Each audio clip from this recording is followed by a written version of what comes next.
Tantor Audio, a division of Recorded Books, presents The Twice Scorned Lady of Shadow by Annette Marie, narrated by Tim Campbell and Chris Stuckart. Chapter 1. Zach. 10 years ago. It's impossible, isn't it? Sitting against the brick wall beside me, the girl clenched her hands into fists. The dim light from a street lamp barely reached us in the dark alley, and her face was half in shadow, but I could still see the worried creases between her eyebrows. She's going to sell me to Bane, she continued, sounding hopeless. I didn't like it. I preferred it when she sounded brazen or sarcastic, or when she sometimes got that soft sort of breathy note in her voice. And he's going to... what? Feed you to a fae, probably, I guessed. She didn't flinch.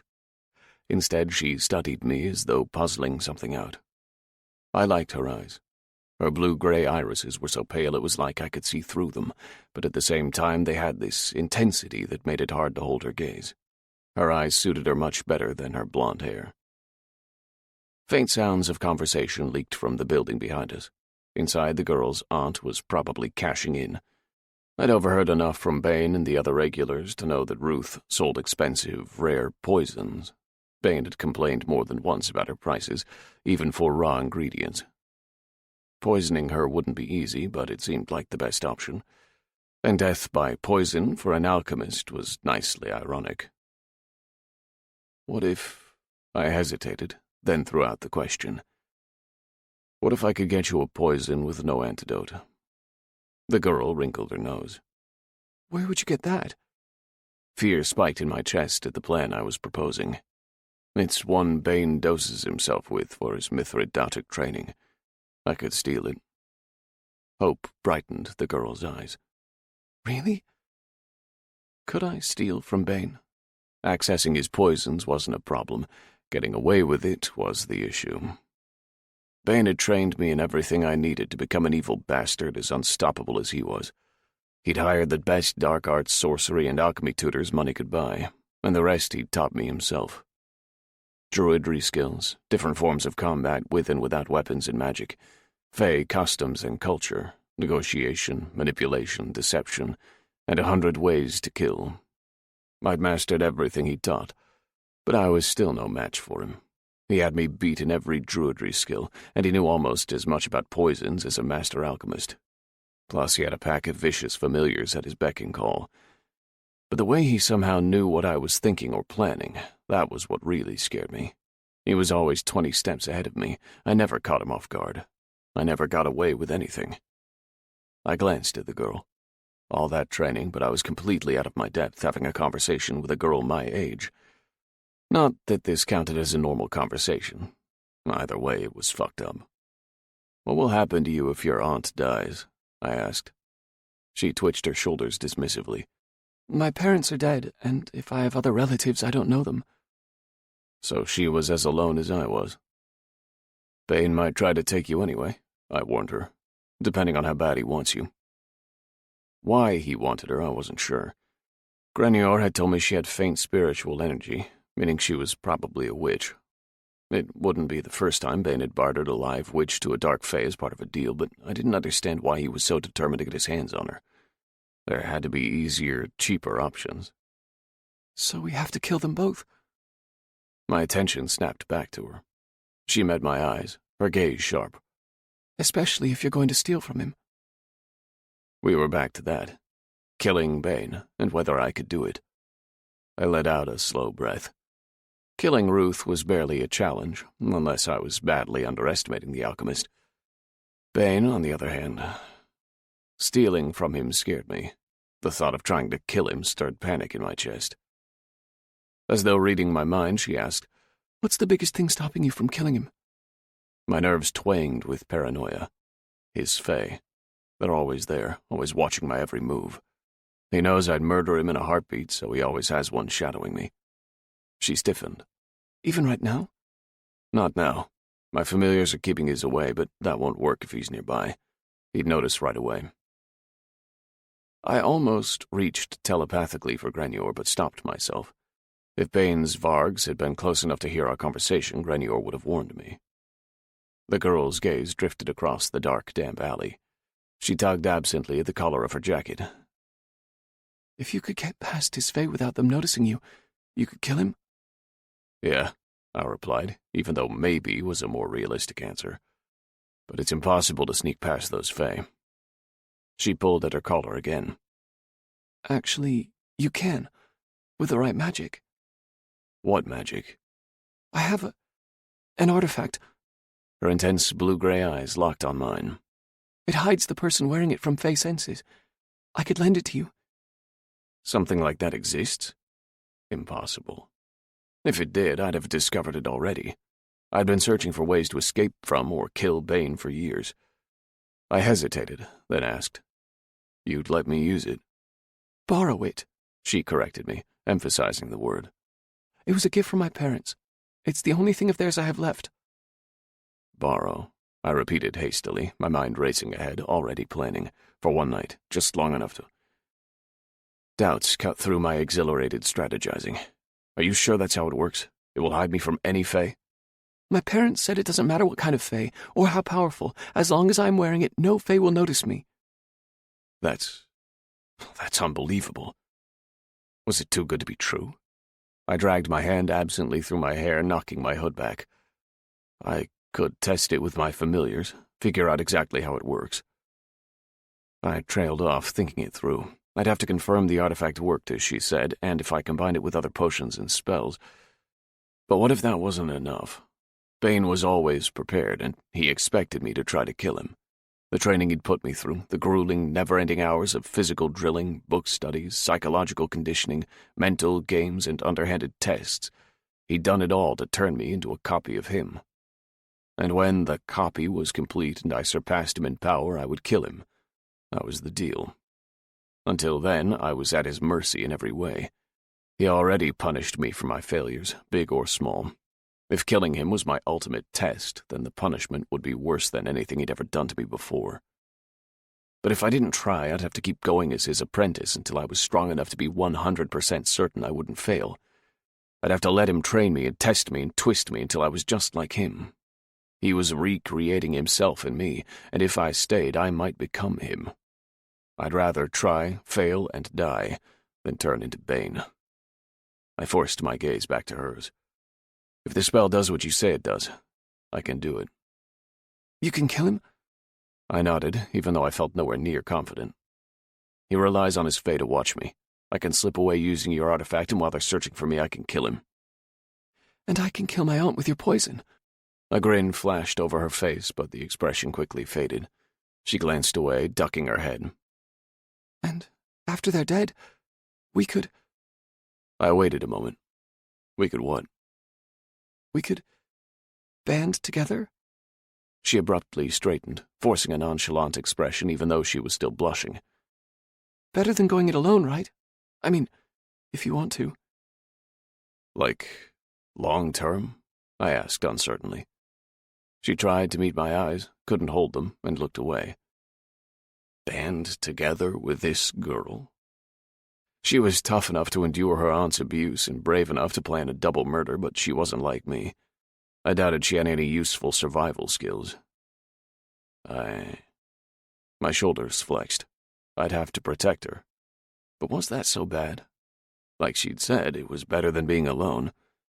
And I'd been alone for a long time. I like that idea. You do? Doubts flickered, then quieted. Yeah. The flush in her cheeks deepened, and she abruptly grabbed my wrist. How's the cut? Her voice had gone high with embarrassment, and she hid her face as she examined the scar between my ring and middle fingers where she'd cut me. She grimaced with obvious guilt. Sorry. Her remorse was so over the top it was funny. You'd think she'd gutted me, not nicked me with a tiny knife, and I couldn't hold back a short chuckle. A memento, I guess. You don't need a memento of me. She arched an eyebrow. We're going to stick together, right? Right. We are, aren't we? It sounded like she really wanted this. She wanted to be with me, and I liked that. Yeah, together. Her cheeks flushed again, and she gripped my hand tightly. Then I guess we should, introduce ourselves. My name is... Wait. I pressed my fingertips to her lips as a strange, nervous anticipation spread through my chest. Not yet. Then, when? Her lips were so soft under my fingers. After they're dead, I whispered. A reward. Bane controlled my entire life, and as long as he lived, I had no future. I wanted the moment I learned her name, the moment she became a real part of my life, to be the same moment that my future began. My fingertips slid across her silky lips. I need something to look forward to. Understanding softened her expression. My touch drifted from the corner of her mouth to her cheek, and she tilted her face toward mine in invitation. I leaned down. Our lips touched. Soft, warm, inviting. With my hand cupping her cheek, I fitted our mouths together. Her breath hitched. For a second, she didn't respond. Then she copied me, each press of soft skin sending a thrill through me. Everything outside of this moment vanished from my head, and I kissed her harder, my fingers digging into her cheek. A small, startled noise escaped her. "Zach." Granyor's deep growl cut through my head, and I pulled back. The girl's blue-gray eyes rose to mine, heated and dazed and questioning. Her tongue ran across her lower lip. "I have to go," I said reluctantly. She glanced toward the building, where the rumble of conversation had gone quiet, then nodded. I slid my hand from her cheek. My fingers had left pink imprints on her fair skin, and I felt a flicker of guilt. I should have been gentler. Next time. I pushed to my feet and pulled up my hood. I'll bring the poison. At the reminder of our plan, the flush in her cheeks drained away, but she didn't look scared as she nodded and promised. "I'll have my artifact." I hesitated, unsure what to say. We'd never bothered with goodbyes before, so I turned and walked away. I could feel her watching me. Granyor's silent voice beckoned me into the next alley. The huge black wolf appeared at the end, a distant silhouette, then slunk out of sight. Gravel crunched under a heavy boot, and I turned. Bane strode into the alley I'd just entered. The distant street lamps gleamed off his shaved head, a contrast to his thick black beard. His dark, deep-set eyes cut dismissively across me, cruel and confident, and his leather coat swept out with his long steps. The closer he came, the smaller his powerful bulk made me feel. As he passed me, I fell into step behind him. I wasn't worthy to walk beside him, and he never let me forget it. "Nu I kak šo prošlo?" I asked. He preferred his mother tongue, and when my master preferred something, I had no choice but to prefer it too. "It went well," he answered in Russian. His deep growl of a voice held a mocking note as he patted the front of his coat, where he probably had something small, expensive, and deadly hidden in an inner pocket. "And if you're lucky, Zacharia, you'll never learn what these do." I didn't react to the veiled threat. I hadn't expected him to reveal what he'd bought, but if he thought I was interested in his purchases and how I might use them against him, then he wouldn't be looking for signs of my real plan. He knew I would kill him someday, but he didn't think I was ready yet. I didn't think I was ready either, but I couldn't wait any longer. Chapter 2. "Welcome to the Crow and Hammer, Miss Orion." The man on the other side of the desk extended his hand to me, and I reluctantly stretched mine out. He grasped my hand with strong, warm fingers. "Darius King." He introduced himself in a deep, pleasant voice. "It's a pleasure to meet you." He was a handsome man in his early 50s, with salt-and-pepper hair, a short beard, and a charming, roguish air. And he was triggering all kinds of warning bells. My instincts whispered that he was dangerous, and they were usually right. My gaze flicked sideways, leaving the older man for only a second to glance at the younger man in the office with us. Agent Kit Morris was smiling, but there was a slight difference in his body language compared to when we'd first walked into the guild. He wasn't tense or nervous, but he was more alert, attentive, focused on the man shaking my hand. I pulled my fingers free, my cold stare boring into the man's clear gray eyes. "Saber," Morris whispered. "Stop glaring at your new guildmaster." I didn't reply. I didn't stop glaring either. Better not to show weakness in front of the man about to take control of my life. Darius sank into his chair. "Have a seat, Miss Orion. Agent Morse." I lowered myself onto the edge of a cushioned chair. Under my jacket, I felt a small tug as Riker, in the form of a ferret, adjusted his grip on my shirt. Morse took the seat beside me. "Saber is a bit prickly," he said, as though I wasn't 2 feet away and listening to every word. "But she's like a lovable cactus. She'll only stab you if you try to hug her." Darius steepled his fingers together, his wrists resting on his desk. "Prickly is nothing new at this guild. How much do you know about the Crow and Hammer, Miss Orion?"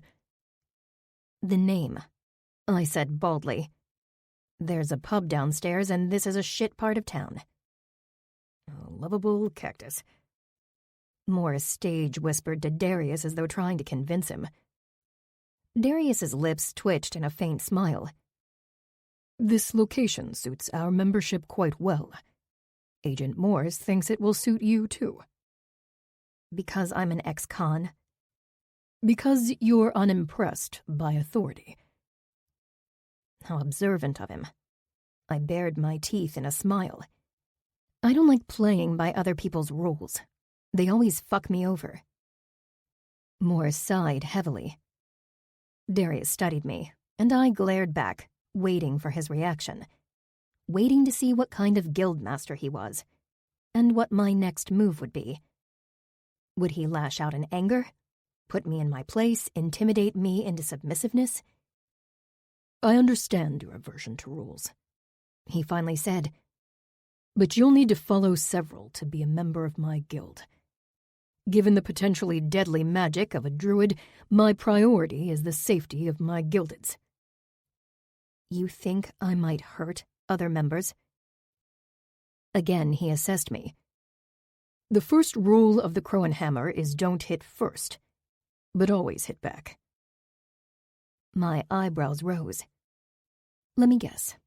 That rule won't apply to me." "It applies to everyone, including you. There is no situation in which a person is not entitled to defend themselves.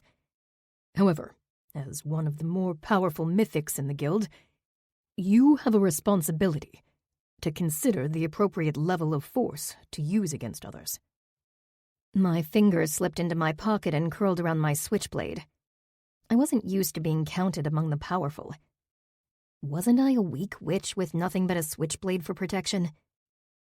"Our third officer, Felix Adams, will supervise your rehabilitation.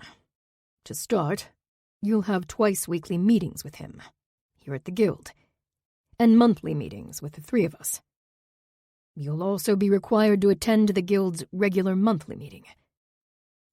Twice weekly? I hadn't had to meet with my parole supervisor that frequently since my first 2 years out of prison.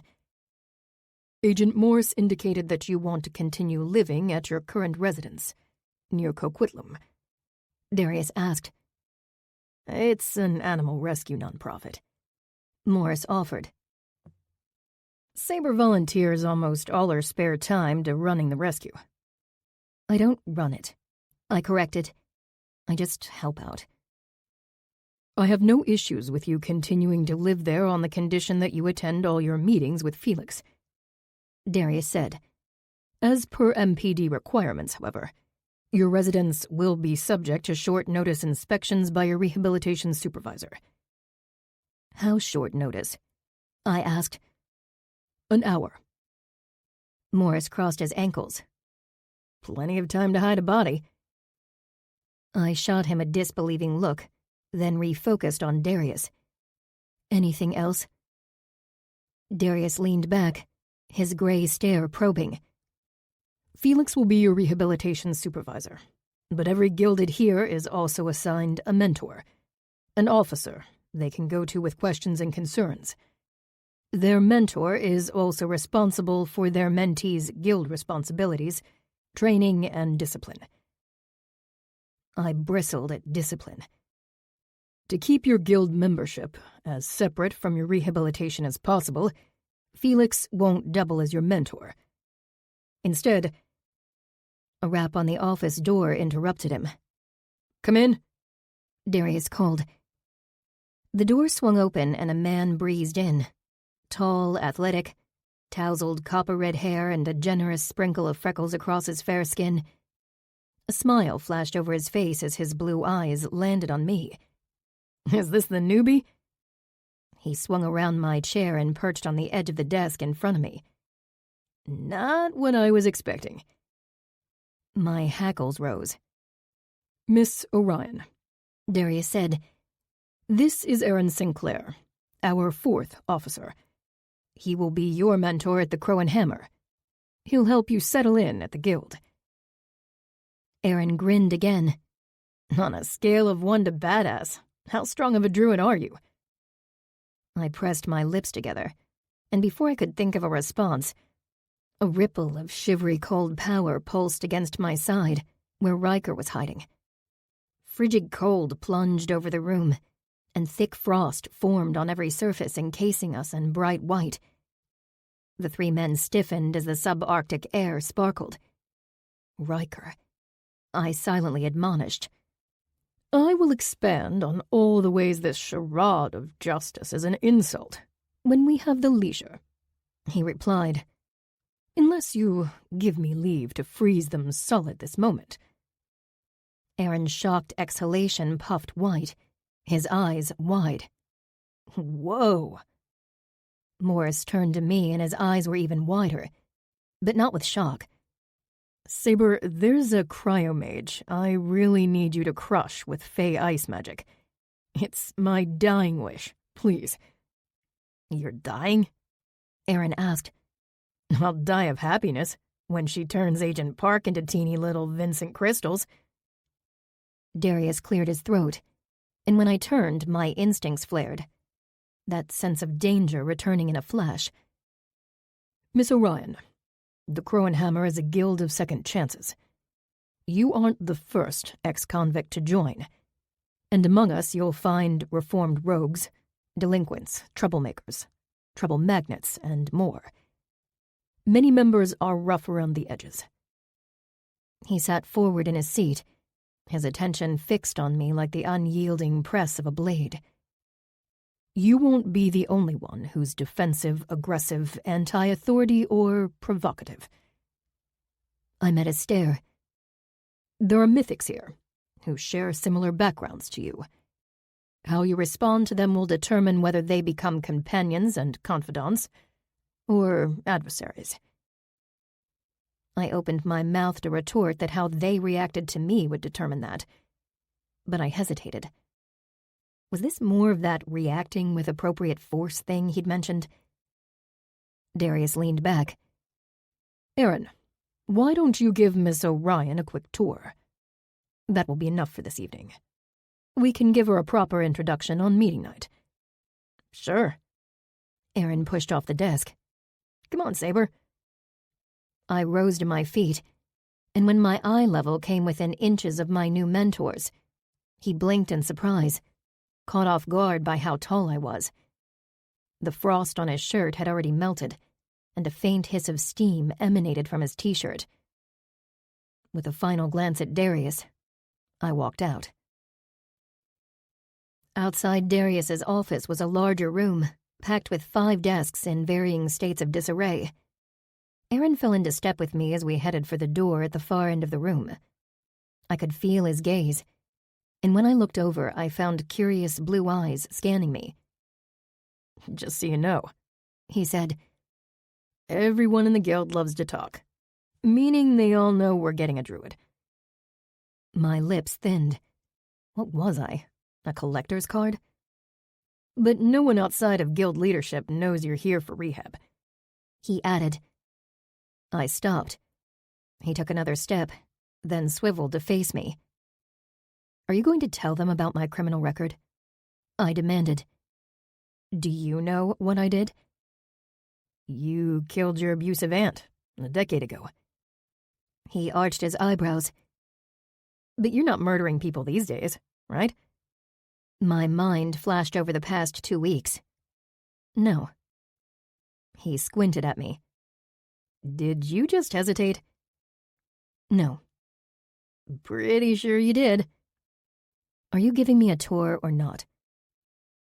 He pushed the door open, revealing a short hall. Anyway, it's up to you what you want to share about your past. That little reveal churned in my head as Aaron led me down a flight of stairs to the second level. He was talking, telling me about the shared workspace that took up most of the floor. But I couldn't focus. Most mythics here didn't know I was a killer. After my experience at my old coven, I knew there was no way any normal guild would accept a murderer, even if I played nice for years. I'd been prepared to use my reputation and the threat of violence to intimidate my new guildmates into leaving me alone.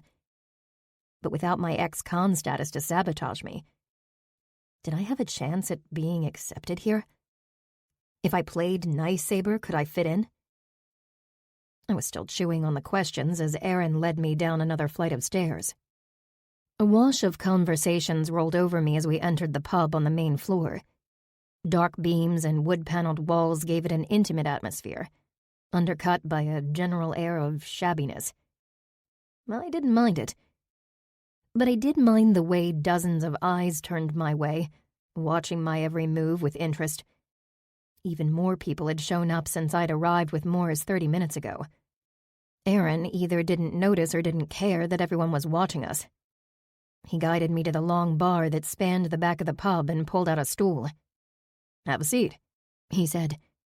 "Order a drink. I'll be right back." I slid onto the stool, aware of the gazes tracking my every move. Adrenaline dumped into my veins. There were over 20 mythics here, and I didn't like having them behind me. At least there was no bartender in sight, so I didn't have to bother refusing a drink. As if I'd dull my wits right now. Conversations picked up again, and among the jumble of voices I caught the word druid several times. Clearly, I'd been identified as the new guild member. With the prick of claws, Riker wriggled out of the front of my jacket and hopped onto the bar. Heaving a ferrety sigh, he shook his long, white-furred body, then sat on his haunches and peered around. Everyone was now staring at the ferret instead of my back, but I didn't feel any less tense. "Is that her familiar?" someone asked, their voice carrying a bit too clearly. "I thought she was a druid." "Shouldn't she have powerful familiars?" Riker's whiskers twitched. "What is your assessment of? Shall I unleash a wintry nightmare upon this guild?" I propped my elbows on the bar top, tuning out the conversations behind me. Tempting, but no. His immediate disappointment was obvious. "You've shown off enough," I added. "Why the display of power? That's not your usual style." He was an ambush predator at heart, always showing his weakest face until the last possible moment. He fluffed his fur in irritation. "They treat you as a petitioner groveling for leniency, but it is they who should curry mercy with you." "It's your mercy they need," I corrected in a low murmur. "Not mine." "You are my consort now. In matters of humankind, I am your weapon to wield." A faint smile curved my lips. Mere hours ago, Riker and I had completed the simple but powerful magical ceremony to make me his consort, binding us together for life. Well, my life. He was immortal. "Does that mean when it comes to Faye, I'm your weapon?" I asked. He smiled, showing his tiny razor-sharp teeth. "Precisely, Dove." I drummed my fingers on the bar top, then turned sharply. As my glare swept across the 24 mythics in the pub, half of them looked away, pretending they hadn't been watching me. The other half continued to stare, unabashed or openly challenging. Turning back to Riker, I drummed my fingers more forcefully. Since these people didn't know about my past, it made sense for me to play nice saber. If I acted warm, cheerful, and kind of dumb, they'd lose interest in me. I'd fade into the background. Conflicts avoided before they could begin. Even the rarity factor of being a druid would wear off if I was bland enough. My fingernails clacked rapidly on the wood. I don't want to be nice to these people. Of course not, Riker replied. Why would you? She's pretty hot, a male voice remarked from among the assorted mythics. Cameron, you should ask her out. You think? She's got legs for miles, man. You've got to... I turned around. I couldn't tell which cluster of men had been discussing my assets, so I slashed my glower across all of them. Fewer people looked away this time. The air of challenge was stronger. As terse readiness gripped my chest, I realized why I couldn't make myself play nice. By embracing my druid power, I'd given up Nice Saber.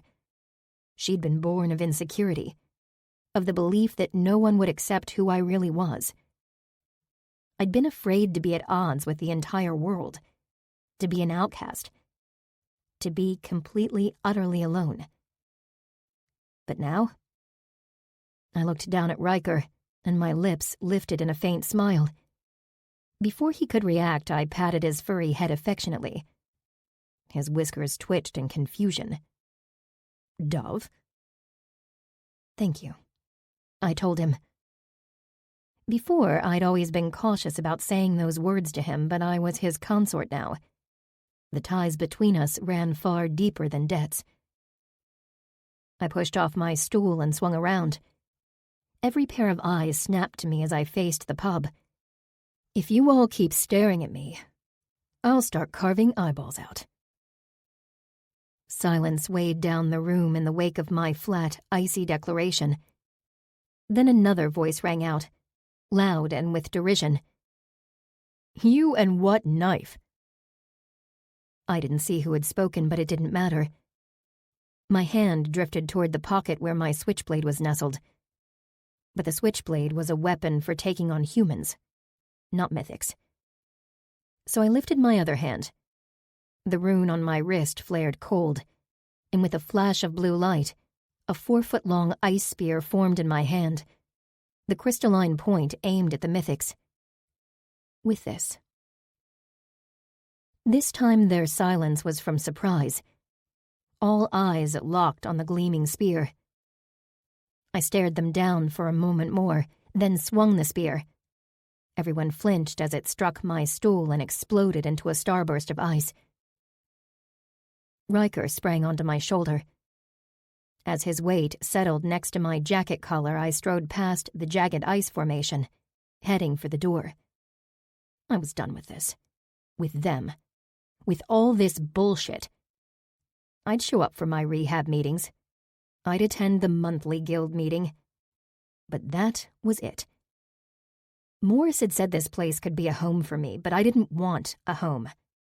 I had one already. As I swept toward the door, my skin prickled in warning. My gaze snapped to my left. There, standing almost out of sight on the staircase, one shoulder propped against the wall and arms crossed, was my mentor, Aaron Sinclair. Had he been waiting there this whole time? Had he left me alone at the bar on purpose, testing my reaction the same way I'd tested Darius in our meeting? My upper lip curled, and I shoved through the door into the cool night air. I didn't need a home here. The rescue was my home. And these people and their judgments could burn in hell for all I cared. Chapter 3. The musty odor of manure permeated the morning air as I stood at the rust-spotted metal fence. A non-stop chorus of whinnies, grunts, and stamping hooves was occasionally pierced by high-pitched neighs. Distress and despair hung over the endless maze of pens. Like a miasma, I was choking on it, sick with it, my human and druid senses overwhelmed. 3 horses milled anxiously at the back of the small pen in front of me, and with a quick glance to ensure no one was paying attention, I climbed over the barrier. The horses pricked their ears toward me, white showing around their eyes. Cooing softly, I approached to within a few feet, then offered a welcoming hand and waited. The nearest, a bay mare, stretched her neck out. I leaned in and blew softly toward her face. Her nostrils worked, and she huffed back at me, stepping closer for a better greeting. I blew on her nose again, a horsey hello, then stroked her bony neck. A brief examination showed she was malnourished and in desperate need of a hoof trim, but otherwise in decent shape. Terrible shape compared to a healthy horse, but decent when measured against many of the horses up for auction. Rub marks on her belly from a cinch strap revealed she'd been ridden, but how recently? I laid one arm over her back, then the other, watching her head and ears for signs of trouble. She slanted an ear toward me, far calmer than when I'd entered the pen. I shoved up, putting weight on her. She didn't react. I jumped up again, laying across her back for a moment before sliding to the ground. The second horse, a piebald, was in similar condition but more nervous. When I put weight on his back, he shuffled away, but didn't lash out. Good enough. When I approached the third horse, however, he pinned his ears warningly. I hummed, exuding calmness. 2 minutes wasn't much, but it was all I could give him before attempting to approach. He showed me his teeth, ready to bite, and I backed away with my heart sinking. I was just climbing back over the fence when Dominique reached the pen, a clipboard in hand and a deep furrow between her brows. "How are they?" she asked, flipping a page. "The bay and the piebald are good-natured and should be rideable. I don't see any major health concerns." The sinking feeling in my chest deepened. Not the buckskin. Her eyes tightened unhappily as she glanced at the third horse before making notes on her clipboard. I exhaled slowly, hating this. Hating that I'd just sentenced that buckskin to death. He was scared. Maybe he was in pain. He might be the sweetest horse in the world with extra attention. But Hearts and Hooves Animal Rescue relied entirely on donations and fundraising to rescue horses, and our budget for this auction was small. We had to choose animals with good odds of being adopted by a caring new owner. When the auction began, the best horses would be bought and sold by ranchers, breeders, and enthusiasts. Those animals didn't need any help. But as the auction wore on, the horses would get older, thinner, wilder. The buyer pool would shrink. Most people would leave. They'd be long gone by the time the last of the horses were chased into the show pen and herded around, frightened, limping, bony and weak. By then, there were only 2 kinds of buyers left. Charities like Hearts and Hooves, desperate to save lives with their limited funds, and the meat buyers, loaded with cash, their semi-trucks parked in the lot, and waiting to be stuffed with animals headed for the slaughterhouse. Dominique pushed her red-framed glasses up her nose, a sheen of sweat on her skin. "We have 37 candidates, then." 37 horses that were in too rough of shape to be bought by a reputable owner, but still had a chance of being rescued and rehabilitated, if we bought them, instead of the meat buyers. "How many can we afford?" I asked. "Depending on how much those soulless bastards drive up the prices." She bit her lower lip. 6. My hands clenched. I hated this. Hated it.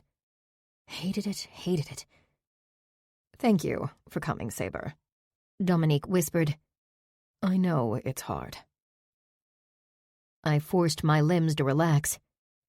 "I'm glad I can help." Greta and I took turns. Neither of us could handle back-to-back auctions. I had no idea how Dominique could bear it. Yes, we saved a few equine lives every time, but for every horse we saved, we had to watch a dozen more disappear onto the meat trucks. Usually Riker came with me, but I'd asked him to stay home this time. Now that I knew he had the power to level this whole operation, bringing him along would have presented too much temptation. Side by side, Dominique and I headed toward the auction building. I looked at every horse we passed, doing them the courtesy of acknowledging their existence, their precious lives that so many considered worthless. Colby is moving to Ontario, Dominique said abruptly. My head swung toward her. When? Mid-August. He got accepted at the University of Toronto. Colby was a frequent volunteer at the rescue. Though he wasn't the most knowledgeable about farm animals, he always worked hard at whatever we assigned him. We had other volunteers, but their hours were sporadic. Good for him, I mumbled. She nodded, forcing a smile. He'll need someone to make up for his hours. Easier said than done. Most volunteers showed up all excited to cuddle baby goats and groom horses, only to discover that the jobs we needed help with weren't fun. Mucking stalls and scrubbing floors weren't glamorous and rewarding. I was wondering. Dominique hesitated, peeking sideways at me. If Zach might be interested in volunteering. Hearing his name out of the blue felt like a punch to the solar plexus. I'd been doing such a good job of not thinking about him. But the surprise quickly passed, a frown replacing it. How do you know his name? Oh. She smiled uncertainly. Didn't he mention it? Mention what? That day when he was waiting for you to get off work for your hiking date. Our hiking date? Did she mean when we'd trekked into the mountains to slay the heart-stealing Dullahan before it killed again? Dominique was still talking. Introduced himself and asked if he could help with anything. It took me about 30 seconds to realize he knew his way around horses. He's a hard worker. I almost rubbed my hand over my face, remembering at the last second that my palms were covered in dust. Why didn't you tell me this sooner? I didn't realize you didn't know. I figured he would have told you about it. Did he tell you we're dating? No. She touched my arm. I'm sorry, I shouldn't have assumed anything. I understood why she'd made that assumption. She'd stumbled upon me and Zach making out like we were seconds from tearing each other's clothes off, followed by him staying the night, volunteering at the ranch all day, then meeting me for a hiking date. She sighed. But that's really a shame because he's the hottest stud I've ever seen on my ranch. I rolled my eyes. His personality doesn't match. Really? He wasn't talkative, but he was excellent with the horses. Gentle and patient. Having seen him interact with our horses a few times, I couldn't disagree. Since realizing 3 days ago that Zach had disappeared without a word, my initial reaction had been a furious desire to track him down and give him a piece of my mind.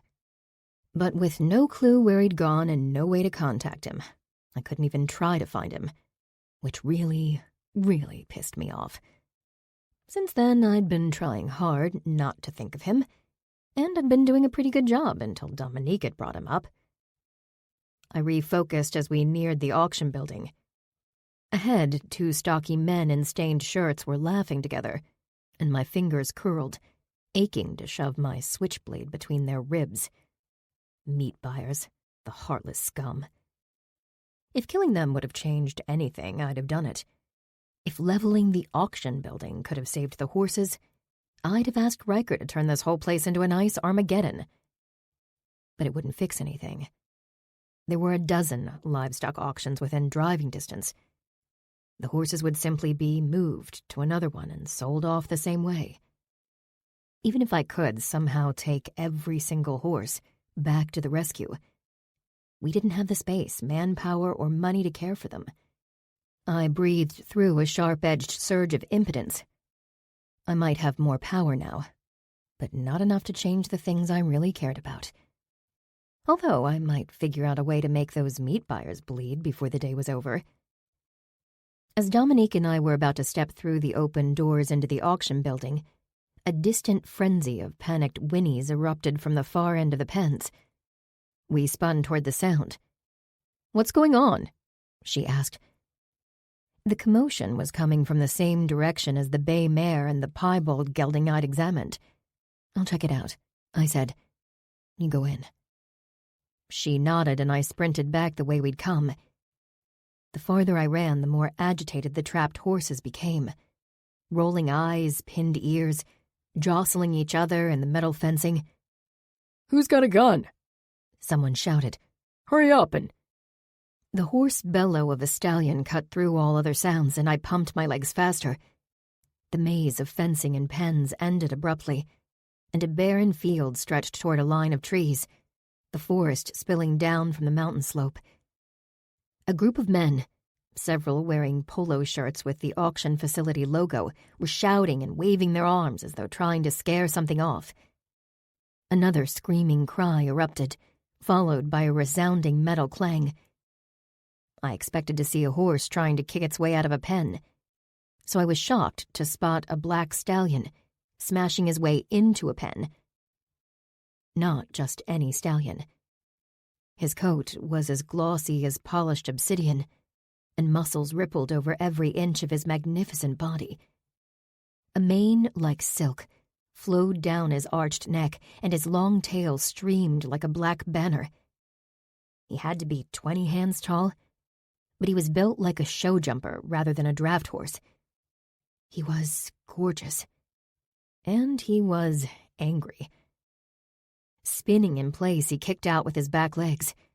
His hooves slammed into the pen's gate. It tore free and thudded in the dirt. The stallion charged into the pen, terrifying the 5 horses inside. He swerved around behind them, and with sharp nips of his teeth, he sent the horses racing out into the field.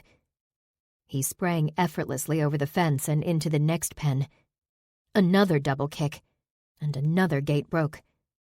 As he chased 3 more horses out into the field, I had the crazy thought that the stallion was rescuing the other horses. But no horse was that intelligent. At least not a mortal horse. "The damn stallion is back," a man shouted. "Kill him this time." The crack of a gunshot blasted my eardrums, knocking me out of my trance. A rancher aimed his rifle at the stallion and fired again, right as I grabbed the barrel, shoving it upward so he'd miss. I tore it out of his hands and ran, ignoring the men shouting at me. With my ears ringing, I vaulted a fence, the rifle in one hand, and raced across the empty pen toward the stallion in the next one. His elegant black head whipped toward me, and his orange eyes blazed like burning coals. Tossing the rifle aside, I jumped onto the fence and launched myself at the fey stallion's bare back. I landed across his back with a woof of air leaving my lungs. Only because my sudden leap had surprised him did I have a chance to sit up and clamp my legs around his sides before he let out a bellowing scream and reared. He was even more vexed to have me as a rider than Tiliag had been. Grabbing his mane, I threw a telepathic thought at him. "You have to get out of here. They're going to shoot you." His head dropped, and I leaned back as he bucked violently. "I'm helping you," I shouted at him.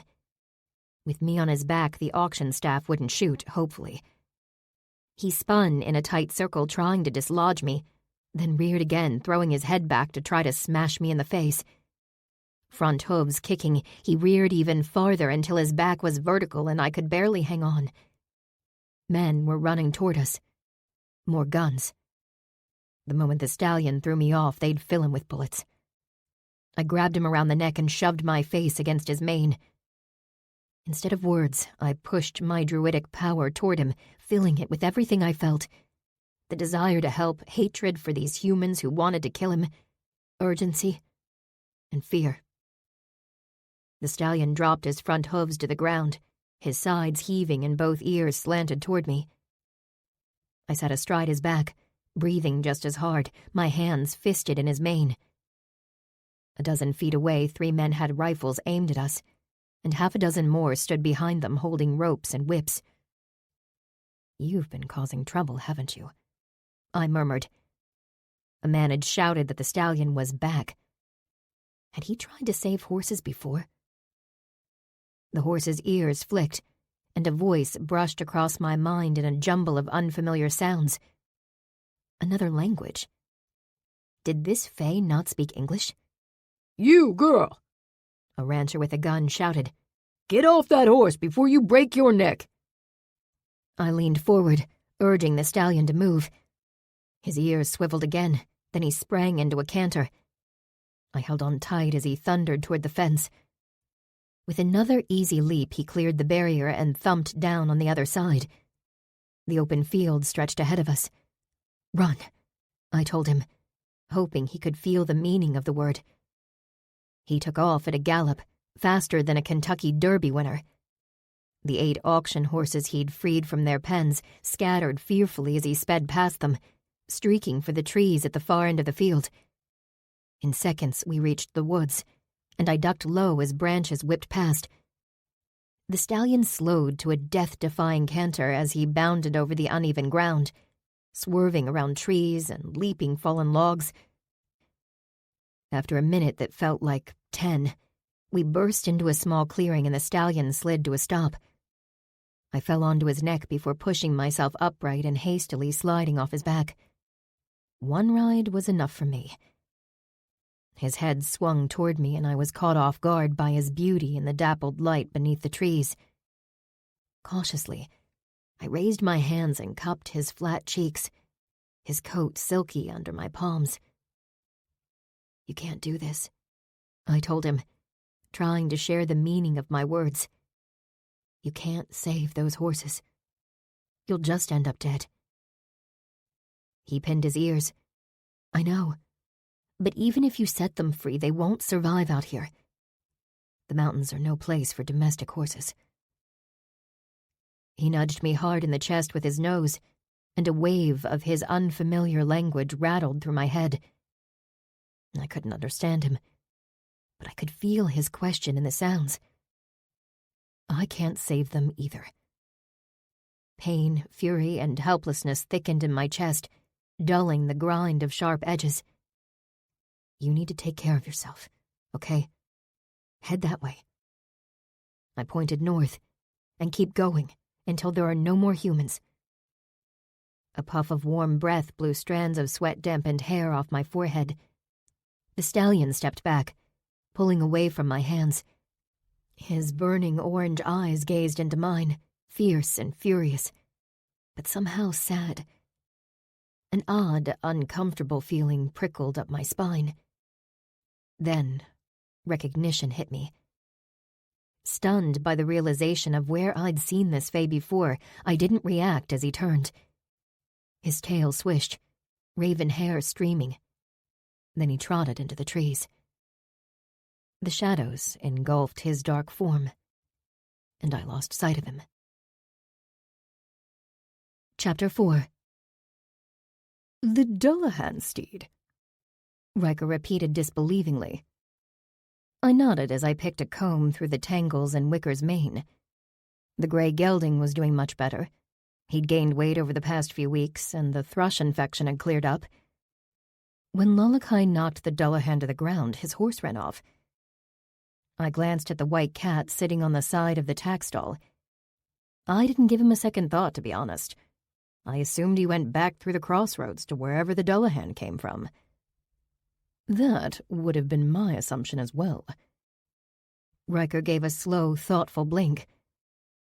"I doubt the stallion served the Dullahan willingly.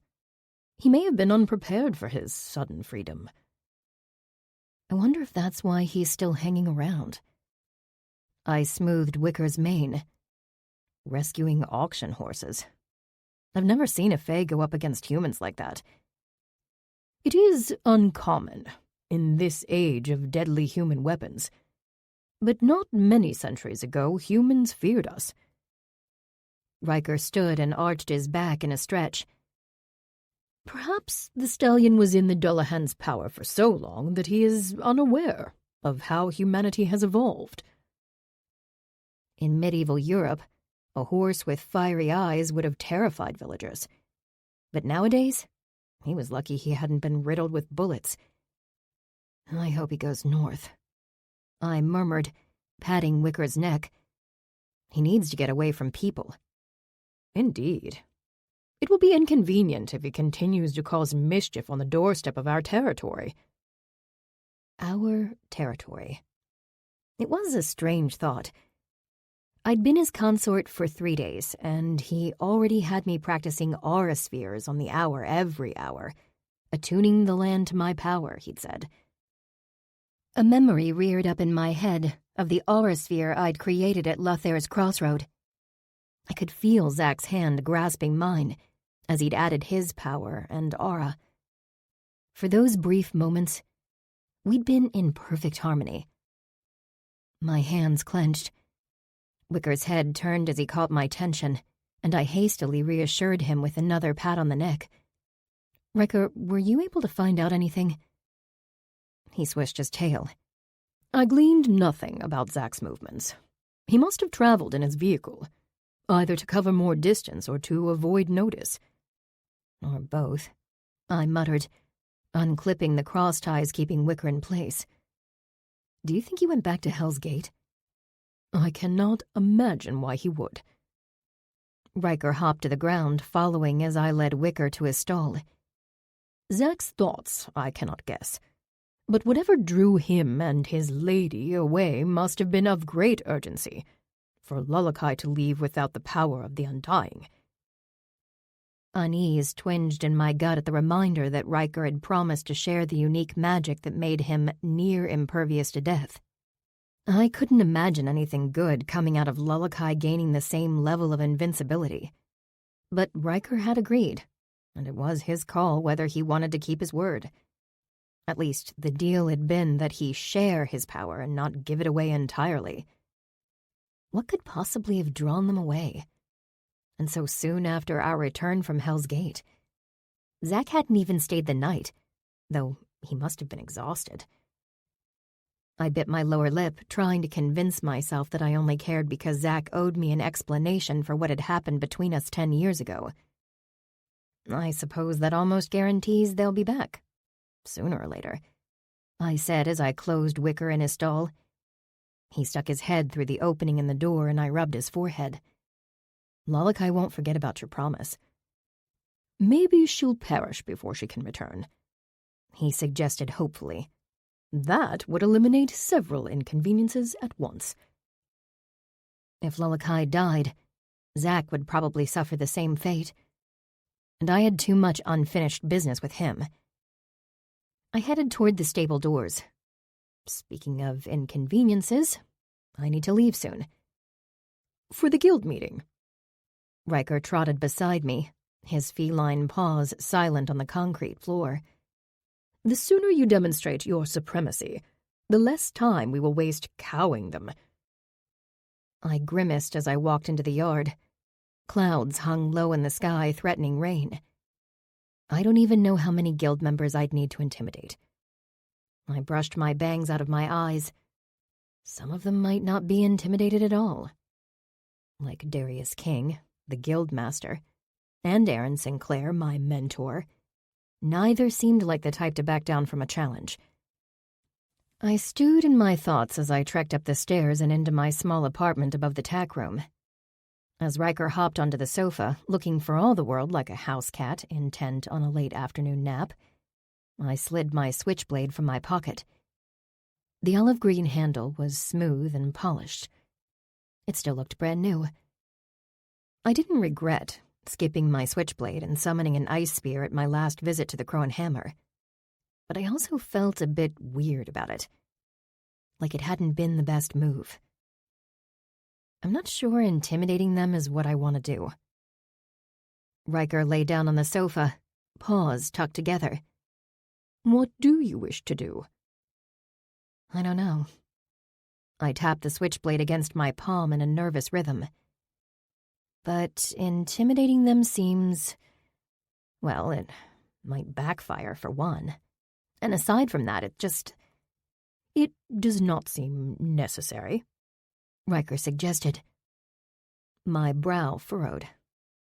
"Yeah." "Ah." His ears slanted back, his expression one of satisfaction. "I understand." "You do?" Because I didn't. It is simple, Dove. You no longer need intimidation as a defensive maneuver. You are more powerful. If they challenge you, you can meet them on their level. The simple truth stunned me. For years, I'd brandished weapons to dissuade people from messing with me. I'd been weak, and I'd known I was weak. How else was I supposed to stave off confrontations I might lose? But I was a druid now. I wasn't sure how powerful I actually was against other mythics, but I no longer needed to posture and fluff my fur to look and feel stronger than I was. I stood for a moment, then sat on the coffee table facing Riker. What am I supposed to do? Pardon? How should I behave at the guild? You're asking me? He blinked. Dove, have you forgotten what I am? You understand politics and social hierarchies. A guild and a court can't be that different. I am quite confident they are incomparable. You must have some advice. You love giving me advice. I gestured at his small feline body. If you were joining a new court, how would you behave? He chuffed. I would be ruling the court, not joining it. Groaning, I pinched the bridge of my nose. Asking a fae how I, a human, should interact with my peers was pointless. But I was at a complete loss. I was too used to being weak and defensive. With a frustrated shake of my head, I pushed to my feet. I guess I'll have to wing it. Riker closed his eyes lazily. Keep it simple, Dove. Ignore them unless they challenge you. And if they challenge me? He cracked one eye open, the pale blue iris gleaming. Then crush them. Please give Saber your warmest welcome to the Crow and Hammer, Darius announced, projecting his voice to the room. Standing beside the guildmaster, I gazed across a sea of 50 unfamiliar faces. Everyone was focused on me, their expressions varying from curiosity to suspicion to boredom. The guild's monthly meeting had brought every member, minus a few who were out of town, to the pub. 50 people wasn't a huge guild, but it was several times larger than the Coquitlam Coven had been. Saber, would you like to say anything? Darius asked in an undertone. A dozen thoughts spun through my head. I'd arrived minutes before the meeting started, and I still hadn't figured out which face I wanted to present to this guild. Not nice Saber and not hostile Saber. I knew, but those were the two facades I'd perfected. Riker's small ferret paws gripped my shoulder, and I glanced at him. I understand I'm the first druid to join this guild. This is my familiar. I pointed at my shoulder. He wasn't technically my familiar anymore, but I didn't want to get into the nuances of the consort relationship, especially when I didn't understand it yet myself.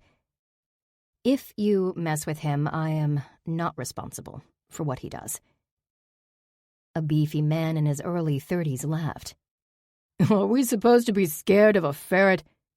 Did you rattle your brains loose on your last job, Darren? A short, blonde woman barked. That's a fae, not a rodent. Darren snorted derisively. Are you saying you can't control your familiar? A woman on the other side of the pub asked. I swung my gaze around, but I wasn't sure who'd spoken. Do you control your friends? He's not my pet. If he decides you deserve to be frozen into a solid block of ice, that's his prerogative. A rustle of what might have been concern ran through the crowd. Doesn't this guild have witches? I fired at Darius. Have these people never met a fae before? We have 6 witches, several of whom have familiars, but their fae companions don't usually visit the guild. Darius replied in a low tone for my ears only. Our membership could learn a lot from regular exposure to a fae. My eyes narrowed. Did Morris tell you anything about my familiar? I understand he's more powerful than the average Fae. How delightfully vague, Riker remarked in my head. So did that mean Darius knew Riker was an immortal Fae King with magic that exponentially outstripped any mythics? Or did he merely know Riker was stronger than most familiars? How much did Morris know? I swiveled back to my guildmates. Any other questions? Are you single? Someone in the back called. I flipped him my middle finger. To my surprise, laughter rang out. Everyone, even the guy who'd asked the question, looked amused instead of appalled. Is that a yes? He asked. Thank you, Saber, Darius said, ignoring the second wave of laughter. Take a seat, and we'll continue with the meeting. I strode back to my table and dropped into the seat beside a blond man in his mid-30s. He had a receding hairline, large glasses, and a thin build. Felix Adams, my rehab supervisor. He'd waved me over as soon as I'd arrived, and introduced himself before the meeting began. The short blonde woman who'd spoken up a minute ago reached around Felix to offer me her hand. I'm Zora, by the way, Felix's wife. I shook her hand. Her grip was strong. Darren and Cameron feed off each other's idiocy, she told me, flashing a grin. Feel free to smack them up the sides of their dumbass heads if they annoy you. Darius told me I'm not allowed to hit first. She laughed. That's true. But our second rule is don't get caught. My eyebrows rose. She glanced at my arms. I bet you hit pretty hard. Do you work out? My navy tank top showed off as much of my arms as Zora's black corset-style top, and we were similarly toned. No, I replied. But my jobs are very physical. Zora grinned. So is mine. But I work out, too. Felix cleared his throat and nodded toward Darius, who had begun to speak. His wife straightened in her seat, returning her gaze to the guildmaster. I leaned back, half listening, as Darius talked about guild members' special accomplishments, safety notices, and near-miss reports. It was remarkably similar to a staff meeting at the vet clinic, and I relaxed a bit. An hour later, the meeting adjourned. Chairs scraped across the wood floor as members swarmed the bar to order drinks and food. Unlike my first visit, several people were hustling behind the bar, taking orders and making drinks. Want anything, Saber? Zora asked with a friendly smile. A water would be good. Sure. As she joined the crowd around the bar, someone called for Felix. He hurried away from his chair, and I found myself alone at the table, aside from Riker on my shoulder. My gaze moved across the people filling the guild, ranging from young and fresh to old and grizzled, and everything in between. There was a lot of conversation, frequent laughter, and a fair amount of goofing off. A thought drifted through my head. What would it be like to be part of a group like this? To chat casually, laugh, act a little silly. I couldn't imagine acting silly, but the idea had a daring appeal. Remembering Morris's warning that this place might eat me alive, I reassessed the room. Some members looked distinctly average, like they could have wandered in from the local shopping mall. But about half of them were athletically built. Some were thick with muscles. Others moved in that smooth, confident way I'd learned to fear when accompanying Ruth to the crime den as a teen. Pushing my chair back, I rose to my feet. Restlessness vibrated in my leg muscles.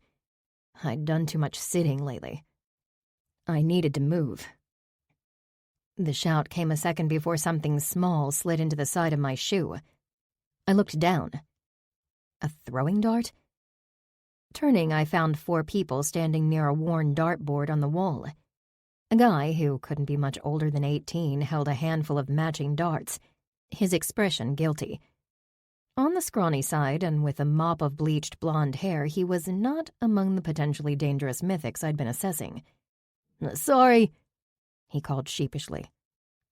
Picking up the stray dart, I walked over and offered it to him. A tall, muscled man with a shaved head and thick beard swatted his younger counterpart in the back of the shoulder. "That's what you get for showing off, Liam." Liam wilted. "And you call yourself a telekinetic?" The third man declared. Shorter than the beefy guy, but just as muscular, he offered a smile. "We were about to start a game. Want to join us?" "I don't know how to play," I answered. "You've never thrown darts before?" Unfriendly surprise soured the voice of the fourth member of the small group, a woman around my age with long blonde hair tied in a ponytail. She reminded me of a cranky mare, sizing up unwelcome competition in her herd. "Your first challenger," Riker murmured, sounding bored. "I prefer to throw knives," I told the woman. A slight flinch rippled across her features, but the two older men exchanged grins. "That works too." The shorter guy dipped his hand under the back of his shirt. His hand reappeared holding a weapon that resembled a small Bowie knife, with cutouts in the handle to reduce the weight. "Shall we throw knives, then?" The tall guy offered his hand to me. "I'm Lyndon, by the way. This is Drew." He canted his head toward the guy with the knife, then nodded at the skinny boy and the blonde woman. "That's Liam and Sierra." "Saber," I said, though they already knew my name. "Same rules for knives as darts, Drew?" Sierra said archly. "No telekinesis?" He smirked. "You're a telekinetic?" I asked warily. Liam brushed his hair out of his eyes. "Drew and I are both telekinetics, but we won't cheat. There's no challenge otherwise." Telekinetics were a type of psychic. I was familiar with the different classes of magic, but aside from my alchemist aunt, I'd had little exposure to mythics beyond witches. Drew set his feet shoulder-width apart and faced the dartboard from 10 feet away. Holding his knife in a blade grip, he took aim. "So what made you choose a crow and hammer?" Lyndon asked me. Drew flung his knife.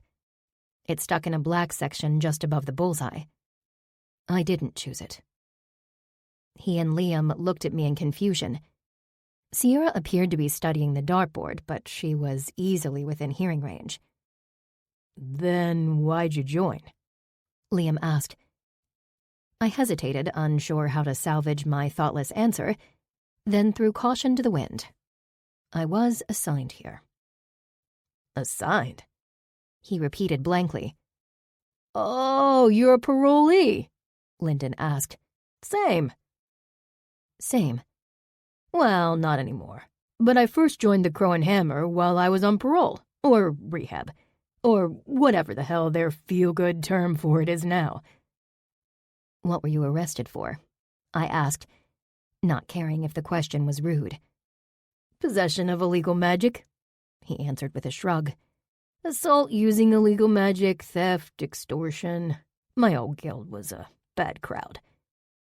Drew joined us, offering Lyndon a matching knife to the one he'd thrown. "Your throw." Grinning, Lyndon took the knife and faced the target. He raised the knife using a simple hammer grip. He threw with good power and aim, but too much spin, and it hit the target on an angle, bounced off, and stuck point first into the floor. "Whoops," he muttered, glancing around furtively as though expecting someone to shout at him. He hastily plucked the knife from the floor. "I was gonna ask if you were planning to join a bounty hunting team," Liam said, studying me curiously. "But I guess not, since you're on parole." "Are you a bounty hunter?" I inquired as Lyndon offered the knife to Sierra. "Not yet," Liam replied. "But about half the guild is licensed for bounty hunting." Half the guild? Probably the fit, dangerous-looking half. I bit the inside of my cheek as Sierra positioned herself in front of the target. Considering that my extracurricular activities included regular law-breaking, membership in a guild of bounty hunters might get complicated. "What about you, Saber?" Lyndon glanced at me as Sierra made a show of taking aim, holding the knife in a pinch grip. "What are you on parole for?" "Murder." Sierra's arm wobbled as she threw. The knife stuck in the upper left portion of the outer ring. She jerked toward me, staring. Did you say murder? I had said murder, and I had no idea why. I'd just said it. So much for keeping my past a secret so I'd have a chance of fitting in. Was I trying to sabotage myself? Or did part of me still want them to fear me and avoid me because that was safer? Drew and Liam watched me cautiously, but Lyndon gave a slow nod. You must have gone through some really tough shit. Sierra squinted angrily at her guildmate, then blew out a loud breath. I want another throw. She distracted me. Too bad. Drew shot back unsympathetically. It's Saber's turn.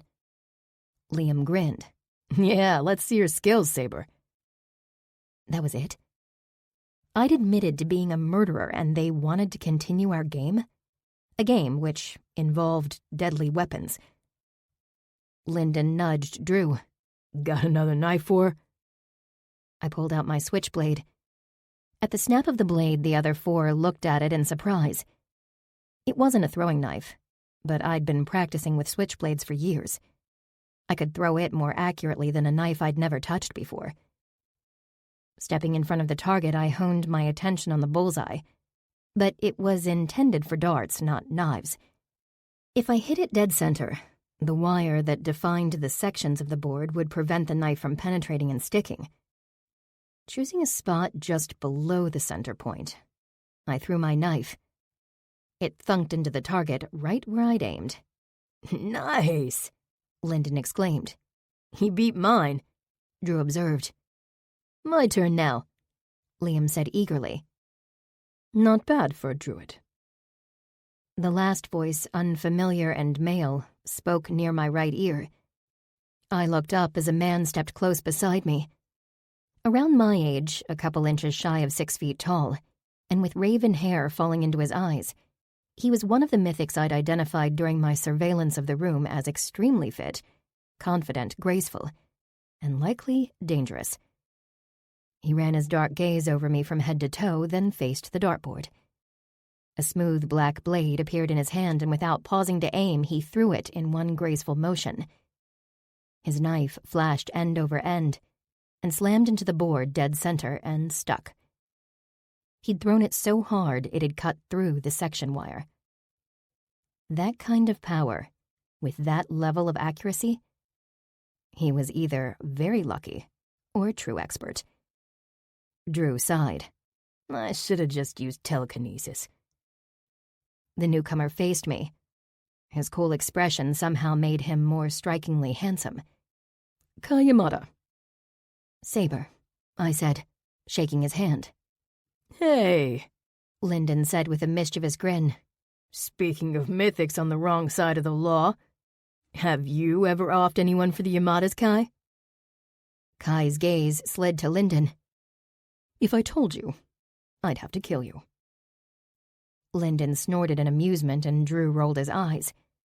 With one more appraising glance in my direction, Kai plucked his knife from the dartboard and headed to the bar. He's one of our top combat mythics, Drew informed me.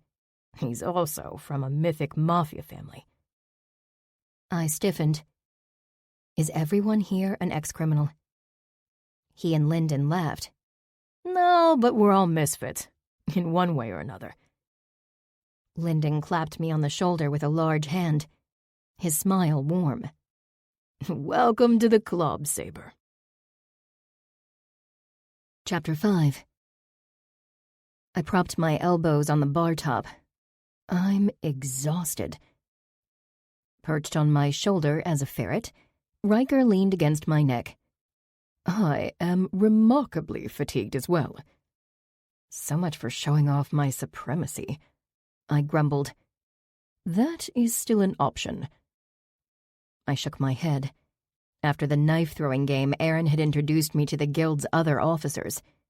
I'd been forced to join a few hands of poker. Then an old woman with a crystal ball had followed me around for a solid 20 minutes, trying to convince me to do a séance with her. Zora had rescued me with food and drinks.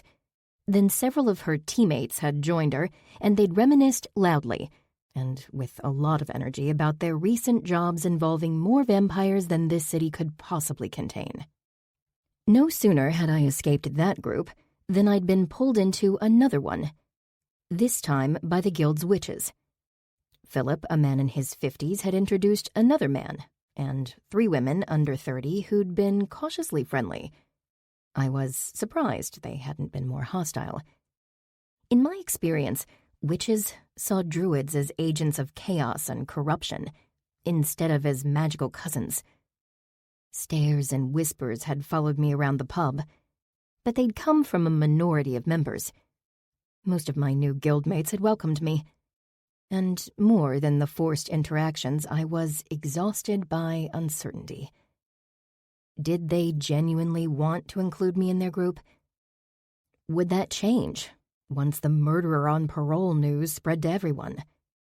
Would their welcome dry up if I showed my true personality?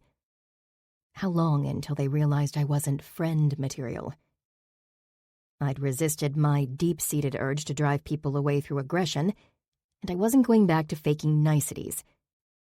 But without those, I didn't know how to act, and I was pretty sure I'd come across as awkward, stiff, and socially crippled, which wasn't entirely wrong. A rocks glass thumped down on the bar in front of me. They aren't usually this nice to newcomers. I looked up. A woman a couple of years younger than me arched an eyebrow, then scooped ice into the glass. Her wildly wavy red hair was semi-tamed into a bun, and freckles dusted her nose and cheeks. "When I joined a year ago," she continued in a pleasant alto voice, "almost everyone was a complete dick. Especially that dick." She tilted her head and I glanced over. The pub was half empty now, so it was easy to spot my mentor, Aaron, who was talking to the knife-throwing mafia mythic, Kai.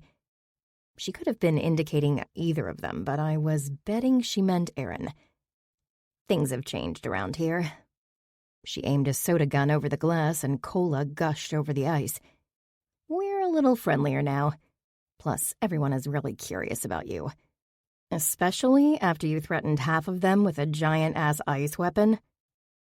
Especially after I'd threatened them? I studied her hazel eyes, unsure how to read her expression. Had she been in the crowd I'd threatened? I couldn't remember. She slid the cola in front of me. "I'm curious about you, too." "Just ask what you want to know," I replied flatly. "What do you do for fun?" What kind of question was that? I'd expected an interrogation about my criminal record. Horseback riding, hiking, and dirt biking, I guess. I volunteer a lot, so I don't have much free time. "Where do you volunteer?" "An animal rescue." "What about work?" "I'm a vet tech and an apprentice farrier." She gazed at me, both impressed and dumbfounded. I frowned. "What?" Hastily clearing her expression, she wiped the clean counter. "Nothing. I'm just used to druids being more..." "More what?" "More... Hey!" she bellowed, pointing at something behind me. "If you throw that chair, I'll throw you. Right out the damn door." "Aw, Tori," a male voice whined loudly. "I wasn't actually gonna..." "And you're cut off," she added in a shout. "Go sober up before Tabitha puts you on ice."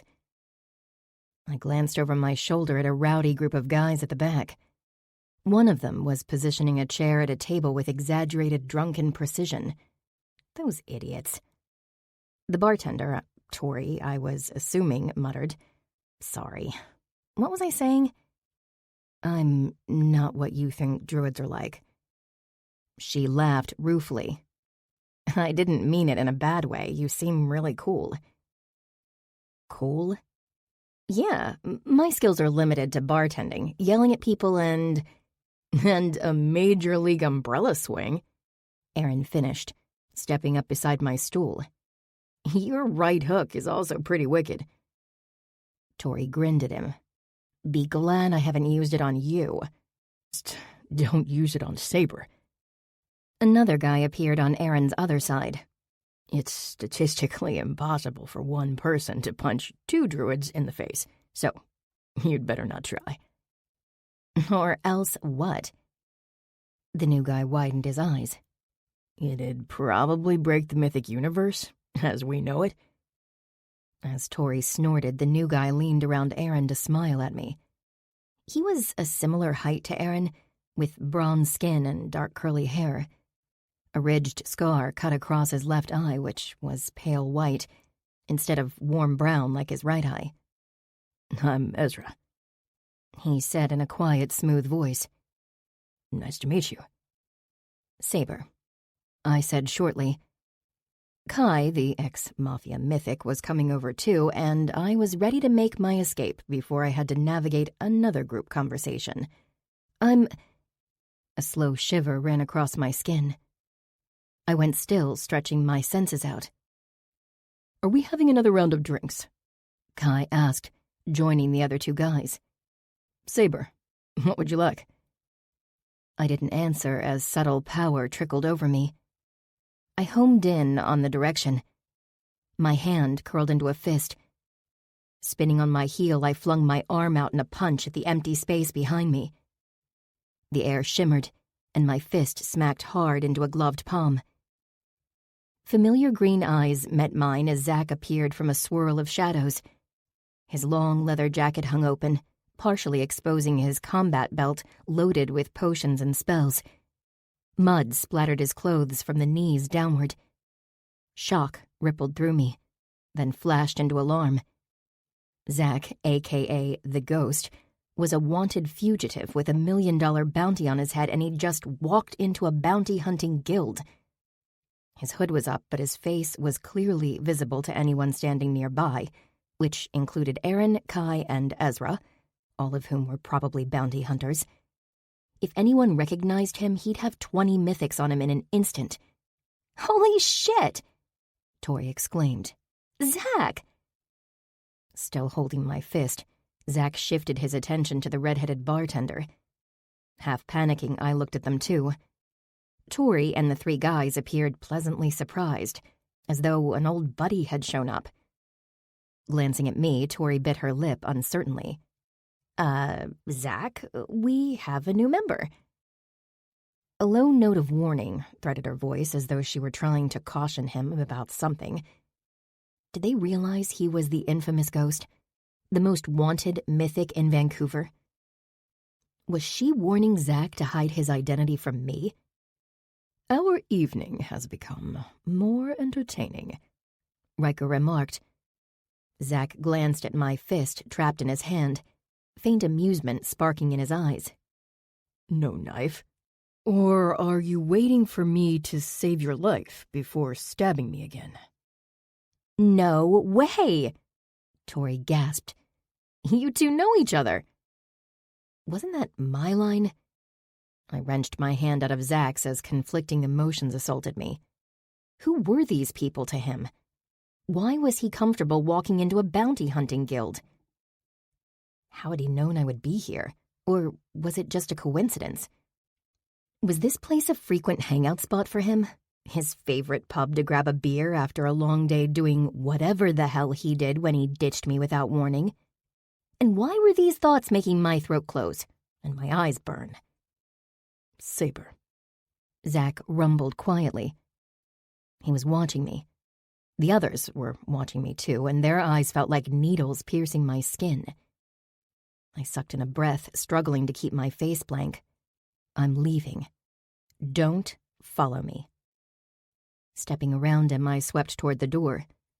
Footsteps thumped behind me. Of course, he wouldn't obey my wishes. But I didn't look back. I shoved outside and into a downpour, water sheeting from the dark sky and the street lamps reflecting on the puddles. Cold water pattered on my head and chilled my bare shoulders. Moving as fast as possible without actually running, I careened around the corner of the building. Riker lost his balance on my shoulder, slid half off, then transformed into a white crow and took flight with a beat of his wings. Heavy boots splashed in the puddle behind me. Saber! Zack seized my arm and I tore it free, whirling to face him. His hood was down and rain slicked his hair to his head. "What's wrong?" he asked. Hurt twisted through me, but I didn't want to examine it. I didn't want to think about why him having friends at a guild had made me tear up. "What's wrong?" I repeated incredulously. "You left in the middle of the night without telling me where you were going, and I had no way to reach you." "I was out of cell range, and I didn't think I'd be gone this long. I planned to come right back." "Why didn't you tell me that?" He opened his mouth, then shut it. Flexing his jaw, he closed his eyes as though steeling himself. "What if you didn't care?" He muttered so quietly I almost didn't catch it over the pouring rain. "Huh?" Eyes opening again, he grimaced. "I didn't say anything in case you didn't want me to come back." I stared at him. He swore under his breath. "Is that why you're so angry?" "Isn't that enough?" "Probably, but that doesn't seem to be the only thing." He was right, but I wasn't dealing with the rest right now. I pivoted and sped away. He grabbed my arm again, and an instant later I was pressed up against the brick wall, his solid weight pinning me in place. One of his hands was behind my head, protecting it from the hard wall, and the other was gripping my waist. "Let me go." "Saber," he rumbled. "What's wrong?" I sucked in air through clenched teeth, glowering at his chin. Why couldn't I look him in the eye? "You're a fucking prick.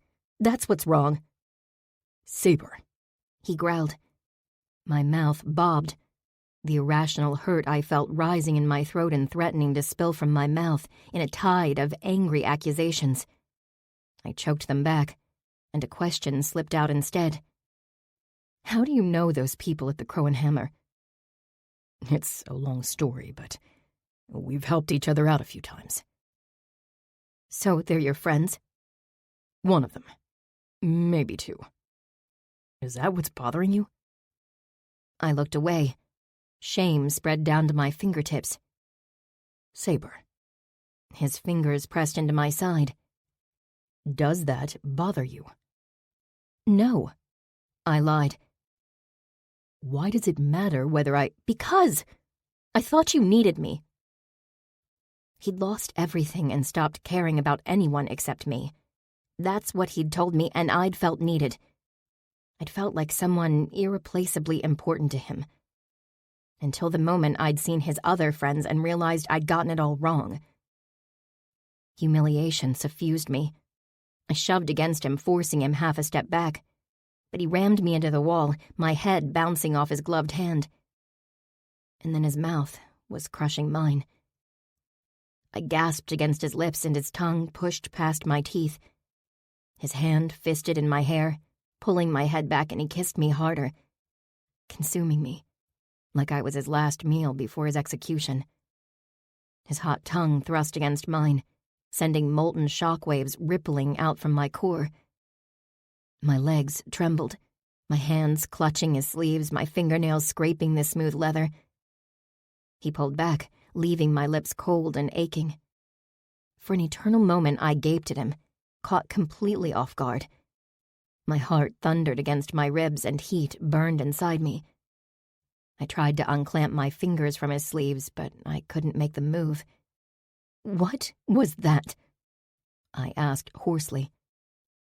He leaned down, bringing our mouths close. His warm breath teased my lips. "Me. Needing you." A tremor ran through my limbs. I pushed on his shoulders and he stepped back, releasing me. Sagging against the wall, I sucked in a deep breath. Rain splattered on my cheeks. My hair was drenched. Zach turned toward the corner of the building, the guild's entrance just out of sight. "Don't you guys have anything better to do?" At his question, a head poked around the corner. Tori's curly red hair. Aaron, Kai, and Ezra leaned out too, all four, watching us with expressions varying from sheepish to annoyed as the rain swiftly drenched them. "So," Tori drawled, "you two are a thing." They're definitely a thing, Aaron said. but what kind of thing? Ezra wondered. Zach tipped his head back as though praying for patience, then held out his hand to me. Let's go back inside. Why? I asked irritably, in no mood to be ogled or questioned. Bleak determination gathered in his eyes. Because I need your help. And Riker's. Chapter 6. Tori set mugs of steaming coffee in front of me and Zach. Aaron, Kai, and Ezra had removed themselves, taking seats at the opposite end of the bar. Our corner was as private as could be expected in a small pub with 20 other people in it. Tori propped her arms on the countertop. How do you know Zach? We met as teens and recently got in touch again, I said. Such a nice, simple explanation for one of the worst traumas of my life. I turned to Zach, hoping Tori would take the hint. You said you needed help. He tapped his fingers restlessly on the bar top. The night we got back from Hell's Gate, I left because Echo called for me. Echo? I asked blankly. Tori's eyes brightened with curiosity. Was it something to do with the duel? Zach frowned. What duel? The Dragon Chimera duel you had to referee, Tori said. The reason you missed Ezra's birthday party? Oh, that. Zach lifted his mug to his mouth. I made that up. Tori's face darkened like a thundercloud. Why the hell did you lie? Because I was hunting a fae killer that was stealing people's hearts out of their living bodies. He sipped his coffee. The truth might have put a damper on your party. Stealing hearts? She muttered disbelievingly, then shook her head. Whatever. Did you catch the fae? It's dead. He didn't mention my role in tracking and killing the Dullahan, and I didn't speak up. Is Echo a fae? I asked, steering the conversation back to the present problem, whatever it was. Yes. Zach ran his finger along the rim of his mug. His call was urgent, but he went silent before I reached him. Lalakai and I split up. I went to his territory, and she went to check with other fae in the area. I couldn't find him anywhere, and he won't answer my call. Didn't you say Echo has a habit of vanishing for months at a time? Tori asked. Yes, but not when he wants me for something. I suppose. Breaking off as a customer approached the bar, she gave us a quick farewell wave as she went to take their order. I spun my steaming mug in a slow circle, rotating the handle clockwise. Did Lalakai learn anything from the other fae? I don't know. Zach rumbled. Because she disappeared, too. My mug stilled. Have you heard of the Gardelkin fae? Riker had mentioned them once before, describing them as a formidable medley of warriors who'd made a place for themselves through bloodshed and brutality. At my nod, he continued. I've been on good terms with the Shadow Court for 9 years, but I've never visited without Lalakai. I need to talk to them to find out where and when she disappeared, and to see if they know anything about Echo, since their territories share a border.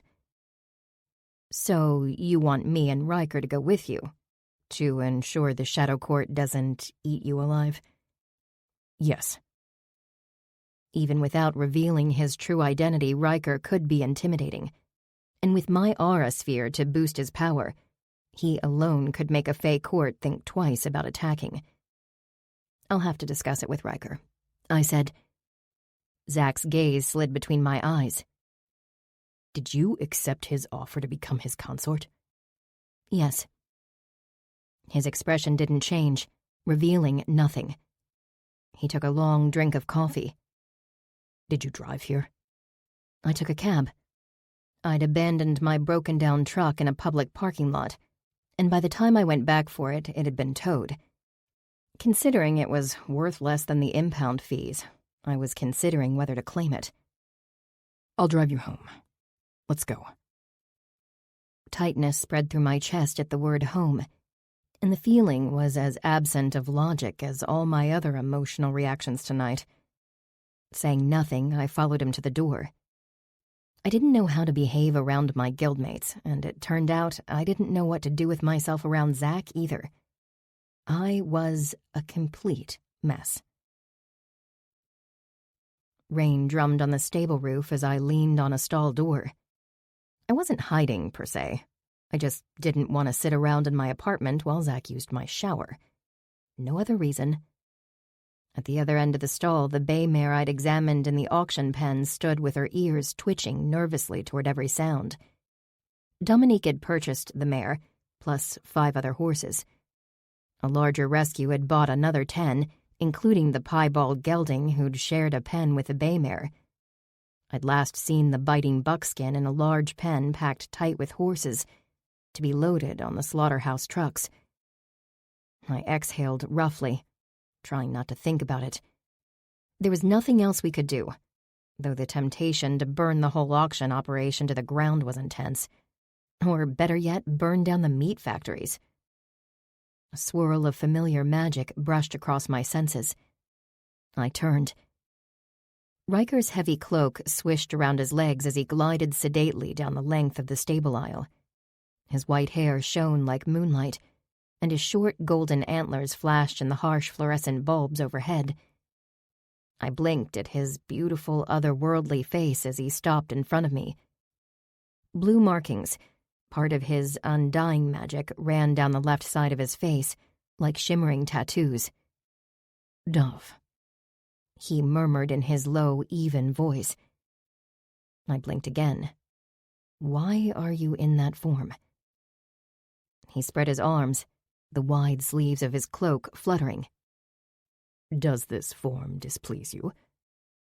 "No, and don't bother fishing for compliments," I added dryly. "Your ego doesn't need my help." He tucked his hands into the opposite sleeves of his cloak. "You've been avoiding me. This seemed the simplest method to ensure your full attention." Of course he'd notice I was avoiding him. Aren't you supposed to be hiding from other Fae? That deception is less crucial, now that you've claimed this territory. Your domain over the energies here masks my presence, even in this form. He arched a fine eyebrow. But let us not deviate from the topic at hand. Leaning against the stable door, I crossed my arms. And what topic is that? He gave me a pointed look. Zach's request. I muttered, "What do you think?" The Gardalkin's territory is not one I would enter casually. They maintain an ominous reputation, and the Shadow Court comprises the most powerful and ambitious among them. If they turn on Zach, could you fight them? Fight? Yes. Defeat? Not in my current state.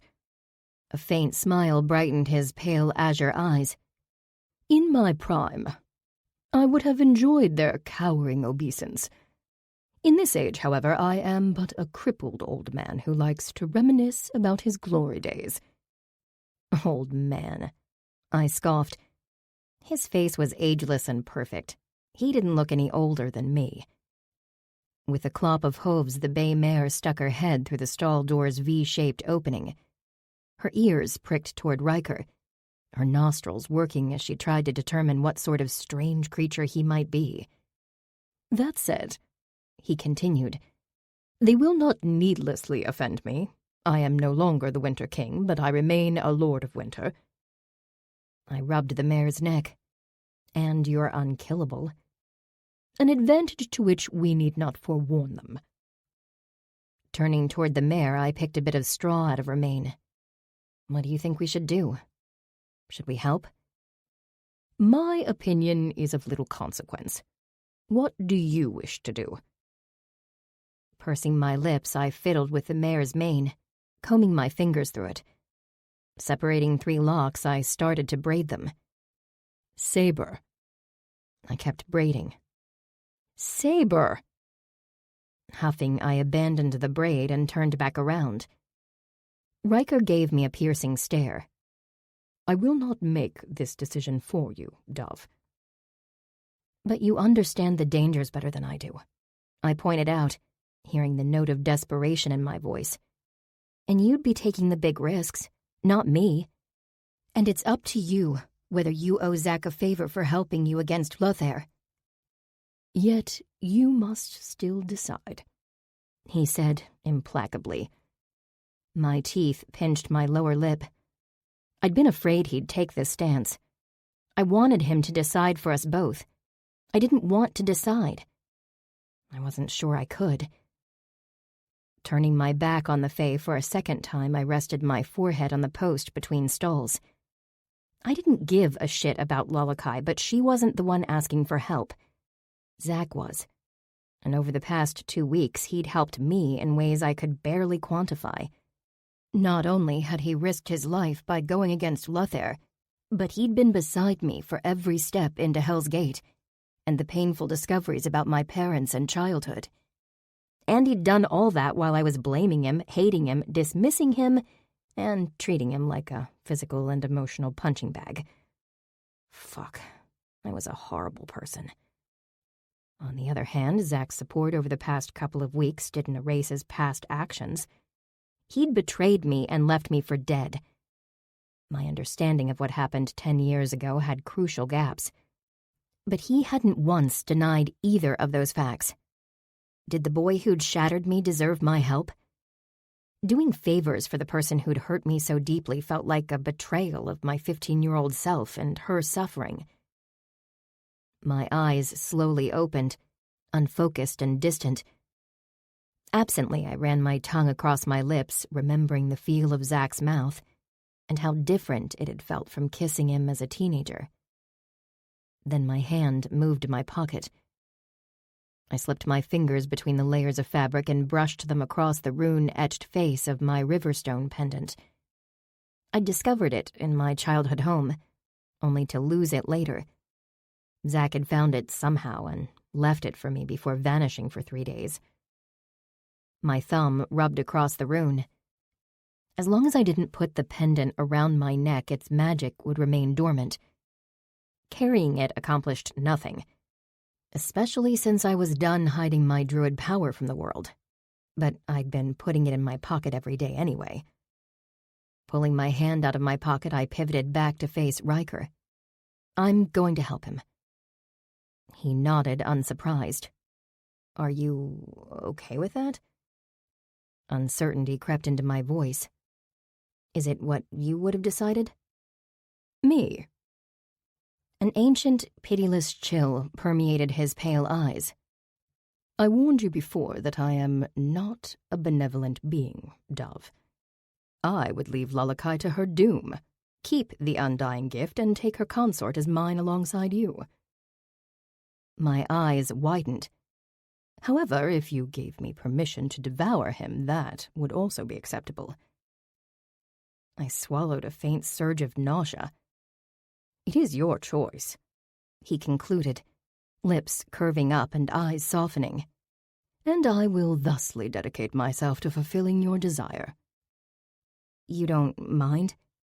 Not in the slightest, Dove.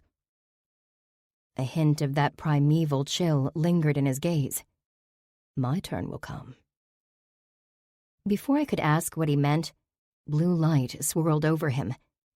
With a burst of frosty air, he transformed into a hawk. Wings beating, he soared upward and passed through the roof like it was made of smoke. A moment later, boots thumped on the concrete floor. Zack appeared, striding toward me. He wore clean jeans and a t-shirt that clung to his muscular torso. His hair was damp and towel mussed from a recent shower, dark locks falling across his eyes. A faint curl of heat awoke deep in my core at the sight of him, at the memory of his devouring kiss. I didn't know what I wanted from him. I didn't know what existed between us, this strange relationship that had formed over the past weeks. My past was chaining me to a dark emptiness where I couldn't see where to go next. How did I move forward? How did I let go? And what should I let go of? What I knew, without a doubt, was that I needed Zach, right now. Whether that was because he was intrinsically bound to the past I had yet to face, or for some other reason, I wasn't sure. But I needed him. And he needed me. He stopped a long step away, his green eyes searching mine. I could see the younger version of him overlapping the adult, past and present intertwined. I let out a soft breath. When do we leave? Chapter 7. Zach. 10 years ago. The cool mountain air was refreshing after the gross heat of the city. I hated downtown Vancouver and the miles of concrete that made me feel like I was suffocating. I sat with my back against a tree, my eyes half closed. It was too dark to see much, and I focused on my other senses as I waited. Energy thrummed through the earth beneath me. The quiet power of the old forest would have felt nice if it hadn't been threaded with a clammy, rotten chill that reminded me of a corpse. The foulness was Bane's essence, his ruthless, insatiable desire for power and dominance. Some Fae sensed that energy and altered their courses to avoid it. Others came looking for the source. I practiced aura reflection every waking moment, and my energy was almost undetectable. The last thing I wanted was attention from the Fae drawn to Bane's evil energy. "Plotting, young druid." The throaty female voice purred in my ear, and my eyes flew open. A Fae stood just behind me on my left. She was bent at the waist, her long black hair falling over one shoulder, and when I turned, our faces almost touched. I leaned back, putting a few inches between our noses. "Lalakai," I murmured, hiding my irritation. I still hadn't figured out how she could sneak up on me like that. Straightening, she ran her fingers through her hair. I kept my gaze on her face, not allowing her to draw it down to all her bare skin. She used her body as a weapon, and I was determined to resist it.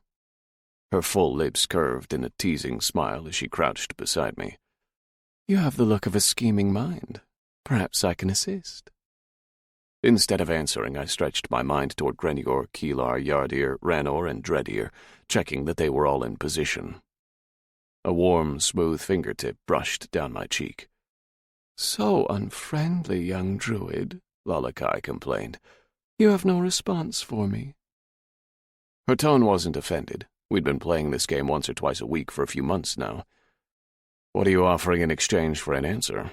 I asked her. "Can we not partake in an amicable conversation between companions?" She looked up at me through her eyelashes. "Must everything be a bargain?" I pushed to my feet, and she rose as well. I was 2 inches taller, but it didn't feel like an advantage. "Everything will be a bargain," I told her. "Unless you're planning to become a lot more generous, then I might consider being companions with you." With a soft laugh, she stroked my cheek, her sharp nails tickling my skin. "Naughty boy. But perhaps I'll indulge you. What gift would you ask of me?" Wariness flickered through me. Was she actually offering me something for free? What I wanted most was to know why she was interested in me. She wanted me to believe she was considering me as a potential consort, but I didn't dare believe it. She was too insistent on hiding her presence from Bane. "You're offering me a gift," I clarified, "with no debt or expectation of a favor later." "Entirely free," she crooned, "to prove my sincerity." Nervous tension prickled down my spine, but I decided to take the risk. "A spell." Her eyebrows rose. "A spell?" "Something small," I said casually. "How about concealment? You're always sneaking up on me, so you're obviously good at it." "You think concealment is a small spell?" she asked, amused. "It'd be a good demonstration of what sort of magic I can bargain for later." Her amusement deepened. "As you wish, young druid." Warm, slender fingers curled around my wrist. Then, turning my palm to face the dark canopy of forest leaves, she pushed up my sleeve. A single druidic circle was tattooed on my inner wrist, visible even in the darkness. She pressed her sharp nail into the center of the circle. Stinging pain sparked when she broke the skin, and as a drop of blood welled, a black rune spread through the empty circle. A thick, shivery wave of magic slid through my body, taking root. "Touch this rune and utter my name," she purred softly, "and for the next 99 beats of your heart you will be one with the darkness. As long as no light directly touches you, you will not be seen by humans or fae." I nodded. She released my wrist. "I hope you appreciate my generous gift, and will be more generous in turn." Yeah, right. I wasn't promising her gifts, generosity, or anything else, and I wasn't thanking her. She'd said she hoped I'd be more generous, but she was really hoping I'd get stupid. "I'll see you around," I said instead, since it was inevitable she'd seek me out again. I walked through the trees, and her gaze followed me, a pressure between my shoulder blades. But when I looked back, she was gone. I continued forward, finding a familiar path. My steps slowed, my boots silent on the mossy ground. A light glimmered through the trees, and I picked out the silhouette of the small cabin where Bane and I lived. Adrenaline spiked through me. I stopped. As I waited, my gaze drifted up. A dozen red and white talismans hung from the lower branches of a tree. They looked like tiny figurines with round heads and tassel-like skirts of loose yarn. Dozens of them swayed from the trees all around the cabin. Minutes dragged past, then Keelar's voice whispered in my mind, "Now, go!" I sped forward as quietly as possible. I couldn't sense Bane's presence or any of his fae, and my Vargs were keeping watch. The cabin was tiny and simple. Bane had built it himself after choosing this forest as his new territory. I slipped through the wooden door. The main space was small, a crude kitchen, a table with 2 chairs, and storage shelves along one short wall. Stacked on the shelves were the reference texts on sorcery and alchemy I'd been studying for the past 10 years. Bottles and jars, vials and pouches, wooden boxes and dried herbs. All the ingredients for my alchemy arrays were stacked with other arcana paraphernalia. A standing wood stove provided our only source of heat. In the corner, beside a straw mattress covered in blankets, was a small wooden chest that held my personal belongings, which amounted to basically nothing. Light glowed beneath the door to Bane's room, but I knew he wasn't inside. My gaze flicked up, sweeping across the markings etched in the doorframe. Another red and white talisman was nailed to the door. They were wards against fae, not humans, but my heart still shuddered in my chest as I swung the door open. Light flooded out, and I squinted against it. Unlike my crude mattress, Bane had built himself an actual bed and carried in a comfortable foam mattress for it. He had real pillows. Ignoring the bed, I turned to his work table. Books were stacked on one end, scrolls of ancient paper covered in fae writing beside them. Artifacts, vials, and small weapons were scattered across the rest of the tabletop. Other people might have thought it was weird that Bane left important, dangerous belongings just sitting around in an unlocked room, but those people had no clue. Reaching this cabin unnoticed was impossible, and anyone dumb enough to set foot inside would never make it out again. As for me, I could go anywhere and touch anything, if I dared, which I didn't. His punishments for disobedience kept me up at night even years later. I crouched and reached under the desk. Tucked in the corner was a metal case the size of 4 of my largest arcana textbooks stacked together. I slid it out. A small basic lock hung from the front, a deterrent more than actual protection. Breath hissing through my clenched teeth, I slipped delicate tools from my pocket and went to work on the lock. It popped open. I flipped the lid up, then went still, listening hard. Grenior's quiet presence brushed against my mind, reassuring me that the pack was keeping watch. Inside the case, narrow vials were lined up in neat rows. My fingers brushed across the tops, and I pulled one out. The label was written in ancient Cyrillic, which I couldn't translate, but I'd memorized the name I wanted. I slid it back in and checked another. The 4th vial I withdrew was 2/3 full of a faintly greenish liquid. This was it. I tugged the cork open and waved the fumes toward my face. A strong scent, like acidic mint with an undertone of crushed leaves, hit my nose. I tilted the bottle against my fingertip. With only a slight dampness on my skin, I touched my fingertip to the end of my tongue. The liquid had a faint, minty sweetness that was almost pleasant. until my tongue went numb. I capped the vial, placed it back in the case, closed the lid, and clicked the lock shut. Less than a minute later, I was striding through the dark trees, one of my alchemy texts tucked under my arm. On silent pause, my 5 vargs trotted out of the shadows to join me, our mission complete. I could steal that poison, and I would. But first I needed to come up with a substitute to replace the poison. If Bane noticed the volume had dropped, he'd know I'd stolen some. So I would mix up something faintly green, minty, and sweet that could fool him. I was leaving nothing to chance. My gaze dropped to my wrist, where Lalakai's new spell marked my skin. Nothing. Chapter 8. Tell me about Echo. Zack glanced at me, then refocused on driving. The first hour of our trek north had followed the scenic sea-to-sky highway, and I'd spent most of it gazing out the window at the choppy waters of the Howe Sound. After passing through the town of Squamish, he'd directed the truck onto a narrow highway that ran through densely wooded valleys. We'd since left pavement behind and were rumbling along a dirt road. The gray overcast clouds hung low in the sky, spilling down toward the treetops, and eddies of fog drifted across the road like clouds, fallen to earth. I've known Echo since I was a kid. Zack's low voice blended with the road noise.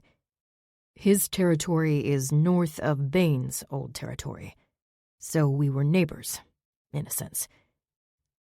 Friendly neighbors? I asked dubiously.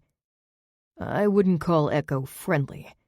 He's difficult to read, even for a Fae. He drummed his fingers on the steering wheel. I'm not sure what to make of his disappearance. He's the sort of Fae no one messes with, so what happened? Even Isvarg was differential to him. The unfamiliar name sounded extremely Slavic, like Isvarg, with a rolled R. Who? Oh, Bane's Fae partner, the Deathmaster. He smirked. Isvarg never revealed his real name, so Bane nicknamed him. It's Russian, for fiend. Remembering the huge jackal beast that had killed Dex, my father's Fae partner, I thought fiend sounded like an accurate name. Is Deathmaster a title? Master is the rank below lord or lady. Dex had called himself a Master of Fire, which meant Zack and I had both ranked up from our predecessors in terms of Fae partners. I glanced over my shoulder at the back seat, where Riker was curled up in cat form, sound asleep, or so it appeared. Zack slowed the truck as we passed through a particularly dense eddy of fog that whited out the road. Their ranking system is pretty loose. Masters are Fae with particularly strong magic. Lords and ladies are Fae who have risen above other masters in power, and kings and queens rule courts. Who determines if a Fae is a master? He shrugged. Another Fae, of similar or higher rank, gives them the title as far as I know. It's the same for druid names. Oh, so you didn't choose Crystal Druid yourself? I asked archly. He snorted. No. Actually, Echo gave me that name. What makes a Fae give you a name? When you do something that impresses them, they might name you. Or if you offend them. But you won't like whatever name they give you then. I'd better try not to offend any Fae. If I was going to eventually get a druid name, I'd prefer it not be insulting. How much farther? 30 minutes to the farm, then another 5 hours on horseback. What farm? He didn't immediately answer. Surprised, I watched his jaw lock up and tension line his posture. My old farm. He finally said, It's the best route north to the Shadow Court and an easy place to have Tiliag meet me. The condition of the road deteriorated until it was little more than a dirt track. The forest had grown wilder. the towering trees blocking our view of the mountains that crowded the valley. On our right, a rocky creek raced in the opposite direction toward the Squamish River, the water frothing and white. I peered through the windshield. Is it me, or does the road end? It collapsed into the creek decades ago. This used to be a mining route. There's abandoned equipment scattered around the forests here. How do we get to your farm? He arched an eyebrow and spun the steering wheel. The truck swerved toward the rushing rapids of the creek. "Zach!" I shrieked. The wheels bounced over the rocky shore. Then we plowed into the water. The current shoved at the wheels, but we kept bouncing forward, rolling over boulders hidden just beneath the rapids. The creek was only as wide as the truck was long, and the front tires jolted up onto dry ground. I let out a breathy exhale. Zach cast me a smug smirk. "Now you know how it feels." Asshole.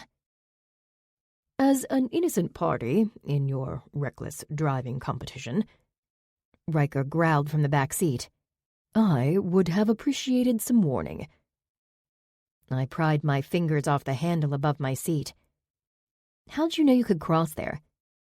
Because I created the crossing. With some Fey help. You timed your question perfectly, by the way. I scowled at him. Fallen leaves covered the ground, disguising the narrow track that cut through the trees. The creek peeked through the foliage until the corridor through the forest curved away from the water. We drove for another few minutes. Then the woods gave way to a small valley. My heart lodged in my throat. Once, the valley had probably been lush and beautiful. But as it was now, the word wasteland came to mind. The surrounding mountains were vibrantly green and bursting with life, but the valley was a uniform grayish-brown, dotted with the burnt skeletons of trees. It was as though a wildfire had swept through the valley, except even the worst fires didn't kill everything. This was something more sinister. Tension was radiating from Zach again. He drove the truck onto the scorched, dusty earth. The creek had come back into view, winding through the center of the valley, and on its nearer side were the remains of several buildings. They, too, had been utterly destroyed. The truck rolled to a stop beside the collapsing remains of a farmhouse. Zach cut the engine but didn't unbuckle his seatbelt. He just sat there, staring through the windshield at the vista of death. What happened? I asked. He started as though he'd forgotten I was there. With a click of his seatbelt, he pushed his door open. I clambered out too, my hiking boots crunching on the ashes that coated the ground. I nudged my toe through the thick layer, searching for green sprouts. Can you feel it? Riker landed on my shoulder, the small claws of his J-form pricking my skin. The land is dead. Not even the hardiest blade of grass will take root in this earth for many seasons to come. I closed my eyes, but all my druid senses could detect was a hollow, empty note of death. Whatever the energy here had been like before, it had been silenced. We should not linger here. He spread his wings. I will familiarize myself with the area. Call me when you are prepared to continue onward. I nodded and he took flight, soaring north. Reaching back into the truck, I pulled 2 lightweight hiking backpacks off the rear seats. A large camping pack for overnight treks sat on the floor, stuffed with supplies for a week in the bush. I hoped we wouldn't need it. Slinging my pack onto my back, I circled the truck. Zach stood near the blackened front porch of the house, gazing up at it. I crunched across the ashes and stopped beside him, closer than I would normally have stood. I offered his backpack. He swung it over one shoulder, then resumed staring at the wreckage. I waited. His chest rose and fell with a deep breath. About a year ago, I pissed off a dark art sorceress when I picked up a mythic teen that the sorceress had planned to make her apprentice. I remembered what he'd said about the kidnapping charges on his MPD records. He'd been saving mythic teens from the Vancouver streets. The sorceress was old and powerful, with a whole network of rogue mythics to do her bidding. Making an enemy of her was stupid, but... His hands clenched and unclenched. No one saved me from Bane. I couldn't let the same thing happen to that girl. My fingers twitched toward him, but I stopped myself. What if he didn't want me to touch him? I sent the girl overseas and went into hiding. I thought the sorceress would forget about me. While I was gone, she found the valley, broke through its protections, and did this. She did it to punish you? I whispered. And to draw me out. She figured I'd come back to kill her. She was right. He gazed around at the destruction. But it didn't change anything. It didn't bring this place back. Did the other kids you rescued live here too? I asked softly. Yeah, they'd hang around for a few months, sometimes longer. Then move on when they were ready. A few older rescues managed them. I didn't do much besides bring them here. I rubbed my temple, trying to puzzle it out. Why do you do it? If you weren't taking care of them yourself, why bring them here? His eyes turned to mine, obscured by shadows. Morgan was the first person I brought here. I sent all the others on their way before I went into hiding, but she didn't want to be anywhere else. So I let her stay. He pointed at the ground a few feet in front of him. She died. Right there. I looked at the spot. It was nothing more than a layer of ashes in front of the porch steps. I was selfish. Zach stared at the ashes. I knew she'd be safer somewhere else. But her staying meant I could keep my horses here too. My neck creaked unwillingly as I looked over my shoulder at the remains of another building, its shape familiar despite the damage. The sorceress killed your horses too? Burned them alive. In the barn. Horror snapped through me before a wave of grinding rage consumed it. If he hadn't already killed that sorceress, I would have started hunting her right this moment. A desire made stronger by the sight of Zach, standing beside me with the look of a mortally wounded man silently bleeding to death. I grabbed his hand and yanked him into motion. Stumbling, he extended his stride to match mine as I swept away from the burned house, heading in the direction Riker had flown. Aren't you the one who tore into me for not forgiving people for making mistakes? I said sharply, tugging on his hand to ensure he kept moving. That applies to you too. You need to forgive yourself. Aren't you the one who pointed out how some things are unforgivable? You didn't burn this place down yourself. You underestimated an enemy. If it was me, instead of you, wouldn't you say I should cut myself some slack? His mouth pressed into a thin line. Probably. But that doesn't mean either of us can do it. My fingers dug into his. His crushed mine. We held on to each other as we marched the length of the valley. I didn't slow as we climbed over the collapsed fence that delineated former pasture and healthy forest. I didn't slow as greenery engulfed us, and the scent of green things washed away the dusty, bitter ash. I didn't slow until we were surrounded by the vibrant pulse of life, and I could no longer sense the empty death from the valley. I pulled Zach to a halt. Tugging my free hand, I turned to face him and stepped close. Then I wrapped my arms around his waist, rested my cheek on his shoulder, and closed my eyes. He stood rigidly, as though expecting a knife in his back at any moment. I'm comforting you, asshole, I muttered. Should I punch you instead? He was silent. Then, with stilted motions, he settled his arms around my shoulders. He'd been a lot more confident when pinning me to a wall and kissing me. Emotional comfort was a foreign concept to both of us. I drew in a deep breath. I exhaled. I breathed in again, then began to sing. My young love said to me, "My brothers won't mind, and my parents won't slight you for your lack of kind." Then she stepped away from me, and this she did say: "It will not be long, love, till our wedding day." The wrenchingly mournful tune of Lost Love slid softly across my lips. Zach's arms tightened around me, and he didn't breathe as I continued into the next verse about a doomed bride-to-be who would never make it to her wedding. Then she went her way homeward, with one star awake, as the swan in the evening moves over the lake. His hand touched the back of my head, his fingers curling into my hair. He bowed his head as he listened, his breath stirring my bangs. And I smiled as she passed with her goods and her gear. And that was the last that I saw of my dear. I pulled myself closer to him, pressing against his chest as I began the final verse.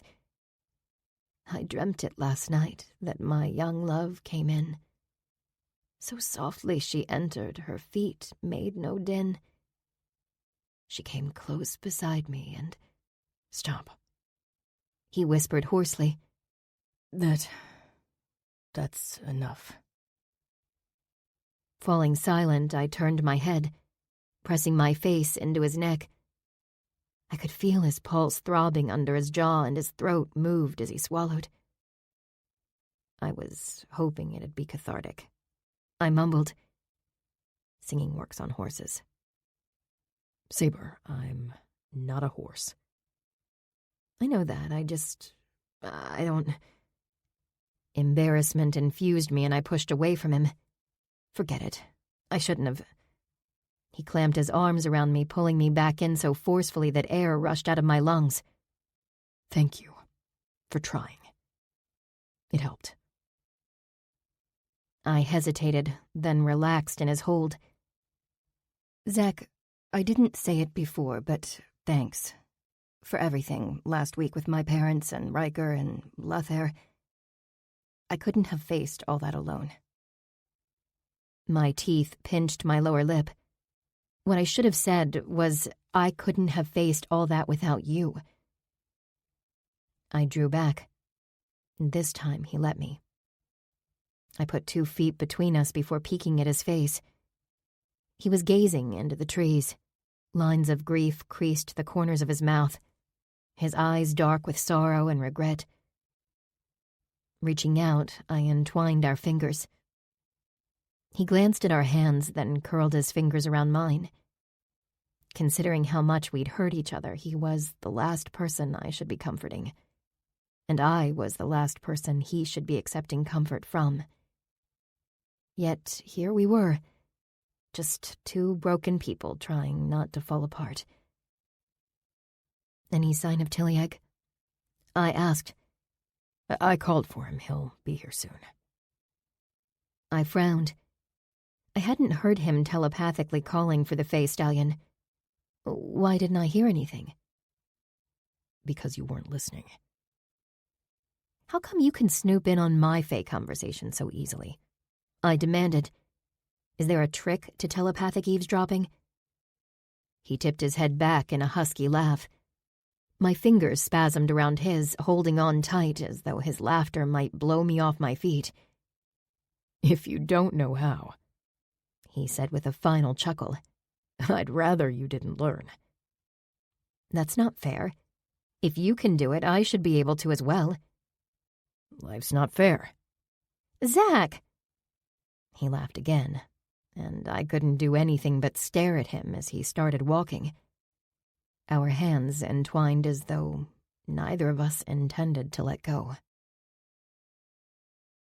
Chapter 9.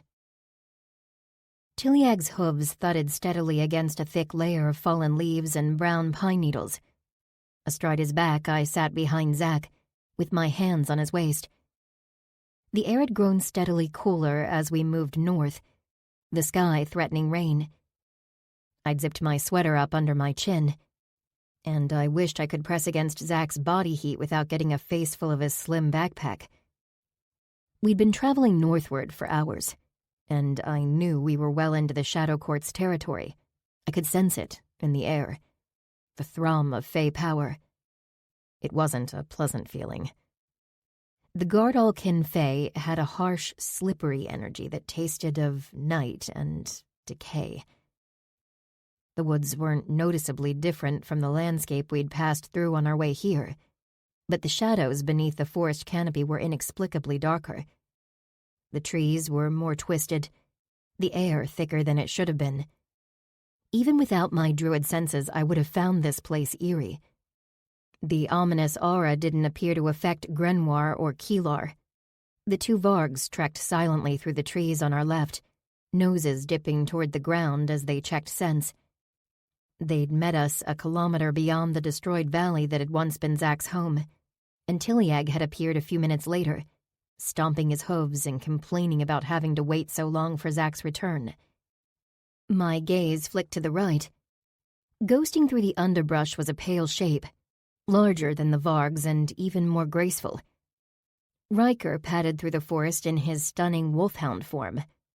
His thick white fur glimmered in the overcast light, small golden antlers rising from his forehead just in front of his wolf-like ears.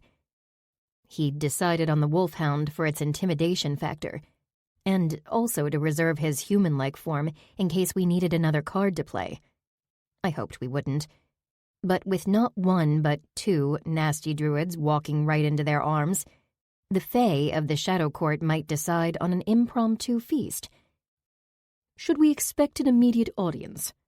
Riker asked, pausing between two pine trees with his ears perked forward. "Or must we demand one?" "They already know we're here," Zach said. "Assuming it goes like normal, a few members of the court will show up to greet us." "I hope they come soon," Tiliag complained. "I have already carried you across mountains and waited while you frolicked in a human city." "Frolicked?" Zach muttered. "The court will greet you." Blue eyes gleamed in the gloom as Riker glanced our way. "Your rapport with the ruthless Gardalkin is more intimate than I imagined." Zach rolled his shoulders, the muscles in his sides tensing under my hands. "Marzana, the queen, has always favored me, and the rest of the court followed her lead. If she's changed her tune, however, this won't go well." "How did you curry favor with the Shadow Queen, I wonder?" Riker mused. "Queen of Death, actually," Zach corrected. "It's called the Shadow Court because the Gardalkin all have shadow abilities of some sort. But Marzana's most dangerous power is her death magic." That news didn't bolster my confidence. "Is your plan to ask about Lalakai and Echo, then leave?" "Yes. All I want is information. Marzana might be friendly with me, but I don't want to owe her anything." "The Queen's ire carries great risks," Riker remarked. "I will aspire to charm her of any animosity." "I seriously doubt that'll work," Zach replied. "Nonsense. I am very charming." I rolled my eyes. Unless you're going to flirt with her, Riker, you should focus on intimidation instead. His annoyed chuff carried through the quiet woods. "I feel I am being doubly insulted.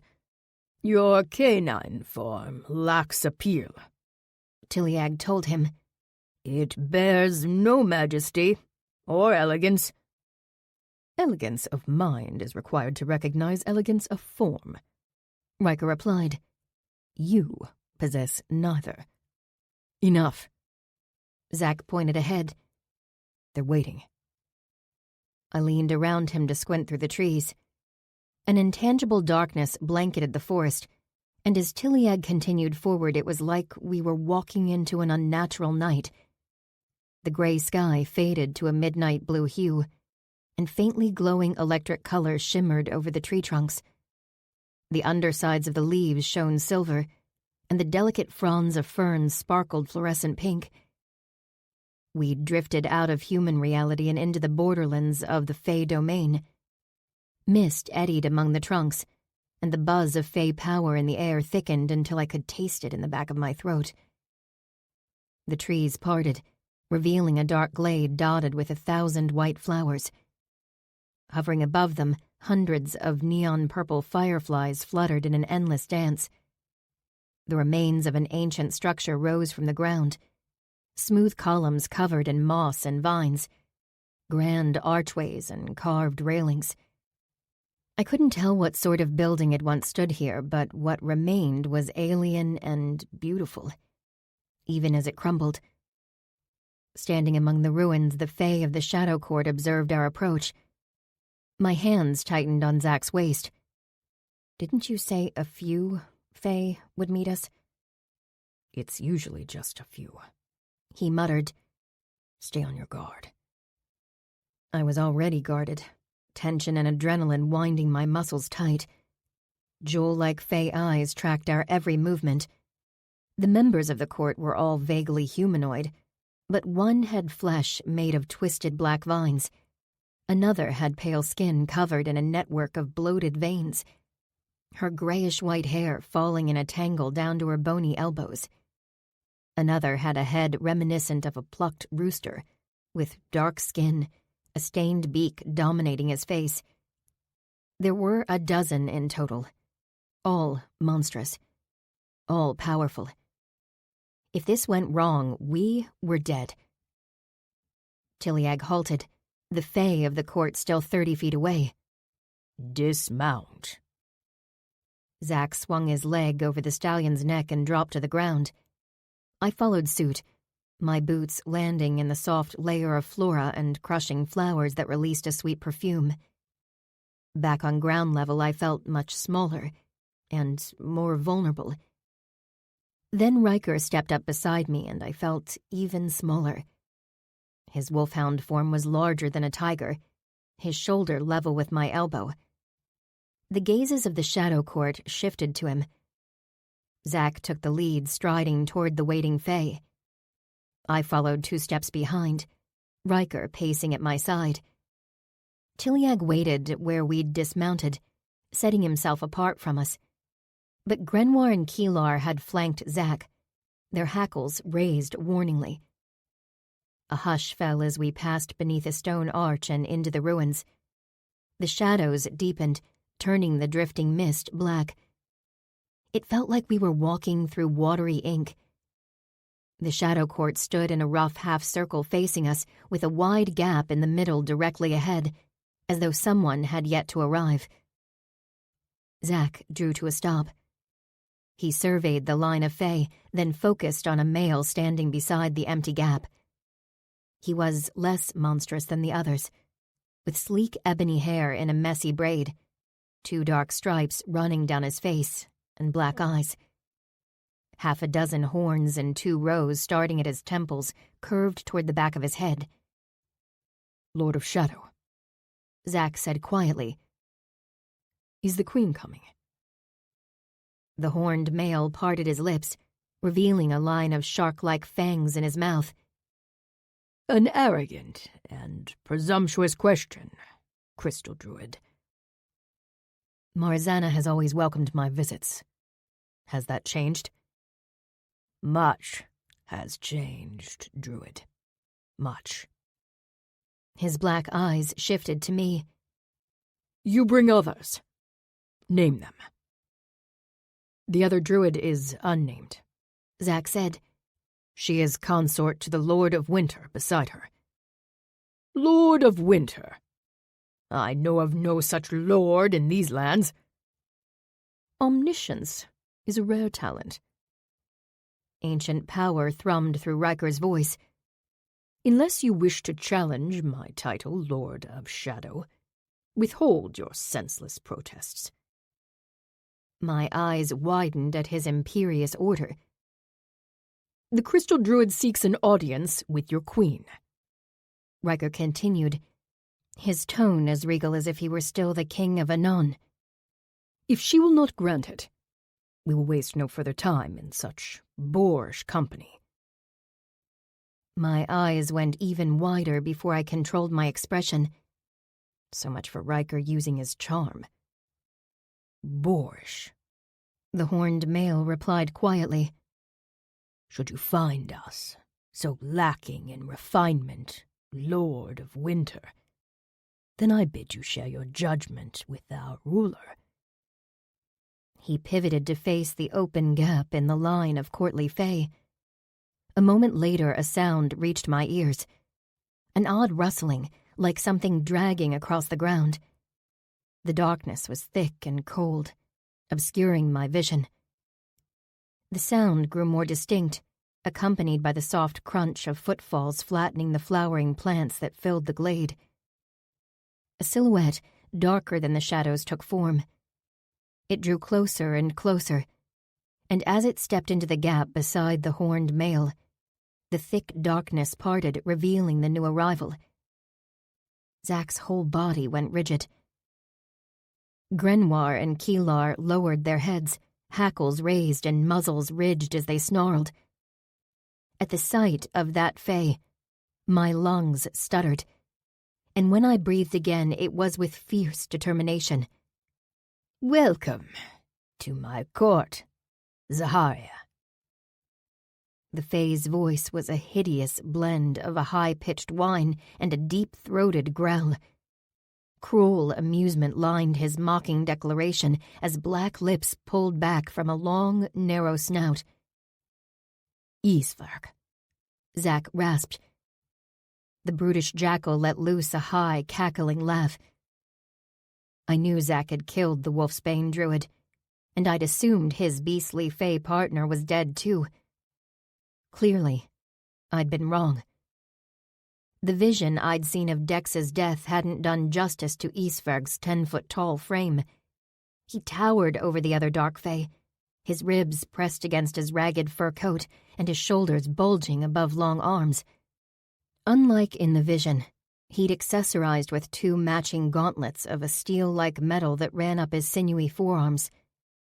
The jointed metal covered his bony fingers, and the ends were tipped with green-streaked purple stones in the shape of talons. One of those gauntleted fists was braced on the ground, and the other was bent behind him. Still cackling, Isvarg pulled something forward and tossed it carelessly onto the delicate flowers. Fireflies scattered as the unmoving heap sprawled lifelessly. My eyes darted across long, tangled raven hair and graceful feminine limbs. Lalakai. I couldn't tell if she was alive. "Come to collect your refuse, little druid," Isvarg taunted.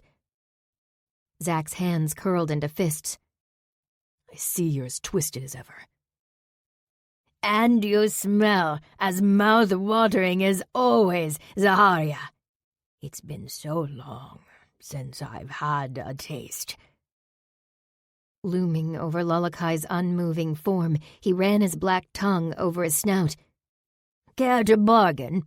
Surrender to me, and I'll allow the Night Eagle to live."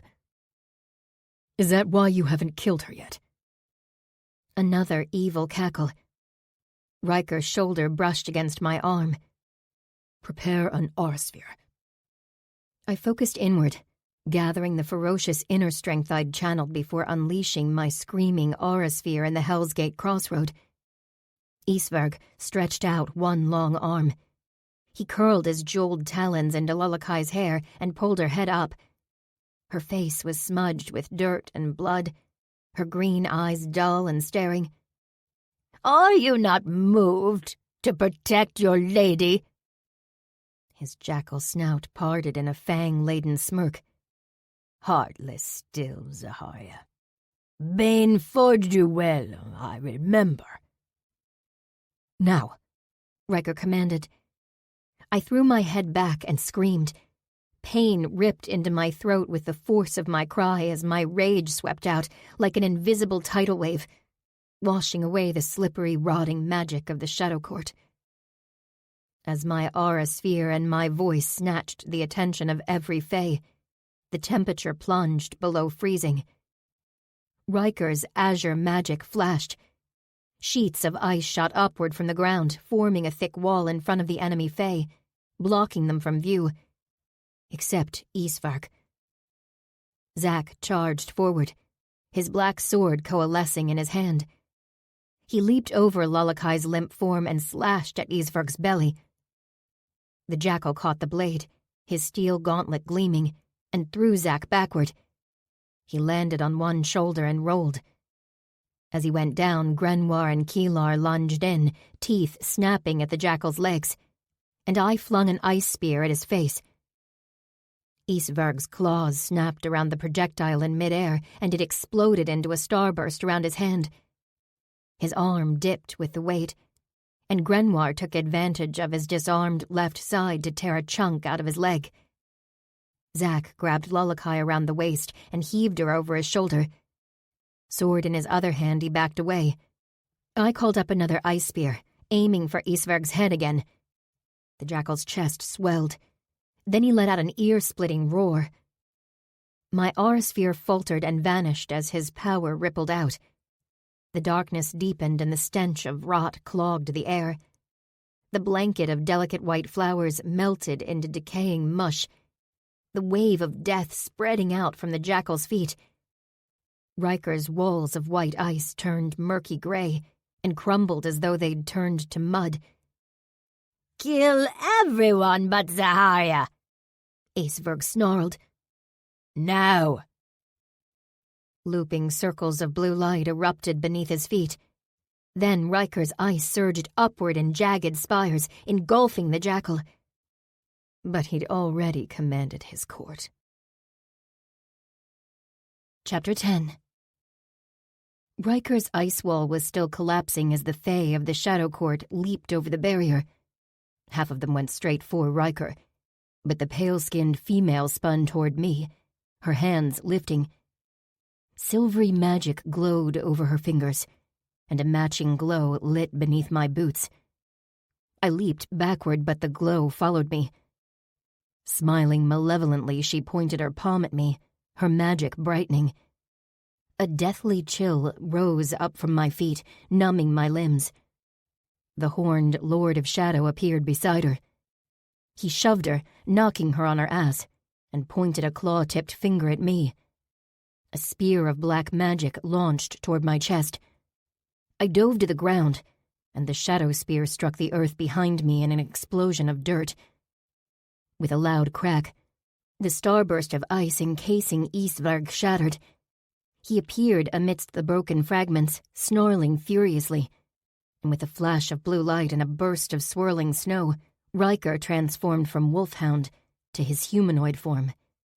Shards of ice whipped around him in a spiraling blizzard, tearing into the Fae who got too close. Riker raised his arm.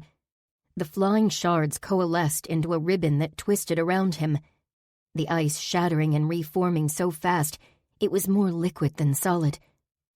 The spiraling line thickened, then thickened more until it took on the shape of a jagged ice serpent. It coiled around Riker, its reptilian jaw gaping hungrily. With a bestial snarl, Isvarg lunged at Riker. The serpent struck, and ice burst everywhere, filling the glade with sparkling snow.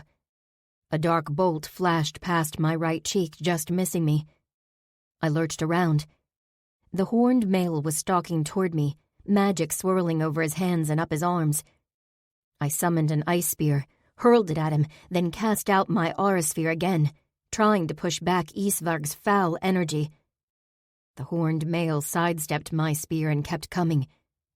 He fired another black blade at me and I dove clear, rolled to my feet and sprinted away, my gaze scouring the battlefield. With thundering hooves, Tiliag charged past me. I raced after him. Zack appeared in the haze of shadows, snow, and ancient ruins. Lolakai hung over his shoulder, and Grenoir and Keelar darted around him, guarding his back as he rushed toward Tiliag. The stallion and I reached him together, and I helped him heave Lolakai across Tiliag's back. Zack swung up behind her, then reached down for me. A shadow blade hit the white column beside me. Stone shrapnel sliced my skin. Zack yanked a potion bottle from his belt and whipped it at the horned male. He cut it out of the air with another blade, and with the shattering of glass the potion exploded into a gray cloud that reeked of iron. I hauled myself up onto Tiliag's back, barely grabbing onto Zach's jacket as the stallion pivoted on his hind legs. Before he could leap away, Isvarg charged out of the mist, his red eyes glowing and fangs bared. Death magic clung to him in streaks of oozing toxic black. His taloned gauntlet slashed toward Zach. An ice spear formed in my hand, and I lunged sideways, smashing it into Isvarg's palm before it touched Zach. The spear burst into shards as Tiliag lunged violently forward. But I wasn't holding on. My balance was off. The world spun as I fell, landing hard on my back. "Saber!" Zach yelled. "Keep going!" I gasped. As Tiliag's thundering hooves receded, Isvarg towered over me with a bestial grin. "I've traded one of Zaharia's females for another. How amusing." Lightning fast, he grabbed the front of my sweater. His jeweled talons pierced the fabric, scratching my skin as he lifted me off my feet.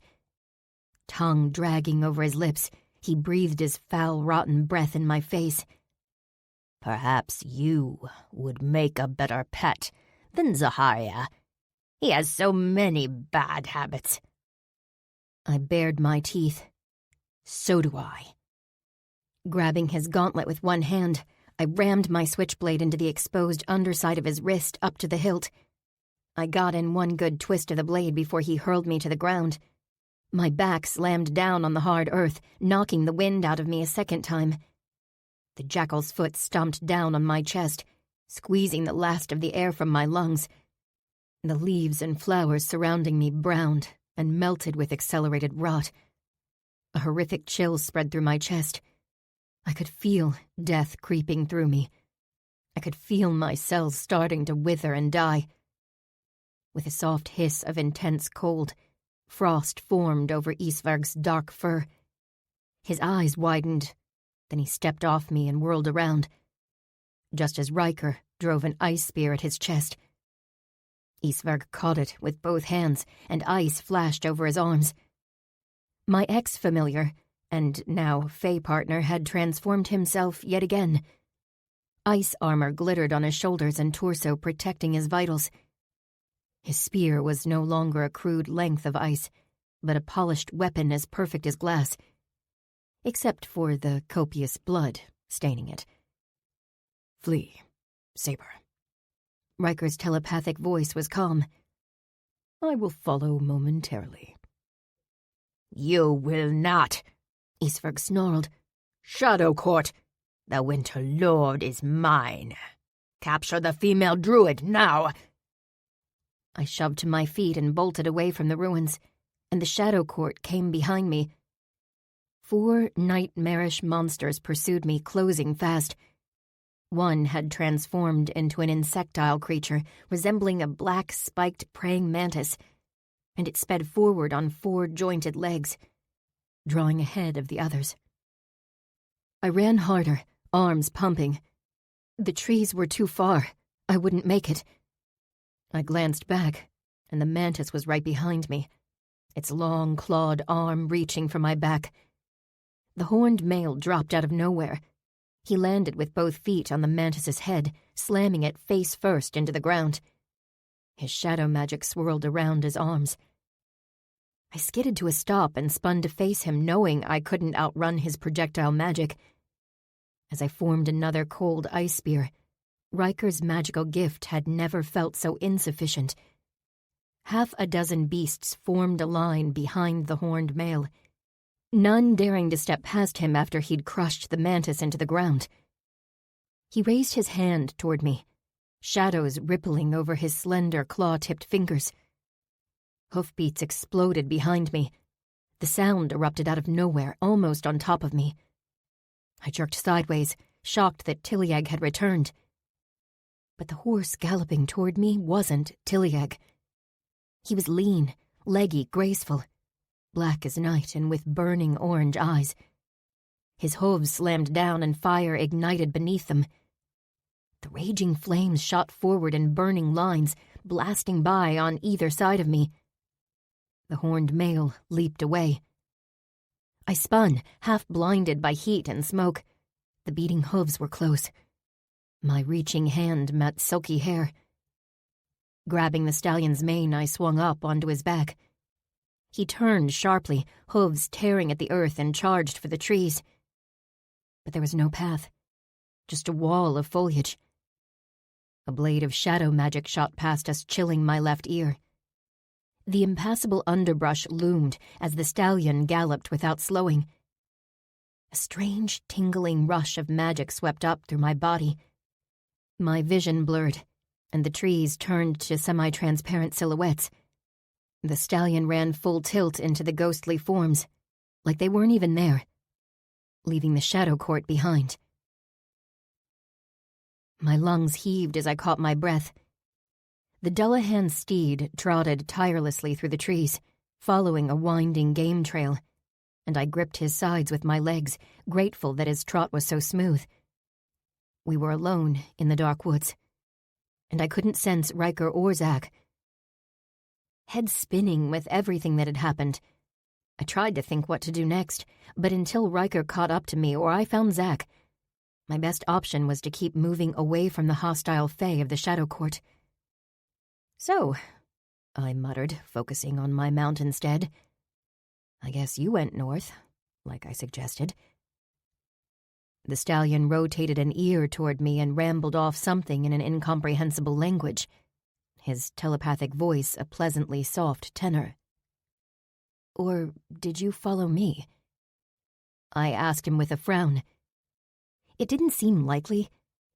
Even a Fae horse would have had trouble keeping up with a vehicle traveling highway speeds for hours, and it was even less likely that Riker would have missed the presence of a tag-along. I glanced around the quiet forest. The shadows and mists of the Fae domain hid the sun. Uneasy, I stretched my senses out and felt a familiar flicker of power. So did the stallion. He danced sideways in mid-trot, almost unseating me. "Saber."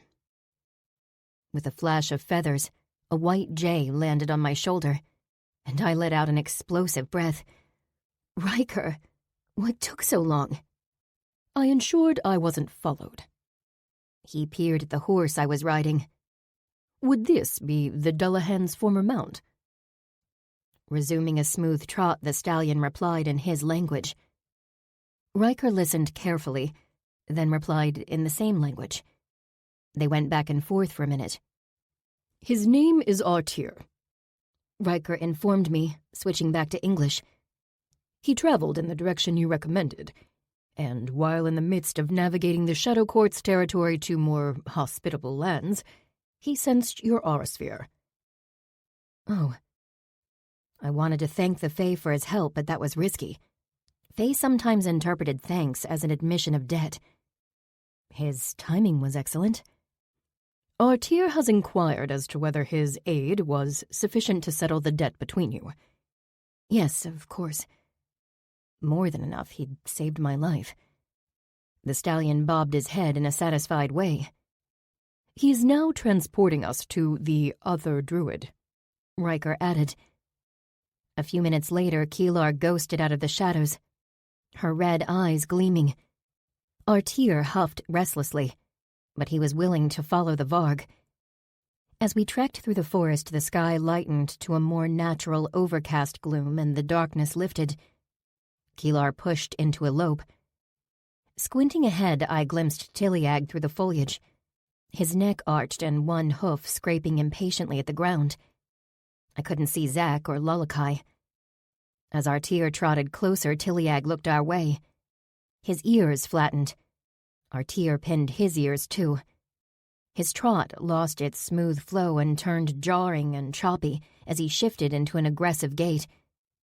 I swung my leg over his back and dropped off his side, bailing before I ended up in the middle of a stallion brawl. Riker seemed to have the same idea as he soared up into a tree. Leaving the horses to it, I hurried through the underbrush. In a gap in the foliage, Zack knelt between two trees. Lullakai was stretched out on her back in front of him, and he was cupping her head as he dribbled a potion into her mouth. Her eyes were half open, but glassy and unseeing. Shallow scratches marred her arms and legs, dried blood, streaking her skin. But she didn't appear badly wounded. I crouched opposite Zack. He glanced up, his face tight. "Are you okay?" He asked brusquely, unsurprised to see me. Keelar had probably been updating him on our approach. Fine, and Riker is fine too. Zack jerked his head in a nod and resumed trickling potion into Lulakai's mouth. "She's been poisoned. But I don't know with what.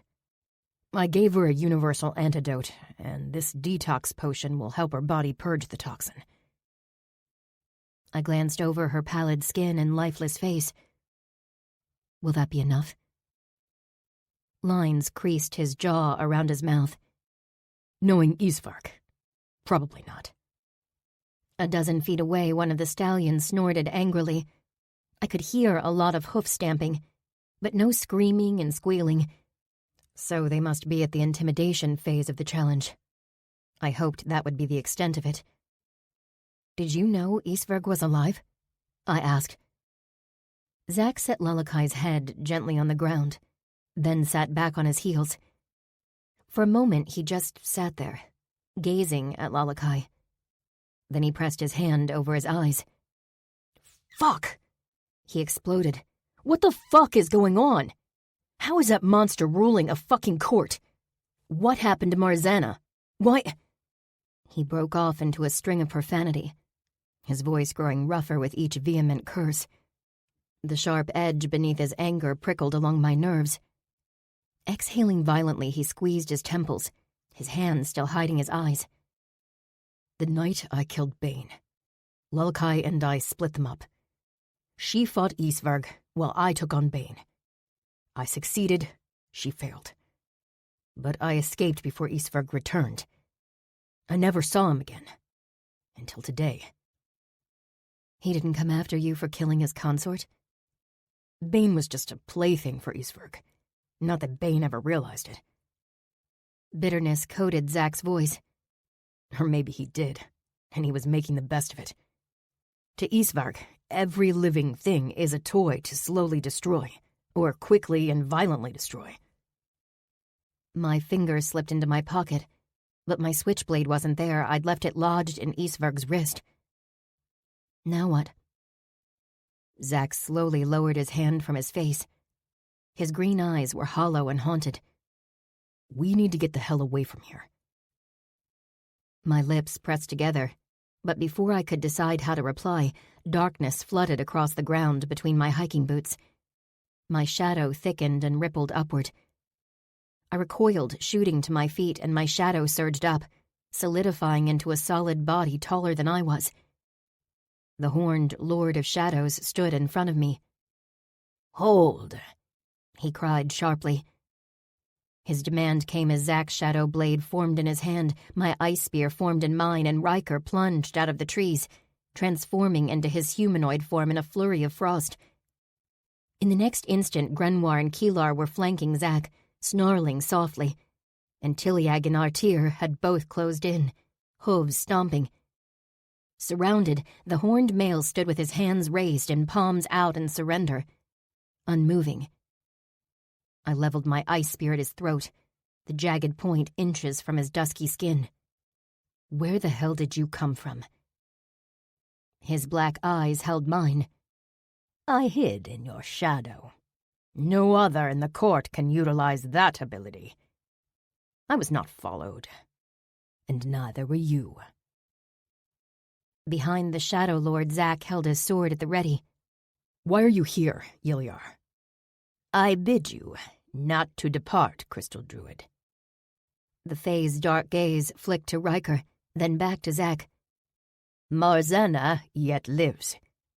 I seek allies to destroy the foul beast who has overtaken my court and return Marzana to her throne."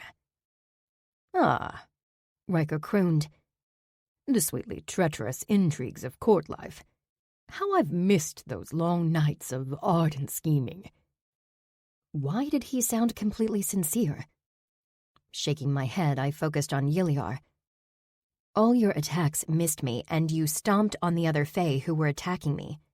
I'm assuming that was on purpose." "Of course." his lips curved, revealing a hint of fangs. I do not miss.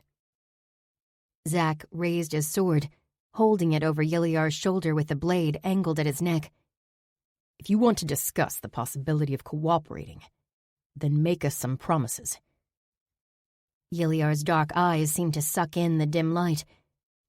I swear to all present here that I will inflict no intentional harm upon you, nor betray you to the Lord of Death who now rules the Shadow Court. With a grunt of acceptance, Zack lowered his arm, but he didn't dissolve the sword. I let my ice spear hang at my side, following his lead. How is Marzana still alive if Isvarg has her throne? Zack asked. The beast poisoned her, just as he poisoned the Night Eagle. Marzana hid herself and needs naught but a cure to regain her strength. With her we can destroy Isvarg once and for all. Do not pretend you have not longed for his death, Crystal Druid. Zack's face was stony. Isvarg was unstoppable 10 years ago. He'll be even stronger with an entire court behind him. It's suicide. I watched him, my lips bending in a frown. If personal revenge does not motivate you, what are the larger ramifications? Yiliar's voice deepened with intensity. Isvarg already pushes the boundaries of the court's territory. His deathly poison spreads. He has held the throne for a mere fortnight, and his power will only grow. If he is not killed soon, he will become truly undefeatable. Isvarg is your problem, Zack said flatly. Deal with him yourself. Yiliar bared his fangs. When did this pathetic cowardice infect you, Crystal Druid? My ice spear snapped up, the point hovering at the pulse in the Shadow Lord's throat. Impressive manners for a lord, I snarled. Do you always insult people when you don't get your way? An insult it may be, but it is accurate, nonetheless. A bone-deep chill spread through the air. The Crystal Druid has given you his answer, Lord of Shadow, Riker said, his eyes bright with icy power. Take your leave. With a quiet snarl, Yiliar blurred into darkness and sank until his body had merged with the shadows on the forest floor. I waited, but I couldn't sense his presence. I lowered my spear again, and then, because I still didn't know how to unmake the ice, I tossed it into a bush. Let's get out of here, I said. He could pop up again any time. Nodding, Zack dissolved his sword. I watched as he silently lifted Lalakai and carried her over to Tiliag. I'd defended him when Yiliar had called him a coward. Zack wasn't a coward, and Yiliar deserved a spear in the throat for trying to manipulate Zack with insults. But even though I didn't want to admit it, the Shadow Lord wasn't wrong. Because the emotion Zack was fighting, the reaction he'd tried to hide from me, was fear. Chapter 11. We made the 5-hour trek back to Zack's decimated farm. In the woods a few miles north of the burned buildings was a one-room log cabin, where he'd explained he had practiced alchemy too dangerous to perform near the teenage rescues on his farm. It had escaped the destruction that had leveled the rest of his property.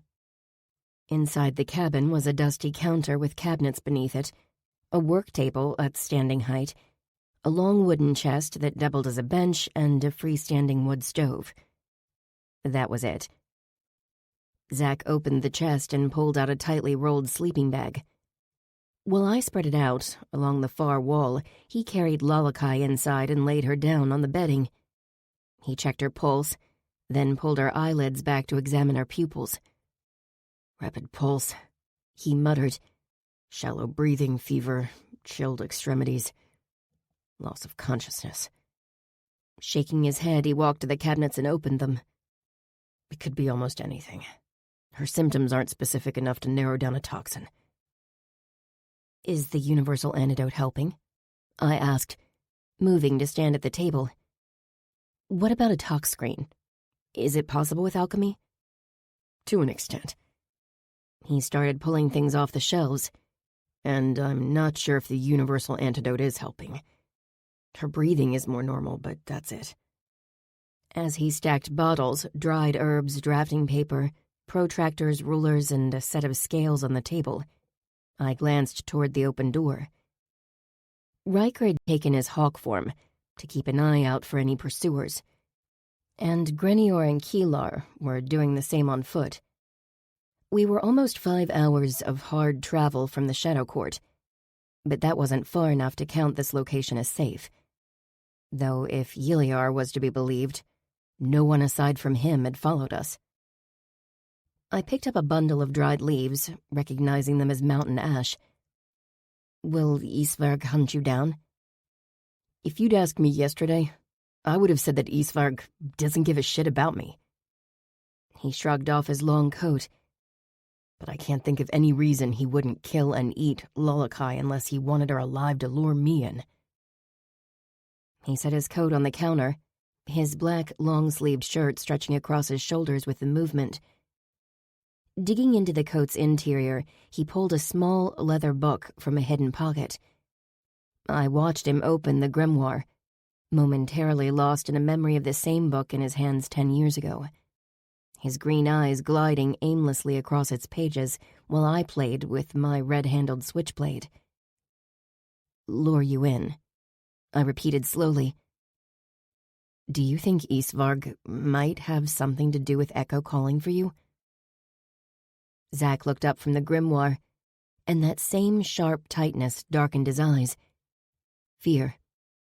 Fear at the suggestion that Isvarg had lured him into a trap. I don't know, he growled, looking down at the grimoire again. Like I said, Echo is powerful. Isvarg used to be afraid of him. But Isvarg is stronger now. Yiliar called him a lord of death. He's increased his rank since you knew him. Zack turned pages in his grimoire, searching for something. All the more reason to get away from him. What about Echo? He can take care of himself. But he called for you. I'm just a druid, Saber. He snapped. Echo can crush small towns without breaking a sweat. He doesn't need me. I wasn't sure what surprised me more, Zack's anger or the implication about his Fey ally's power. Zack, I began. Don't fucking start. He slashed a glare across me. I'm not a white knight. My relationship with Echo is one of convenience. For both of us. I'm not going up against the Shadow Court for a Fey who only shows up to help me when he feels like it. I was silent. He slapped his open grimoire down on the table. You know I'm not the loyal ally type.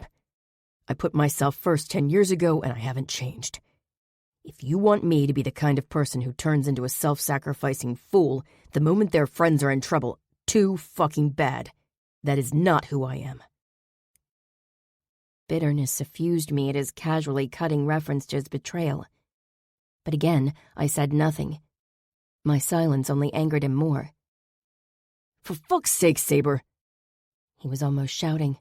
Stop with the fucking judgmental stare. I'm a goddamn rogue. What did you expect? I drew in a deep breath. Then I slammed both hands down on the table.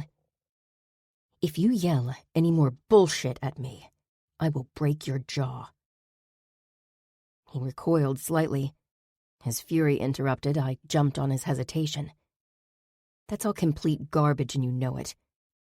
Have you already forgotten how you risked your life like a self-sacrificing fool last week when we went up against Lothair?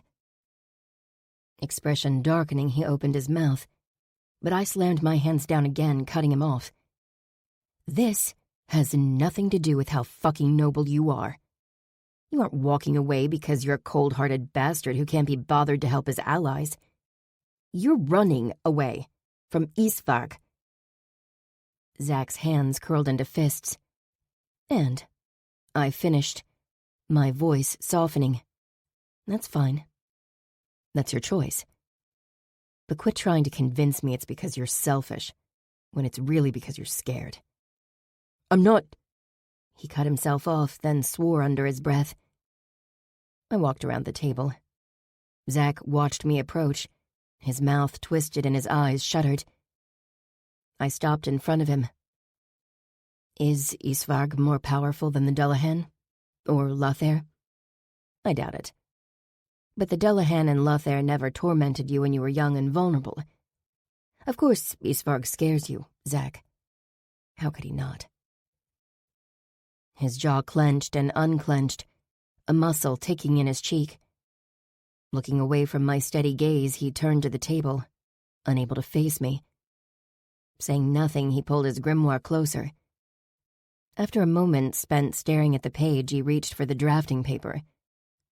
Leaning against the table beside him, just far enough away to avoid accidentally catching an elbow in the ribs, I watched as he traced out a circle and filled it with precisely measured geometric lines that connected smaller circles and other shapes.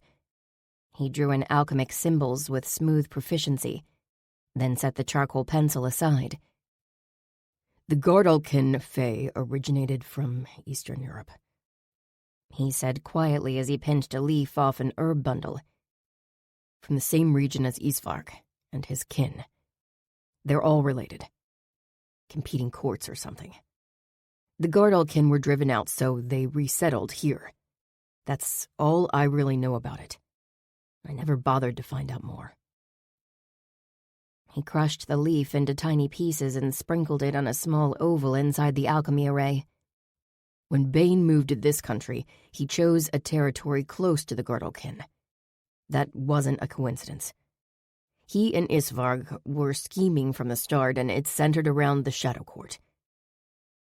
Opening a bottle, he tipped a drop of thick green syrup onto a point in the array.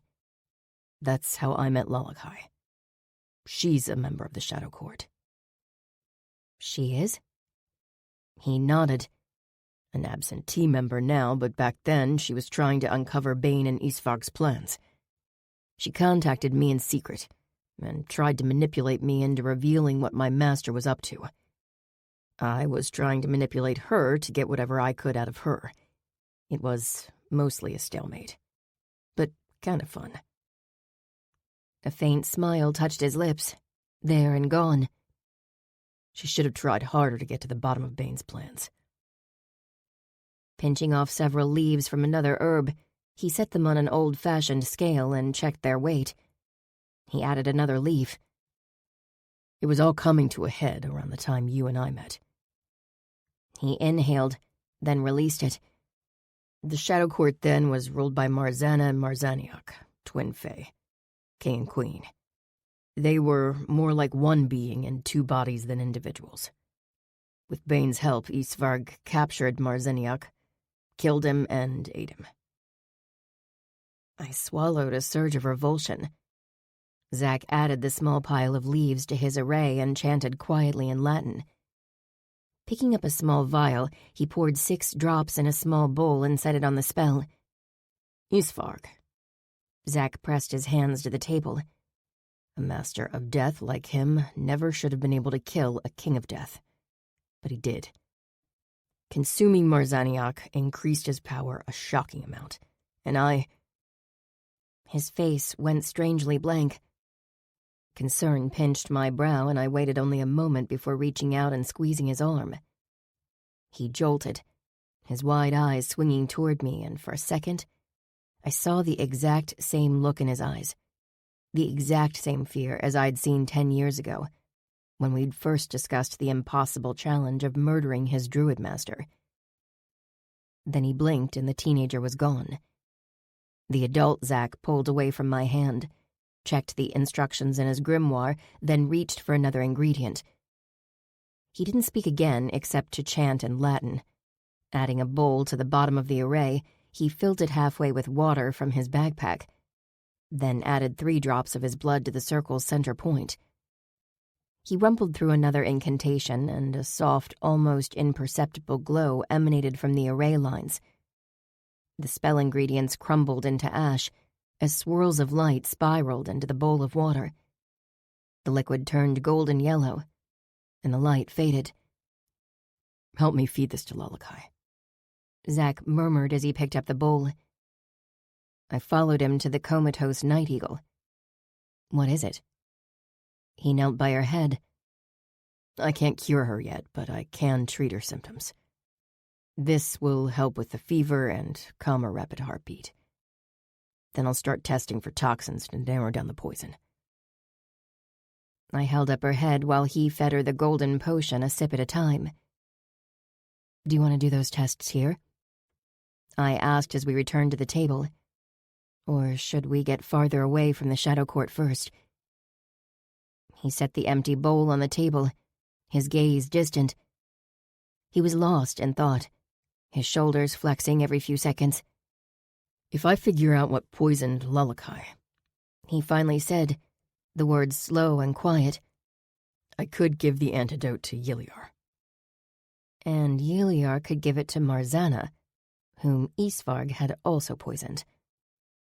Echo might need it too. He rolled his shoulders again. If Isvarg attacked him with this poison, that would explain why he called me, and why he stopped answering. He could have fallen unconscious like Lalakai. "So we need to figure out the poison," I concluded. Zack's gaze slid to me. "You and Riker agreed to accompany me to the Shadow Court. You've done that and more already." "Are you suggesting I go back home?" I crossed my arms. "I'm a psycho-vigilante witch. Remember, I live for wrecking cruel, power-hungry monsters like Isvarg." He huffed in exasperated amusement, but quickly sobered. "Saber, thanks." I looked away, a strange tightness in my chest. Yeah. The constrictive feeling twisted deeper. Sure. Chapter 12. Since we weren't heading back to civilization tonight, I left Zack in the tiny cabin and rode Artir to Zack's truck, parked near the ruins of his old home.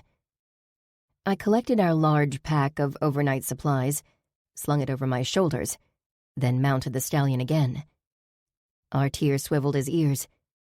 His low voice chattered in my head, still unintelligible, as he crossed the burnt field and plodded into the forest.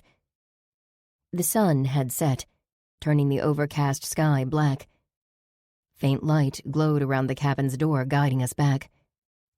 Tiliag stood in the shelter of one wall, an almost invisible silhouette. As I swung off Artir's back, a raindrop splattered on my nose. Another plopped on my head. I laid my hand on Artir's shoulder. "It would be safer for you to go on your way now," I told him, hoping he could sense my meaning. "You don't want to get tangled up in our mess." Artir turned his head, one fiery orange eye fixing on me. He rambled off something rapid. "He is already involved." Riker swooped out of the sky and landed on the cabin's roof, his pale form glowing in the darkness. The rain picked up, pattering steadily. "He says he will remain with us for now, and if you need a mount, he will assist you." Tiliag snorted loudly. "He adds," Riker continued in a neutral I'm just translating tone, "that he is highly accomplished at protecting his rider, unlike certain others of his kind." Tiliag flattened his ears. "We are not mere mounts for humans, existing only to transport them." Artir shot back something rapid and disdainful. Riker ruffled his feathers. "Bearing a rider is a demanding task for the unskilled. He understands that you may find it too challenging." Ears pinning, Tiliag surged out from under the cabin's eave. Artir arched his neck, ready to meet the challenge. Rolling my eyes, I strode for the cabin before rain soaked through my sweater. I pulled the door open, light spilling out. As I closed it tight behind me, blocking out the weather, Riker blurred through the roof and fluttered down to land on the counter. Zack was still at the work table where I'd left him. The wooden top was cluttered with triple the alchemy supplies as before. He'd lit a fire in the stove, and the cabin's interior was almost stiflingly warm after the damp chill outside. As I set the pack on the counter, he poured a drop of what looked like blood from one vial into another, filled halfway with faintly blue liquid. I fished out a large water bottle from the pack, drank a third of it, and carried it over. He set the 2 vials on the table with a frustrated sigh and took the bottle, gulping down another third. "Anything?" I asked. He passed me the bottle. "Her blood is negative for everything I've tested for. I'm not surprised, since Isvarg wouldn't rely on a common poison. But the tests for less common toxins are more complex. I don't have ingredients for all of them, and some will take days to make. Will Lalakai last that long?" "She might." Rubbing his jaw, he leaned against the counter. "She isn't getting worse. That could be because of the potions I've dosed her with, but maybe not. Marzana is still alive after 2 weeks, according to Yiliar. The vast majority of poisons kill within a few hours to a few days." I frowned. "What's the point of a poison that doesn't kill?" "Weakness," Riker answered. "The Lord of Death craves power, and he gains it by consuming his enemies while they still live." Zack nodded. "That's how Bane and Isvarg took down Marzaniak 10 years ago. They weakened him somehow, and..." His eyes widened. "Wait.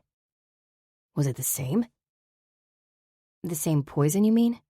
I asked, leaning forward intently. "It's possible. Bane was working on something in the months leading up to killing Marzaniak, and he was meeting with Ruth a lot." "Ruth sold poisons." My gaze slid to Lalakai. Was the poison in her veins one that my aunt had made? Why would Isvarg hold on to a poison for 10 years, then suddenly decide to use it now? Good question. Zack drummed his fingers on the work table. He wasn't in this area for the last 9 years. I would have heard about it, which means he only recently returned. Why now? He shook his head as though deciding it didn't matter. As for the poison, Isvarg isn't the type to carry things around with him. Was it something left in Bane's old territory that he recovered? But I took or destroyed everything useful. As he reached up to run his hands through his hair, the crystals hanging on cords around his neck glinted. I pursed my lips. What about those gauntlets he was wearing? Its talons were crystals.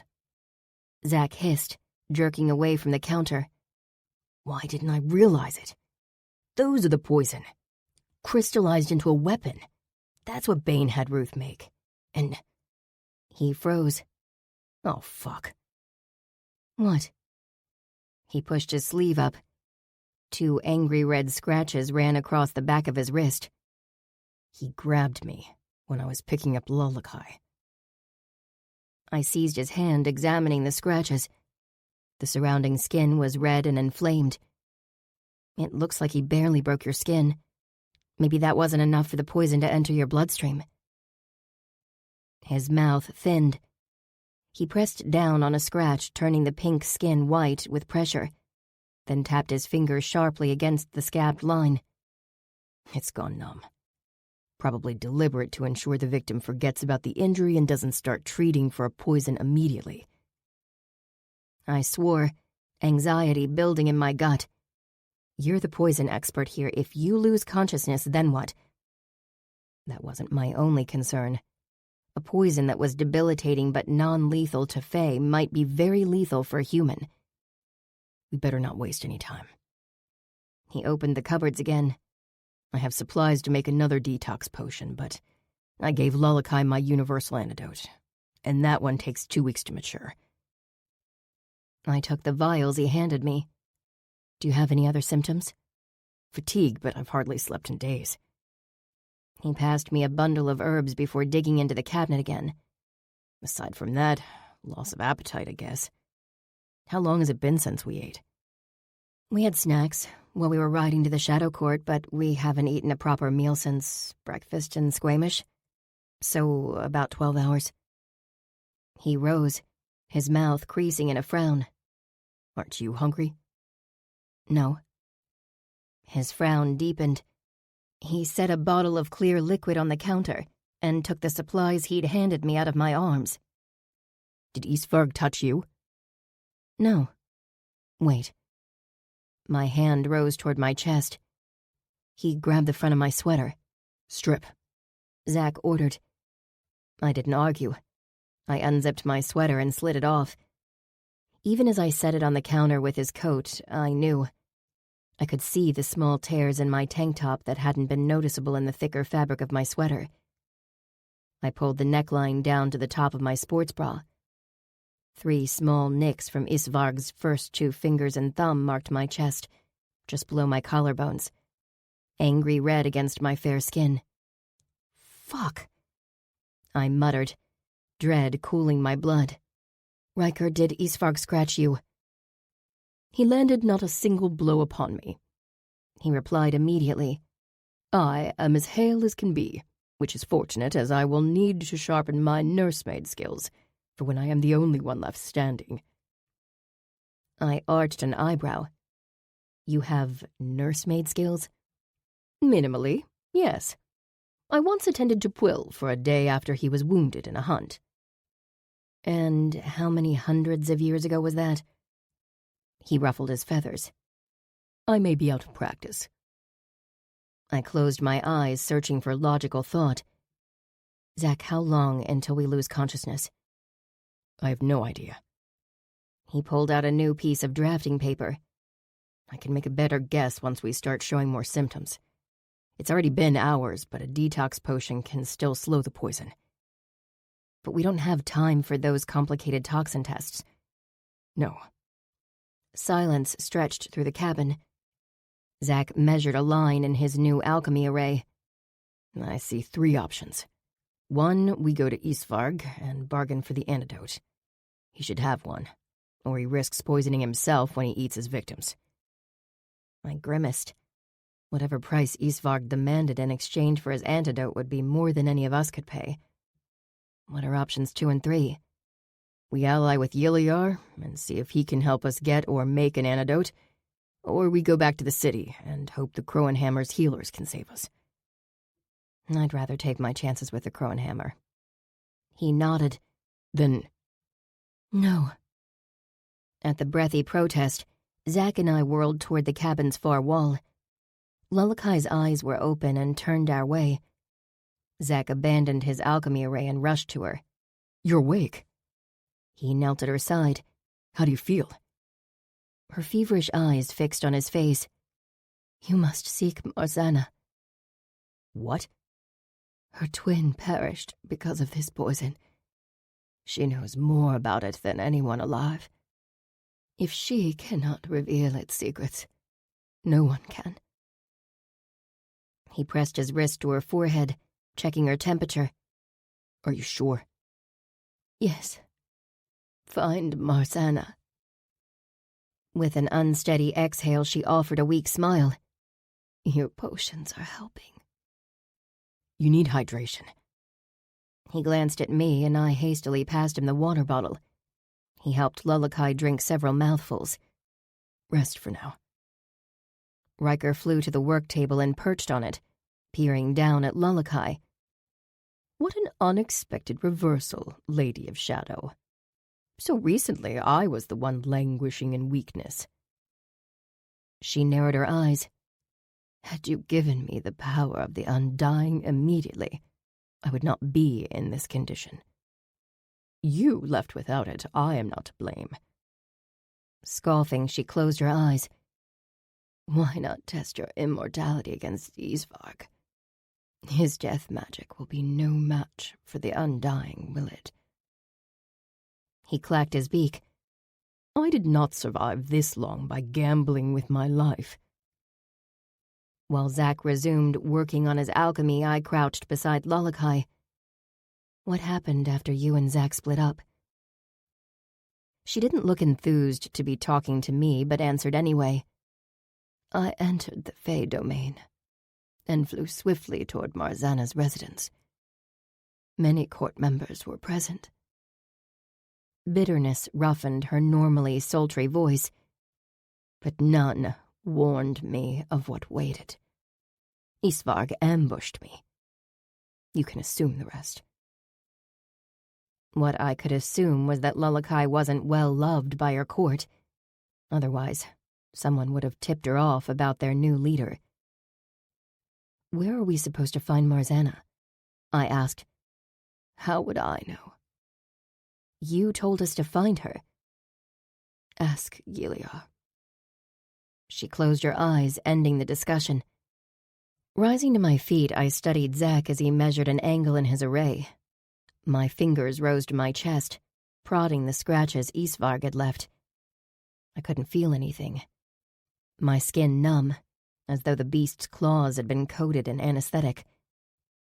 Zack's childhood monster and a poison my aunt might have concocted. I'd decided to come here with Zack in part to face my past, but this was more than I'd bargained for. I felt like we were spiraling back in time, falling closer and closer to that horrific night that had broken me. A night that I was beginning to suspect had done just as much damage to Zack. And neither of us was ready to go back there. Chapter 13. Zack. 10 years ago. Crouched under the table in Bane's room, I lifted the poison out of the case for the second time. With my other hand, I pulled 2 similarly sized vials from my pocket. One was empty. The other contained a faintly greenish liquid, and I held it up next to the real poison. Their colors were almost identical. I pressed my thumb to the poison vial, marking the fill line at the 3/4 point, then uncorked it. The poison's minty scent seared my nose, stronger than I remembered. I poured it into my empty vial. Keeping my thumb in place, I pulled out the cork from my substitute potion with my teeth and poured into the emptied poison vial until it was nearly 3/4 full again. I swirled the liquid, then wafted the fumes toward my nose. It wasn't as minty as the poison. My nerves buzzed as I debated what to do. Bane had no reason to open his poison case for the next few days, and even if he did, he probably wouldn't be sniffing the vials. No going back now. I put Bane's poison case back where I'd found it, and with a near-empty vial of my fake substitute in one pocket and the poison in the other, I slipped out of the room. My gaze snagged on the markings etched around the doorframe. A red and white talisman swayed as the door clicked shut behind me. 1/2 mile from the cabin, I crouched on the bank of a shallow stream. I studied the poison that the girl would use to kill her aunt, then peered at my substitute, only a few drops remaining in the bottom. Pulling the cork, I submerged the vial and used a rock to smash it into shards that disappeared in the murky water. No evidence. Staring down at the rippling water, I tried to imagine what my life would be like without Bane. I couldn't remember anything from before him. I wouldn't even recognize a photo of my own parents, not that I would ever see a photo. They'd lived and died half a world away from this place. All I remembered from my life with them was my name, Zaharia, and my father's name, Andri. That was why I'd named myself Zakaria Andri, keeping my father's name but switching to the English version of Zaharia. I was never going back to Ukraine anyway. So I had a name, but that was it. Maybe once Bane was dead, I could figure out who I wanted to become. Exhaling roughly, I strode away from the stream, the poison hidden in the lining of my coat. Now I just had to prepare everything else I would need to murder the man who'd ruled my life for as long as I could remember.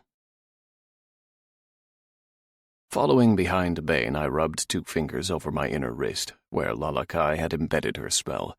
I couldn't test it since it was a one-time use enchantment, and that made me nervous.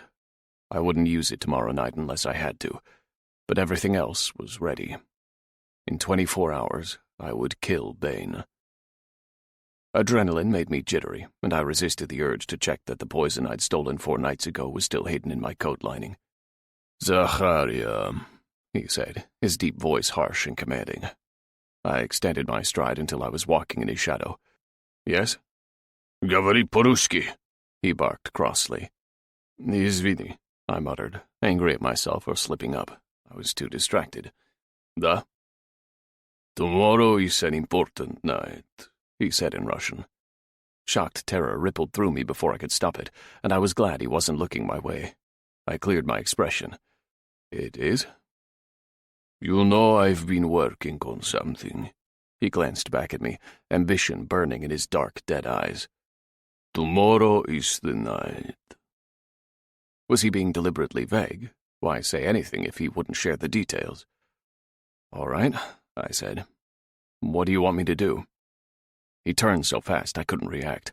His fist closed around the front of my coat, and he wrenched me up onto my toes, putting our faces disgustingly close. His hot breath washed over me. "Nothing, because you are too weak, far too weak to be trusted." He opened his hand, and I dropped back onto my heels. His lips twisted in a sneering smile. "Someday soon, Zacharia, you'll learn that too." Confusion and unease shivered through my gut, but Bane was already striding away. I hurried after him, tugging my hood up. Whatever Bane was working on didn't matter, and if he was focused on his own plans, even better. He'd be too distracted to pay attention to me. Leaving me in front of the plain brick building, he headed inside for his next meeting with Ruth and her special poisons. I circled around to the alcove where I usually waited, and my Vargs spread out to keep watch, and keep Bane's Vargs away from me. Their main job was to ensure I didn't run away. They didn't care what else I did.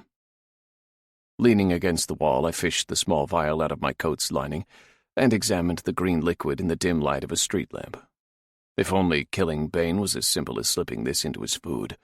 He'd never allowed me access to his food or drink, and even if I somehow managed it, it'd take so much poison to kill him that he'd definitely notice the taste. The girl's spell was my only chance. It had to work. "She is coming," Keelar informed me. I slipped the vial into my pocket and rolled my shoulders to release tension. If I looked like I was losing my shit over this, she might back out of the plan. With quiet, scuffing footsteps, she appeared in the alley, glancing around cautiously as though to make sure no one else was here. When she slipped into the alcove with me, my gaze ran down her long, thin legs. Everything about her was really thin, but I still wanted to run my hands over her smooth thighs. Pulling my focus back up, I pushed my hood off. She smiled as she flicked her blonde ponytail off her shoulder. Her shorts and tank top left a lot of her skin for me to see. "Did you manage it?" she asked softly. I pulled out the vial and offered it. Her teeth caught her lower lip as she held it up to the light. She wiggled the vial, sloshing the poison. "How much will it take?" "A few drops.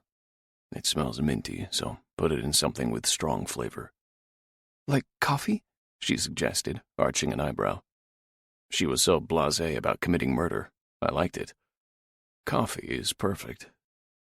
Grinning, she pushed the vial deep into her pocket. "What will happen when she drinks it?" Numbness in her face, then violent trembling, then convulsions and unconsciousness, then death. "It'll start in less than a minute and she'll be dead in 10. The page from my alchemy encyclopedia flashed in my mind's eye. I had to look it up. Never actually seen someone poisoned with it. She tapped her pocket with the poison. "Did Bane notice anything when you stole it?" "No." I hesitated. Maybe. He'd acted normally until earlier today, but he hadn't opened his poison case since I'd stolen the poison. I was positive he hadn't. "He was watching me this afternoon," I admitted. "He might suspect I'm up to something, but he'll never guess what. He has no idea about your spell." Her spell was what really mattered. If Bane suspected I'd stolen a poison, he'd be watching for me to poison him, which wasn't my plan. The misdirection might work in my favor.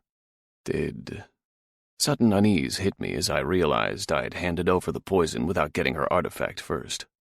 "Did you bring it?" "Of course." She tapped her hand against her chest, just above her breasts. "I never take it off." "You wear it all the time?" I asked, surprised. "Yeah. My parents gave it to me, remember, to protect me." Wondering what the spell looked like, I was momentarily distracted by the red straps peeking out from under her black tank top. A red bra?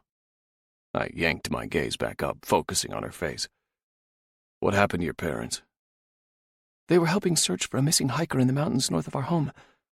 Her voice went husky, her gaze dropping. "They knew the area really well, but they never came back. Their bodies were found a few weeks later. It looked like an animal attack, but no one was sure what kind of animal.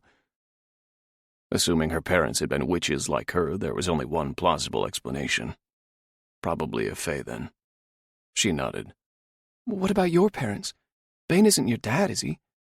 Disgust flooded me. We're not related. I didn't plan to say anything else, but somehow more words formed on my lips. I don't remember my parents. Why? Why would I admit that? Of course she looked horrified. Nothing? Just my father's name. That's it.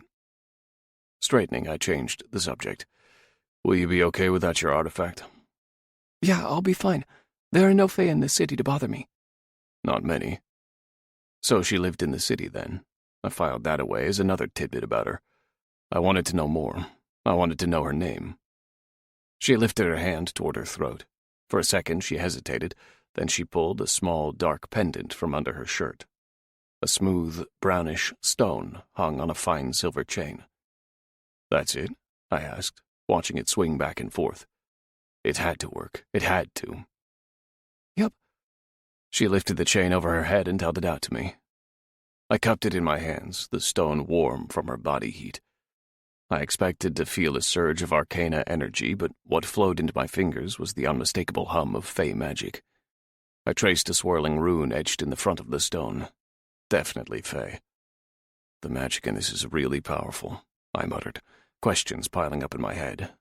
Then my senses twanged, my head snapped up, and when our eyes met I realized that fae magic wasn't the only thing I could sense. Spiritual energy swirled around her. It was subtle and soft, with an unexpected, jagged edge.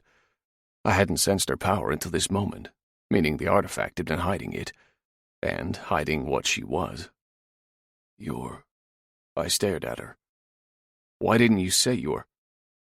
Someone shouted loudly, the sound echoing down the alley. I grabbed the girl's arms, pulling her deeper into the alcove. People were stumbling around and talking drunkenly in front of the building. After a moment, the group moved away. The girl and I listened intently, then sighed in unison. Her breasts pressed into my chest. I was holding her upper arms, holding her against me. She looked up, and our faces were so close. The chain of her pendant was tangled around my fingers, and she slipped it free, then raised it over my head. The chain, still warm, settled against the back of my neck, and she tucked the smooth stone under my shirt. As it slid down my chest, a strange sensation drifted through me, as though I was sinking into deep water. For an alarming second, I felt stifled, almost suffocated. Then the sensation faded. "Tomorrow night," the girl whispered, her hand resting over the pendant. "We'll meet across the street, in the alley. Ruth and Bane will be dead. We'll be free." Free. I allowed myself to imagine what that would feel like. What time? "I'm not sure. It'll depend on when Ruth has her after-dinner coffee." I nodded. "I'll wait for you." "I'll wait for you too. All night." Her hand pressed into my chest, her fingernails catching on my shirt. "And then," I murmured, my gaze falling to her mouth, "we'll leave this city together." "Together." As her spiritual power drifted around us, I lowered my head. Our lips met, softly this time, gently this time. I'd be gentle, I'd be careful. Because now that I knew she was a druid, her promise that we'd be together was no longer just an option I liked. She was like me. She could understand me. We were the same. I needed her. I needed everything. Wrapping my arms around her, I kissed her more deeply. We would find a future together, as soon as we both committed murder. Chapter 14. We rode north in the dead of night. Though the Shadow Court had every advantage in the darkness, waiting for morning wasn't an option.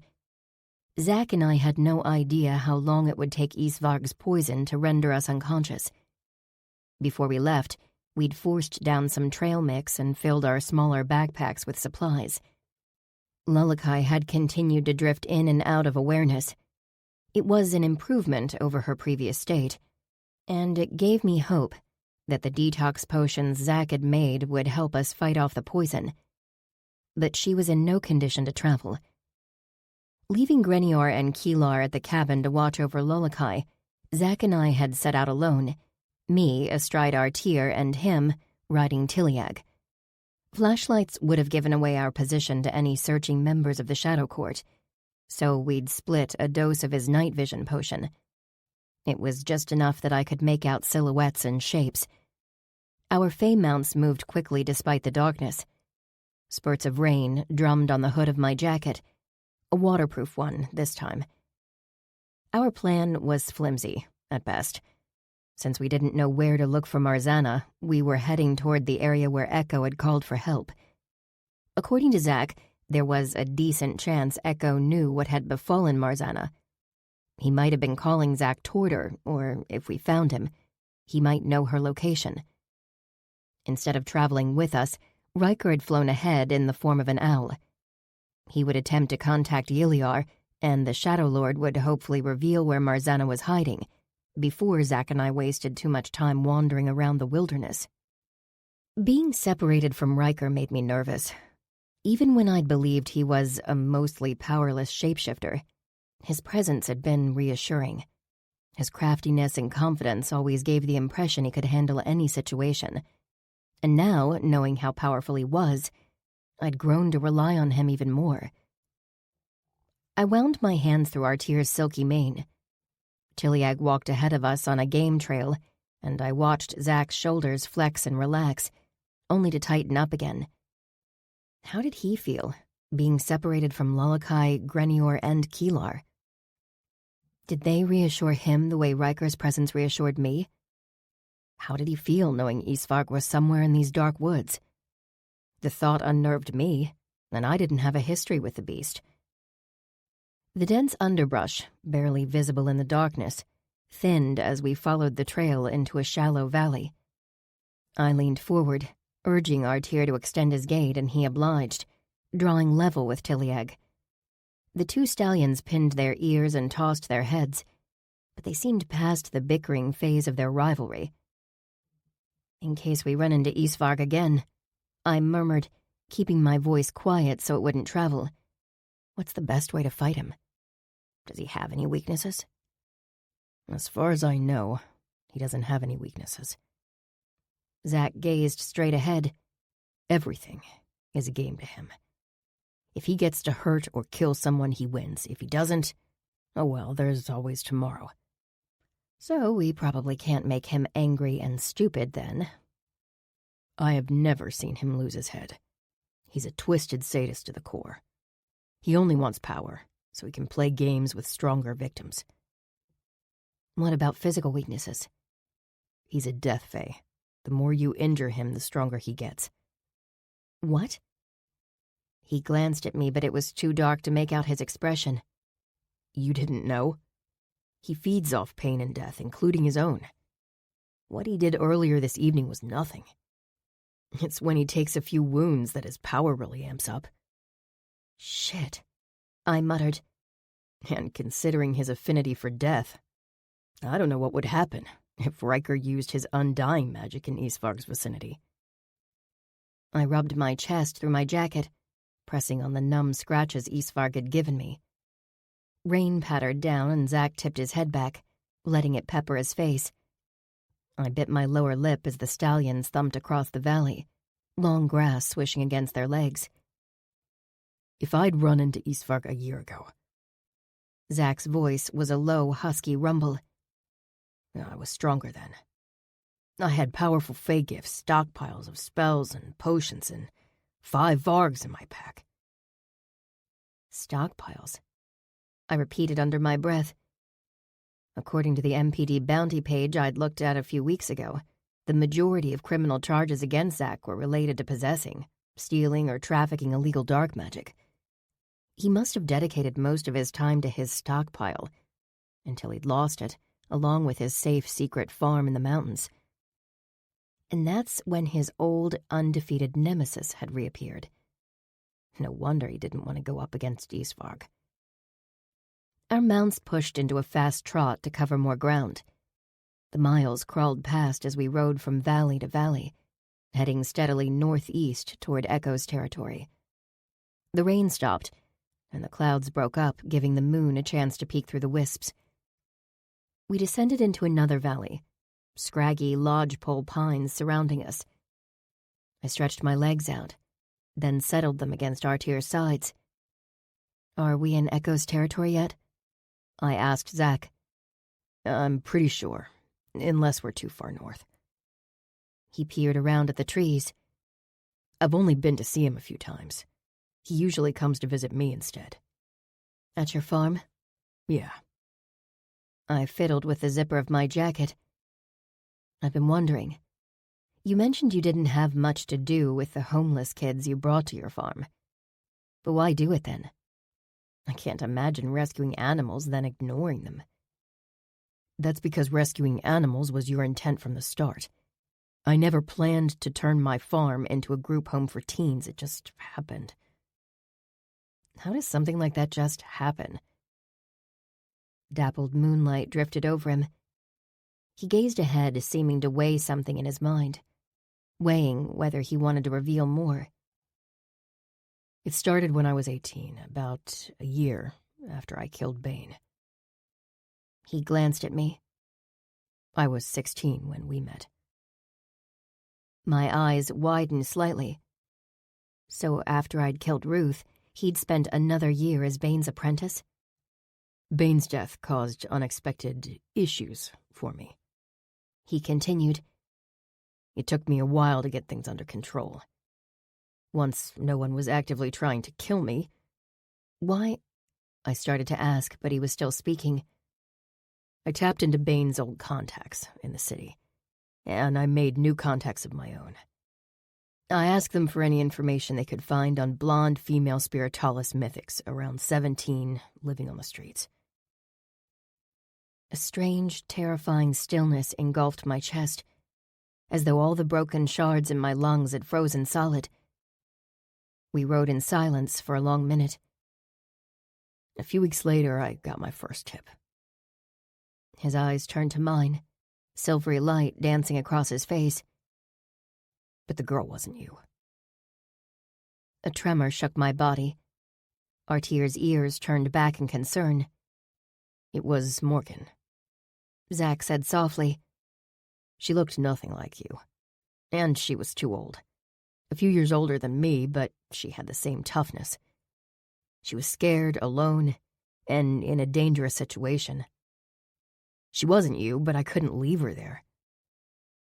I took her home, intending to find a safe place to send her, but she never left, and that's how it all began." My ears were ringing. His words bounced around in my skull, and it took me a moment to find my voice. "You left me," I grated, my fingernails cutting into my palms. "How could you take her but leave me?" "A lot changed in those 2 years. The night I left you, I regret everything about that night." Anger ignited inside me. "You regret it? That's it? Should I be wallowing in guilt? Is that what you want?" My anger flared hotter. "You betrayed me and left me for dead, so yes, you should feel some fucking guilt. You have reasons to hate me, Saber, I don't deny that." His hard gaze slashed me. "But do you want to know one of the reasons I hate you?" I faltered, then snapped. "Why?" "Because you keep blaming me for everything. Even though we were the same. Both scared, abused kids trying to survive. But you made me responsible for your future." His jaw flexed. "What about me? You didn't save me either, Saber. I needed saving. You have no fucking idea how badly I needed it." I stared at him, my chest grinding with razor shards as badly as it had 10 years ago, when he'd first shattered my heart. "Are you delusional? How can you talk like you're a victim, too?"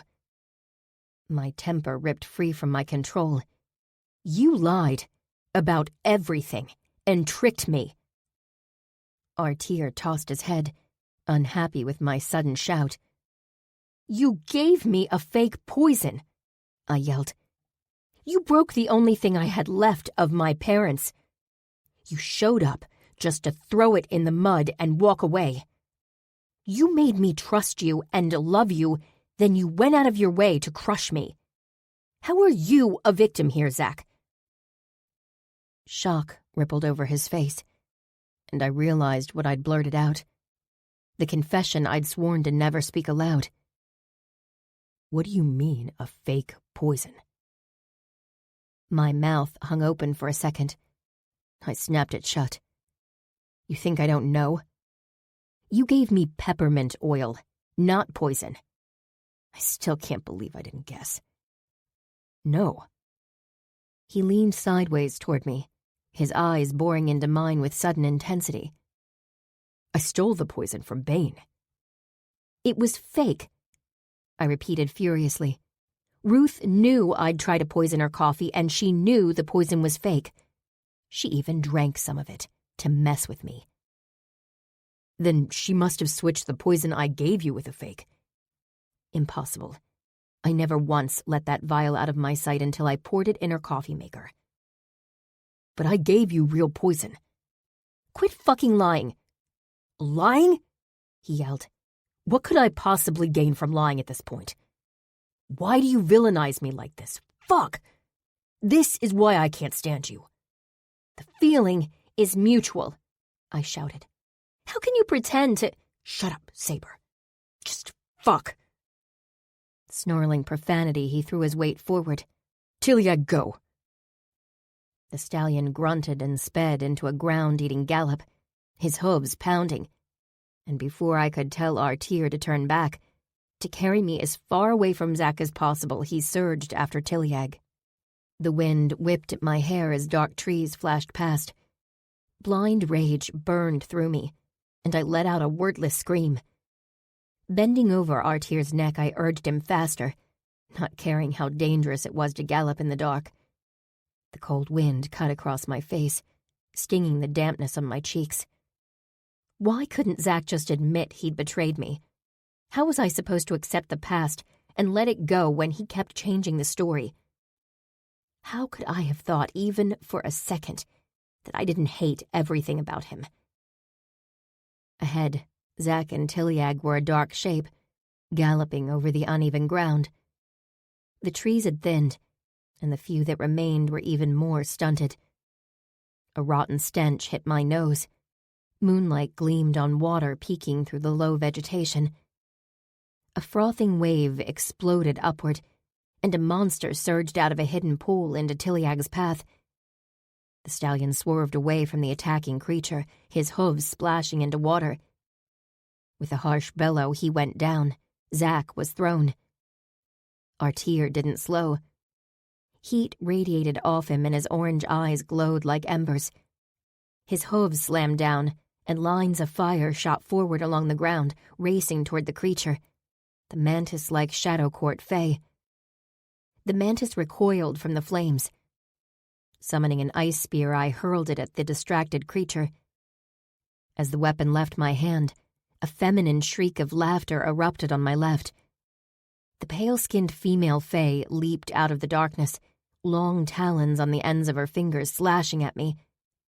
Artir swerved away and kicked out with his back legs. The female fae evaded his hooves and cast a wave of silvery magic. It swept over us, and my limbs turned icy, as though all the blood had drained out of them. Artir's legs buckled. He crashed down, and I tumbled off him. I landed in a puddle of reeking mud, rolled and came up on my knees with an ice spear already forming. I flung it into the female fae's chest. She lurched backward as the ice burst into a jagged cluster. Back on his feet, Artir slammed his hooves down and sent a cascade of fire into the fae. Silver magic engulfed her, but I didn't wait to see if she could defend against the dual attacks. I launched at Artir and hauled myself up onto his back. With glowing magic and angry snarls, 2 more Shadow Court fae appeared from the darkness, closing in from behind us. 24 yards away, Tiliag and Zach were up again, the druid clinging to the stallion's side with one arm over his neck, while magic glowed over his other hand. He whipped his arm out, blasting the mantis fae. It ducked its insectile head, the magic rolling off its hard exoskeleton. Artir raced toward them, and Zack swung onto Tiliag's back. With the druid barely hanging on, the stallion sprang forward. Artir galloped after Tiliag into a widening expanse of open ground, scattered with stunted trees, a maze of glimmering waterways webbing across it. But it wasn't merely a bog. Magic shivered across my skin, and between one step and the next, the world shimmered into mist. It was a crossroads. Chapter 15. The ground thudded weirdly under Artir's pounding hooves. The mist of the Fey realm made it even more treacherous, and I clutched his mane, knowing he was one wrong step from breaking a leg, and my neck. We'd lost our shadow Fey attackers in the maze of water and mist, but we'd also lost Zack. He and Tiliag had been galloping ahead of us, a dark silhouette, when a thick cloud of fog had rolled across our path.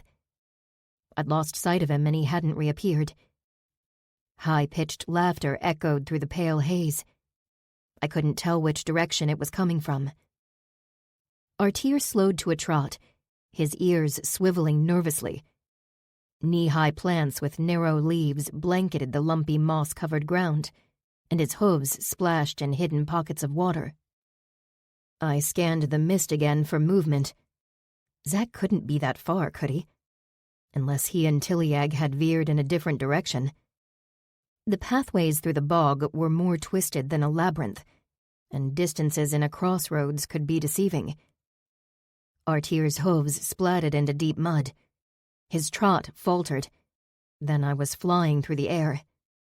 The ground rushed to meet me, and when I hit it, my body weight tore right through a thick bed of moss. I plunged into icy water. My limbs flailed.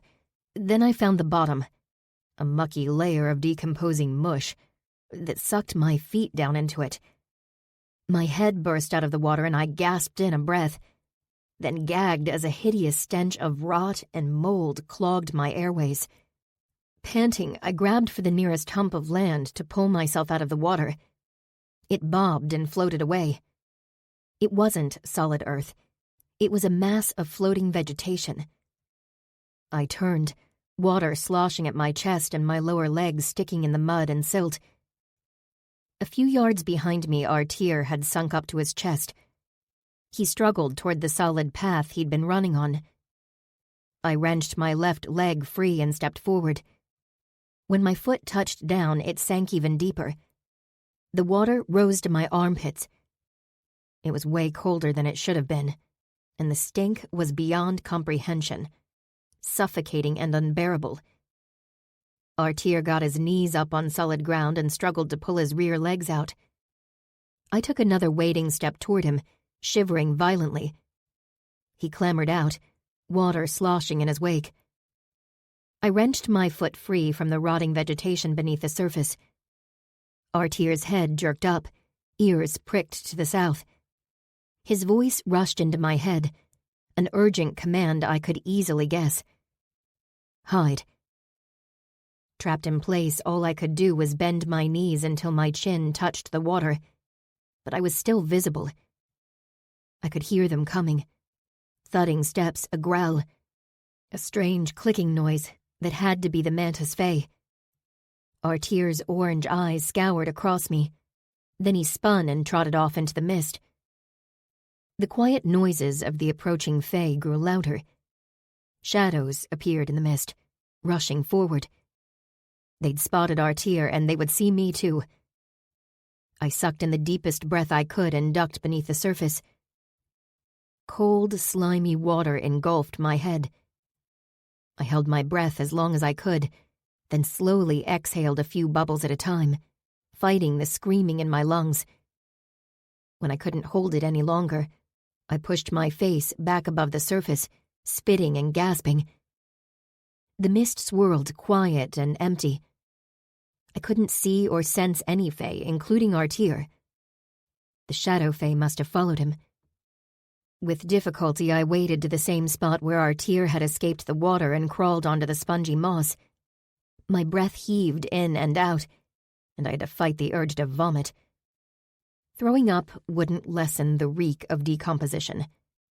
Black mud and hunks of rotting plants clung to my drenched clothing. I wiped my face. The bog was silent except for the hum of insects. Flies buzzed around me, investigating the disturbed muck. Spitting again, I trudged forward.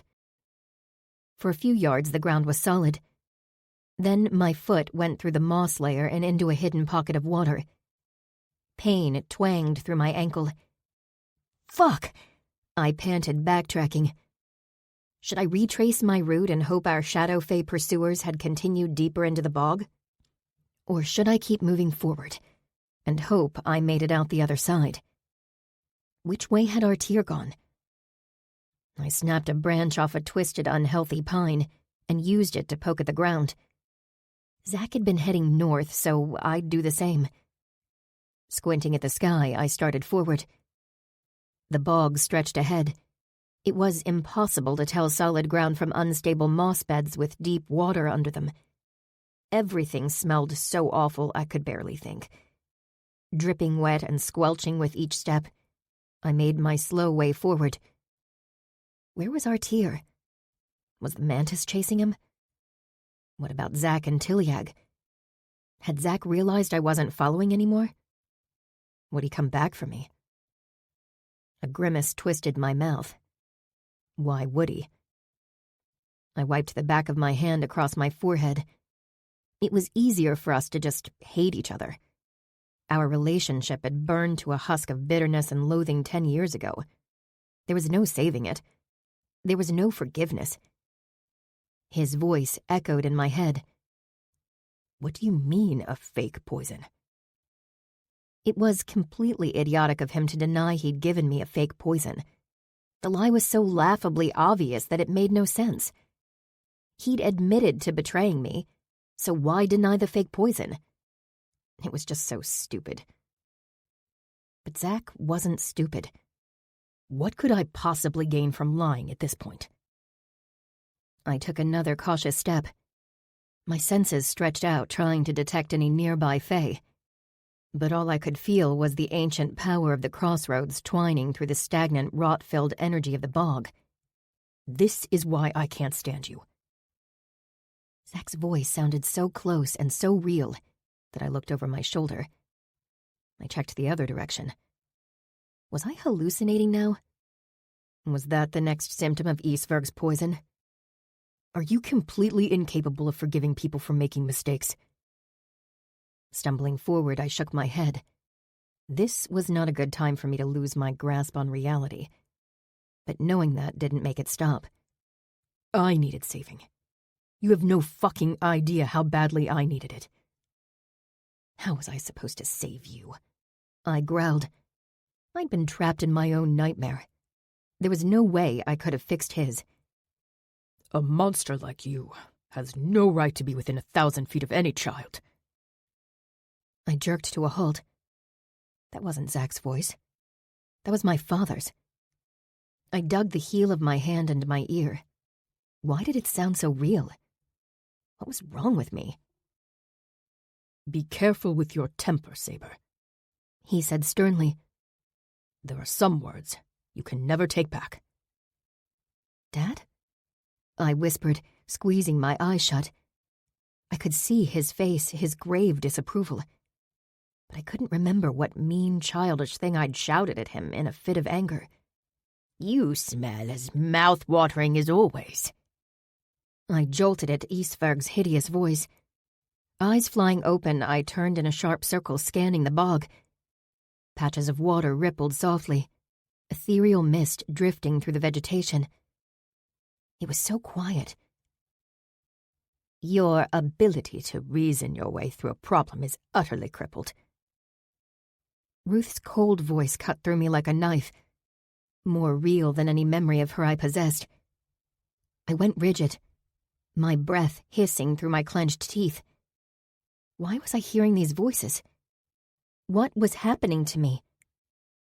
When someone deceives you, you're hopelessly dense. Stop, I growled. Ungrateful bitch. Stop! This time I shouted it. Jaw clenching, I hurled my energy outward in an aura sphere. The mist swirled and danced, then thinned. The moonlight cast silver beams on a hump of soggy moss a few yards away. The hill swelled, growing larger and larger and larger, taller than me. It quivered, moss and muck clinging to what looked like a boneless mound of slimy, quivering black flesh. It twitched and pulsed. A dark line creased its fleshy front, then split open into a mouth, lined with curved fangs pointing inward, big enough to engulf my head. Do you even grasp how pathetically dense you are, Rose? The horrendous mouth moved in time to the words as Ruth's voice filled my head. I pressed my hands to my ears to block out the sound. Another crease in the slimy mass peeled apart. Worthless. The first mouth sneered. The second mouth curved into words. This is why I can't stand you. Zach's voice hit me like a blow to the gut, but the first mouth was still moving. Ungrateful bitch. I needed saving. You're hopelessly dense. As the voices battered me, a third mouth popped open, flashing more curved teeth. Perhaps you would make a better pet than Zaharia. Stupid, traitorous whore. Sometimes I really fucking hate you. No, I screamed. Stop it! The bog monster loomed over me, the mouths opening wider, the slimy throats inside them pulsing. I stumbled backward. Another pair of lips peeled apart, the fourth mouth gaping. My foot landed on moss that dipped warningly, then tore. My leg sank into cold water, and when I staggered for balance, my other foot went through too. I plunged into the swampy water up to my shoulders. The mouths were all moving, all speaking. Ruth's voice, Zach's voice, Isverk's voice, my father's voice. They pummeled me, hitting every wound, every scar. And as they attacked, the bog monster arched over me, ready to plunge down and engulf me. Roaring at the top of my lungs, I ripped my arm out of the water. Cold rushed over my hand, and I smashed an ice spear into the monster's closest mouth. As it exploded into a starburst, I summoned another one. Screaming to drown out the voices, I smashed spear after spear into the creature, until all I could see were jagged stalagmites of ice. My scream faded, and in its place, silence. I sloshed backward, my legs sticking in the mud at the bottom. The bog monster, half of it engulfed in ice, didn't move, its mouths frozen. I struggled away, reaching for something solid. I hauled myself onto a flimsy moss bed. Covered in reeking muck all over again, I crawled away from the water until the ground stopped bobbing. I thumped it with my fist. Solid. My legs quivered with post-adrenaline weakness as I climbed onto dry land and sat heavily. I should keep moving. My screaming in aurasphere might have attracted attention. I should keep moving. But I couldn't make myself stand. My limbs shook, and it wasn't merely from fright and exertion. The words, the voices, they still echoed in my head. Weaker, now. Memories instead of magic-spawned recreations. But they still hurt. They hurt so much, and my breathing hitched with a weak sob. Get up, I told myself, my voice almost as raspy as Zach's. Saber. My head jerked up, neck twinging as I twisted. A shadow in the mist. Thudding hooves. The haze swirled and Zach appeared astride Tiliag, riding toward me. Zach, I whispered. Saber, he called, urging Tiliag into a faster trot. He'd come back for me. Even after what I'd said, the way I'd treated him, he'd come back. I pushed up onto unsteady legs as Zack swung off Tiliag in mid-trot. He strode to me, covered in almost as much stinking muck as I was. Mud splattered over one cheek, his brows furrowed over green eyes. "Saber, are you okay?" he asked, reaching for my shoulder. My entire body quivered. "You came back for me." His hand paused. "I asked you to come here. How could I leave?" I threw myself at him. He grunted as I collided with his chest. Stumbling, he landed on his ass. I went down with him, clutching his arms, my forehead pressed to his shoulder. "I'm sorry," I gasped. "I'm sorry I called you a liar. I'm sorry I'm so mean to you." He didn't react, his limbs rigid. "We were just kids." A sob shook me. "That night, you were so cruel. You hurt me so badly, but saving me wasn't your burden. I can't blame you for that. You were just a kid, too." His breath rushed out, and he wrapped his arms around me, squeezing so hard I couldn't breathe. Clinging to him just as tightly, I felt like I was 15 again. 15 and holding him the way I'd wanted to that night, after Ruth had beaten me, after I'd walked across the city, after I'd waited hours in the rain for him to come. If only that night had been different. If only I tried to find you, Saber. I shuddered at his raspy whisper. Tears welled in my eyes. I couldn't fix what I did. I helped all those other kids because I couldn't help you.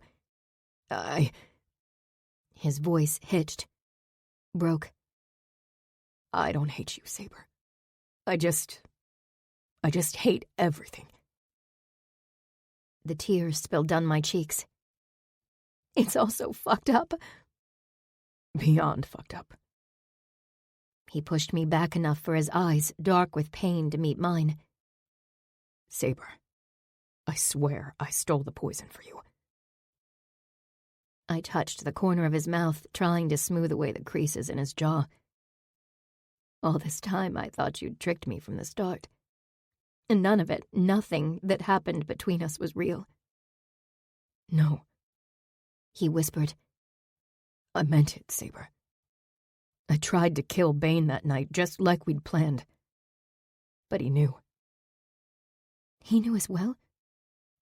I swallowed the sick feeling in my throat. How? How did they find out what we were planning? I don't know. I leaned into his enclosing arms, trying to steady my breathing. There was more I needed to know, so much more. But I was too exhausted, and far too fragile. I needed to recover my equilibrium. He held me for a minute longer, then loosened his arms. Together we climbed to our feet. Zack glanced at the half-frozen bog monster but said nothing. He boosted me onto Tiliag's back and swung up behind me. For the first time in a very long time, I could no longer feel those grinding, broken blades in my chest. Chapter 16. I knew we'd reached the edge of the seemingly endless bog when I heard the sound of burbling water.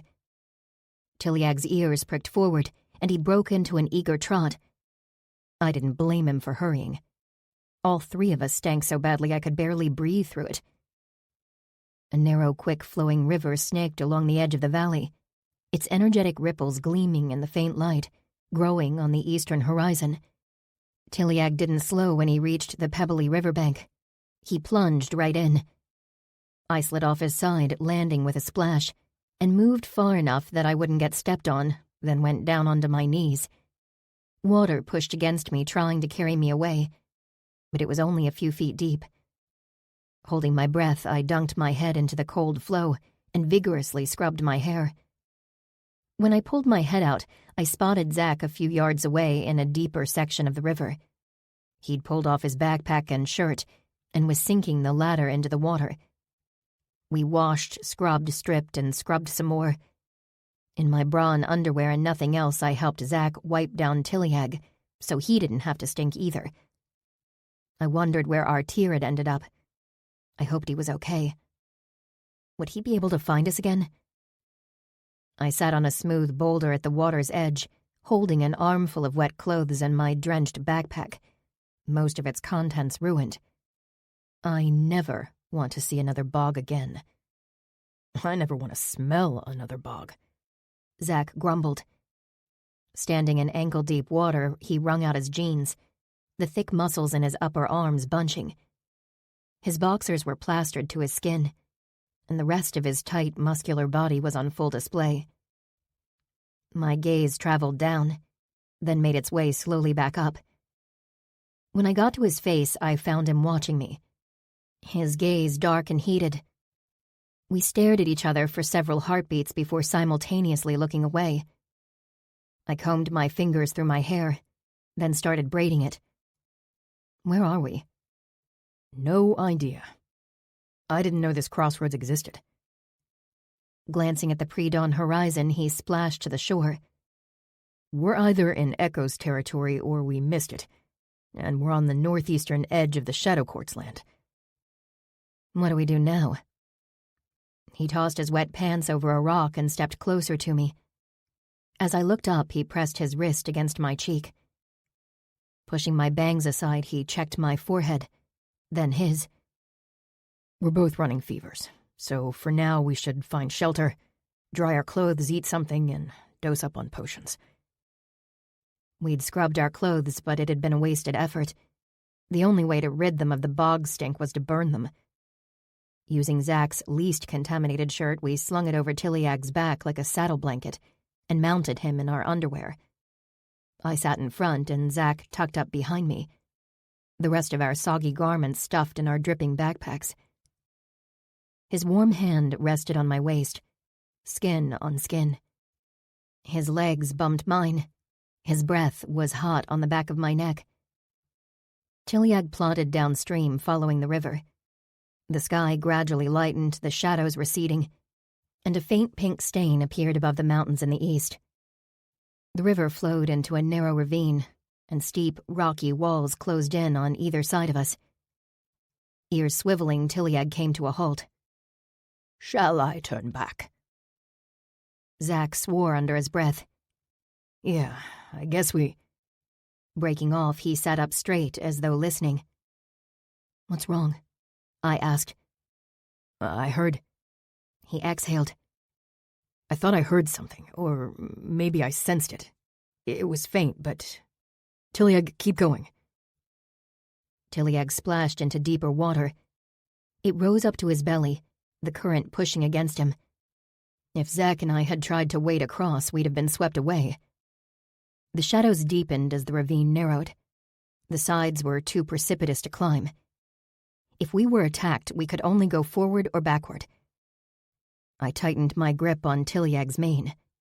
"Is this a good idea?" "Probably not," Zach muttered. Tiliag waded farther downstream. The current roughened as the ravine curved in a tight bend. His hoof slipped on the rocks beneath the surface and he stumbled, almost dislodging me and Zach. "We should—" "No," Zach interrupted. "I can sense something." Tiliag tossed his head. "As can I." I exhaled, unable to sense anything unusual. As the ravine bent to the north, a dark spot in the rocky wall came into view. It almost looked like a shadow, but it was too dark. Is that a cave? Zach leaned into my back, my pack squishing wetly. "The presence is coming from there." "What presence?" Tiliag halted in the shallows near the dark crevice in the ravine wall. It was twice the stallion's width, but our heads would barely clear the top while mounted. The three of us peered into the darkness inside the gap. "What sort of presence?" I asked doubtfully. Just because he sensed a fae didn't mean we wanted to get friendly with it. He swung off Tiliag's back, dropping into the knee-deep water, then climbed onto the rocky lip at the cave's edge and stepped into the darkness. Swearing quietly, I jumped down and hurried after him. Everything about this felt stupid. Not only invading some fae's hidden lair, but doing it soaking wet in our underwear. Inside, the cave was just large enough for Tiliag to follow us into the dim shelter, his hooves clacking loudly on the rock floor. As my eyes adjusted to the darkness, I picked out the damp, mossy walls. The cave was about 12 feet across, with no Fae in sight. Relieved, I glanced around for the least uncomfortable spot to sit. A feverish ache throbbed in my muscles, and I felt hot and cold at the same time. The poison was definitely setting in now. At the back of the cave, Zach was examining the rocks. As I opened my mouth to ask what he was doing, he stepped into the wall. No, through it. A dark crag split the stone, almost invisible and just wide enough for Zach to squeeze through. Whatever was on the other side was too dark to make out. With another curse, I shuffled into the gap after him. Light bloomed. Zach's silhouette appeared ahead of me. He stood at the edge of an open space 3 times the size of the cave entrance. Water dripped somewhere, and the air smelled faintly of mold. I stopped beside Zach, squinting in the light emanating from one of the crystals hanging around his neck. The cavern wasn't empty. Tucked against a rough wall, a bed of embroidered blankets had been arranged with great care. Several woven baskets stuffed with supplies were stacked nearby, and an ornate lantern emitted a glow so faint we hadn't seen it from the antechamber. Someone lay across the bed, their slim frame buried beneath blankets, leaving only a mess of raven hair visible. Marzana. Zach muttered. He strode toward the slumbering figure, and after a shocked moment I hastened to follow. He crouched and swept tangled hair away from the Fae's face, revealing the delicate features of a young woman, her eyes closed, and skin as white as snow. This is the Queen of Death? I stared down at the Fae. You sensed she was here? Zach pressed his wrist to her forehead. That or she's semi-conscious, and purposefully got my attention. What's she doing here, of all places? It's a good hiding spot. He moved his fingers to the pulse in her thin neck. The crossroads magic makes it harder to detect her power. I lifted the lid off a basket. Inside was an assortment of colorful but unrecognizable fruit. She didn't bring all this with her. Someone brought her supplies. How much do you want to bet it was The shadow behind Marzana, cast by the faint lantern light, swelled upward. It rippled into a human-like shape, and with a burst of cool wind it solidified into a Fae. The horned Shadow Lord's black eyes narrowed suspiciously as he crouched over Marzana. Heliar, Zach greeted calmly. Good timing. How did you find this spot? I sensed Marzana's presence. Why did you suddenly show up? I heard from the others that you'd been sighted at the crossroads. He rose to his full height, his crown of horns catching the faint light. Have you reconsidered your decision? Zach stood facing him. I'm not risking my neck to kill Isvarg for you and Marzana. Heliar, have you seen Riker? I cut in. He was trying to find you. I have not. The Shadow Lord stepped over Marzana's unmoving form, forcing me and Zach to back up. Why have your allies seek me out if you refuse to aid us? I'm not getting involved in a battle for the throne, Zach rumbled. But I need an antidote to Isvarg's poison. If I'm making one, I'll prepare some for Marzana too, for a price. Hope brightened the Fae's dark eyes. Name it. We'll barter once we know that I can make one. Pulling 2 potion vials off his belt, Zach held them out to Heliar. Lalakai said Marzana has knowledge of Isvarg's poison. Give these to her, and we'll see if she wakes. The Shadow Lord accepted the vials. He studied them in the faint lantern light, then turned a slow smile on Zach that revealed his sharp teeth. I am pleased to have your assistance, Crystal Druid. Don't be too pleased, Heliar. My help doesn't come cheap. Heliar's smile widened. and as he turned to Marzana with the potion vials, I wondered if we should have taken our chances trying to get back to the Crow and Hammer. Wrapped in a blanket from the stash of supplies Yiliar had stockpiled for Marzana, I sat at the back of the outer cave, watching the small river sparkle in the morning sun. Tiliag had wandered off to explore the area in case we needed to make a fast escape, but I suspected he just didn't like standing in a cave. Leaning against the cave wall, I suppressed a yawn. I'd volunteered to take first watch, but staying awake was more difficult than I'd expected. My fever was worsening despite the potion Zack had given me half an hour ago, and a dull ache had set into my muscles. The only thing making my life slightly less miserable was the bowl beside me. The bluish liquid filling it had come from a vial in Zack's backpack, and once exposed to air, it had begun emitting steady, pleasant heat. No wood, fire, or smoke needed. As much as I hated alchemy, it was undeniably useful. After promising to find Riker and return as swiftly as possible, Yiliar had melted into the shadows. I didn't trust the Fae, but since I had no way of contacting Riker, Yiliar was my best bet. I hoped the Shadow Lord found him soon. I didn't like being separated when everything was so uncertain. With a soft scoff, Zack appeared from the crevice that led deeper into the cave. A purple blanket embroidered with black vines was draped over his shoulders. Otherwise, he wore only his boxers. We'd laid all our clothes out in the cave to dry, and we had nothing else to wear. Zack sat beside me and wrapped the blanket around himself. "I can't sleep, so you can go lie down if you want." I made a quiet, non-committal noise. I was tired, but I doubted I could sleep either. Any sign of Marzana waking up? Not yet. What if she doesn't know anything useful about the poison? Then we head for the Crow and Hammer as fast as possible.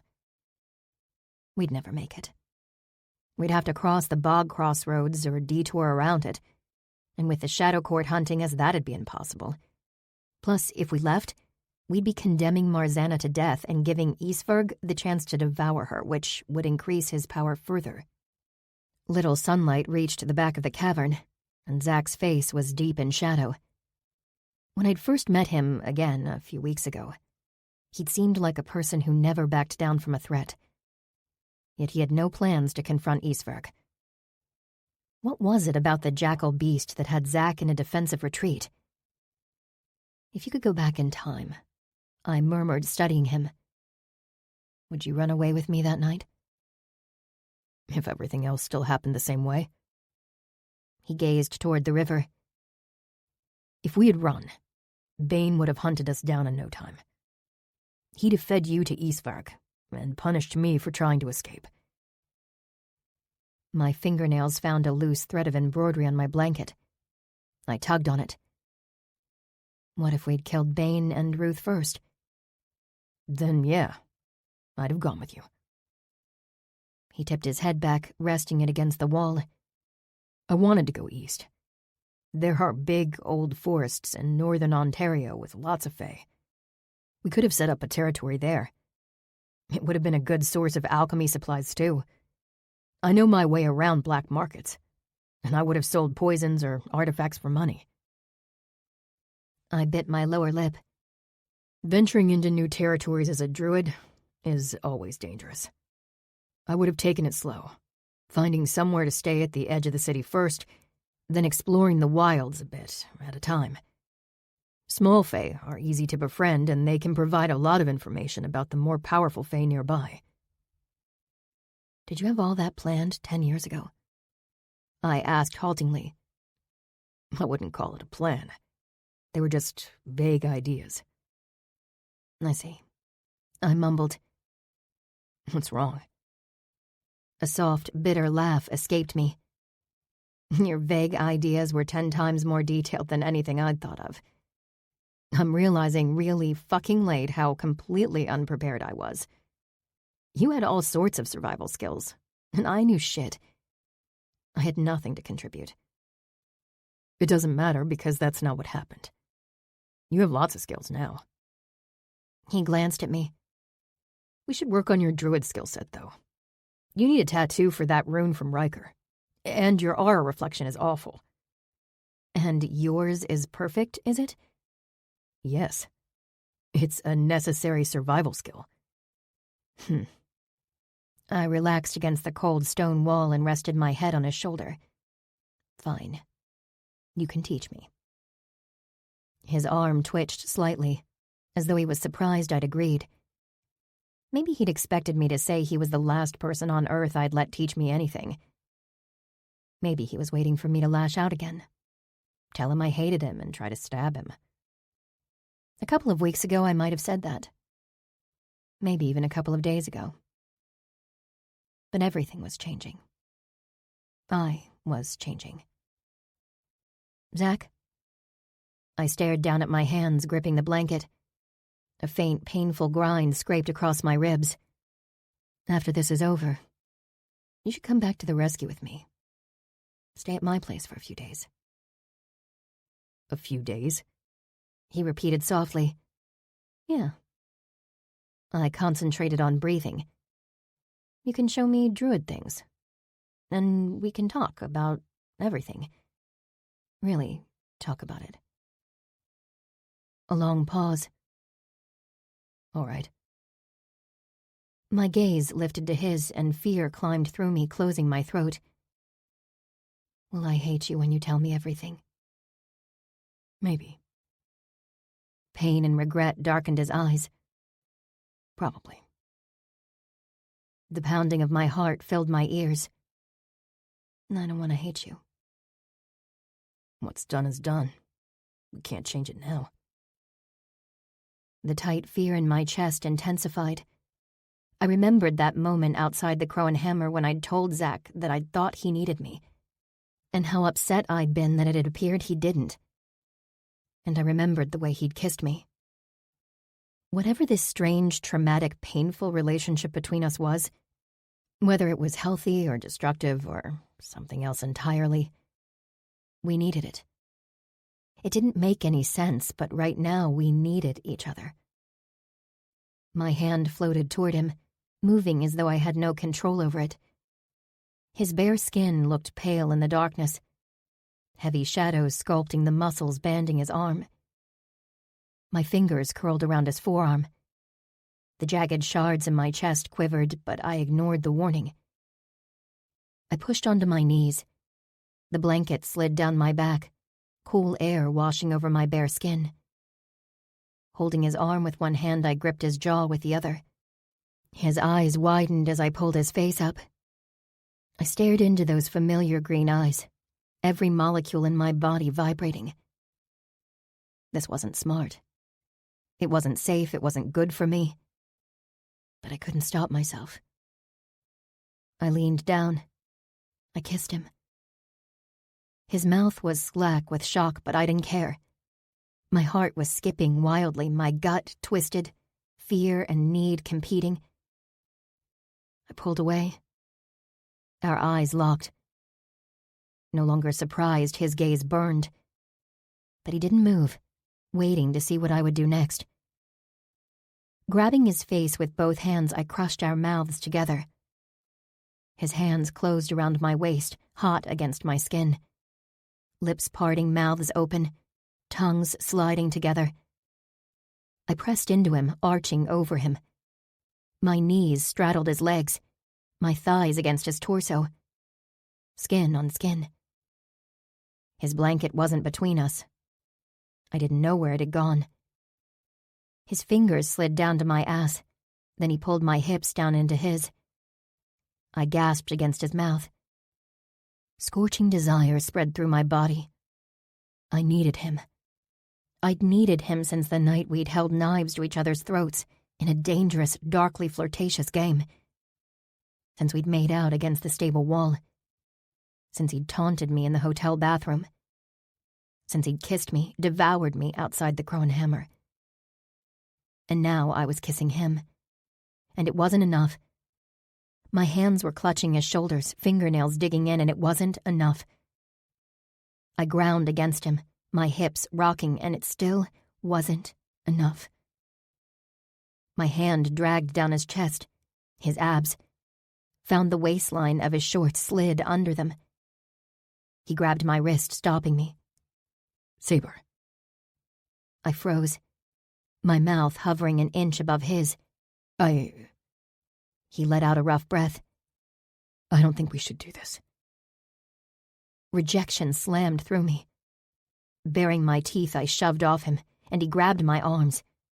We tipped, rolled, then I was on my back, on our discarded blankets, and he was pinning me down. Don't lose your shit, Saber. He rasped. I'm stopping because I don't want to hurt you. Not because I don't want you. I like it rough, you idiot. I snapped. I don't mean that. He snarled. Then his mouth collided with mine, teeth and tongue and fire. He pulled back, leaving me panting. I don't want you to regret doing this now. Before we've talked about everything. The burning emptiness in my core didn't care about any of that. But his words made the broken shards of my heart quake. That's why it has to be now. I curled my hands over the back of his neck and tried to pull his mouth down. It has to be now. Because after we talk, the truth. His expression was losing heat. Something else gathered in his eyes, softening the lust from his features. His fingertips brushed across my cheek. The fear I'd buried in heated desire flushed through me like icy water, and I realized tears had welled in my eyes. My limbs were shivering, but not from cold. I inhaled unsteadily. He lowered himself onto the blanket beside me and pulled me into his arms. I buried my face in his chest, fighting the tears. Zach might not have betrayed me in the way I'd thought, but he'd still hurt me. I'd been permanently damaged by the pain he'd caused me, and once I had the whole story, once I knew why he'd shattered my heart, I wouldn't be able to pretend anymore that I could possibly forgive him. I wouldn't be able to pretend anymore that a future existed where we could be anything but pain for each other. That future had died 10 years ago. All I could do was delay the inevitable moment I faced our past and all its anguish. And I couldn't delay it much longer. Chapter 17. At the mouth of the cave, I crouched on the riverbank and splashed cold water over my hot face. Though it was only mid-afternoon, the sun had dipped out of sight behind the towering trees and steep sides of the ravine. We'd wasted half a day, and with each passing hour, Zach and I got sicker. I braced my hands on my thighs as I rose. My muscles felt tired, as though I'd run a marathon instead of slept, and my chest ached, though that feeling might have been the result of emotional turmoil more than my fever. I adjusted the blanket on my shoulders. My clothes were mostly dry, but a faint, moldy odor permeated the fabric. I wasn't looking forward to putting them back on. As I turned toward the cave, a cool prickle of familiar power ran across my skin. I went still with surprise, then spun to face upstream. In the center of the river, his long white cloak billowing around him, Riker strode toward me. Instead of wading through the rushing water, he walked on top of it, the liquid freezing beneath his feet with each graceful step. The large pack of supplies we'd left at Zach's cabin hung casually from his shoulder, adding a strikingly human element to his fey garments, snow-white hair and golden antlers. The only thing that could have improved my mood more was if Artir had been at Riker's side. Instead, it was Yiliar, hastening along the narrow bridge of ice Riker was creating. The Shadow Lord carried Lalakai in his arms, and Grenior and Kilar followed on his heels. "Riker!" I exclaimed softly, relief leaving me lightheaded. "My lovely dove." As he stepped from his ice bridge onto the rocky shore, he scanned my mostly nude body. "I would say I am pleased to see you as well, but that assessment seems inaccurate." "Pretty inaccurate, yeah." I reached eagerly for the heavy pack he carried, more than ready to put on clean clothes. As he passed it to me, I tilted my head toward Yiliar. So, who found who? Let us call it a mutual discovery. Riker replied with a faint smirk. Yiliar shouldered Riker out of his way, then tipped his arms forward. He all but dumped Lalakai on her feet before striding into the cave with his mouth twisted in disgust. The two Vargs trotted after him, eager to be reunited with their druid. Lalakai swayed and Riker extended a hand to her.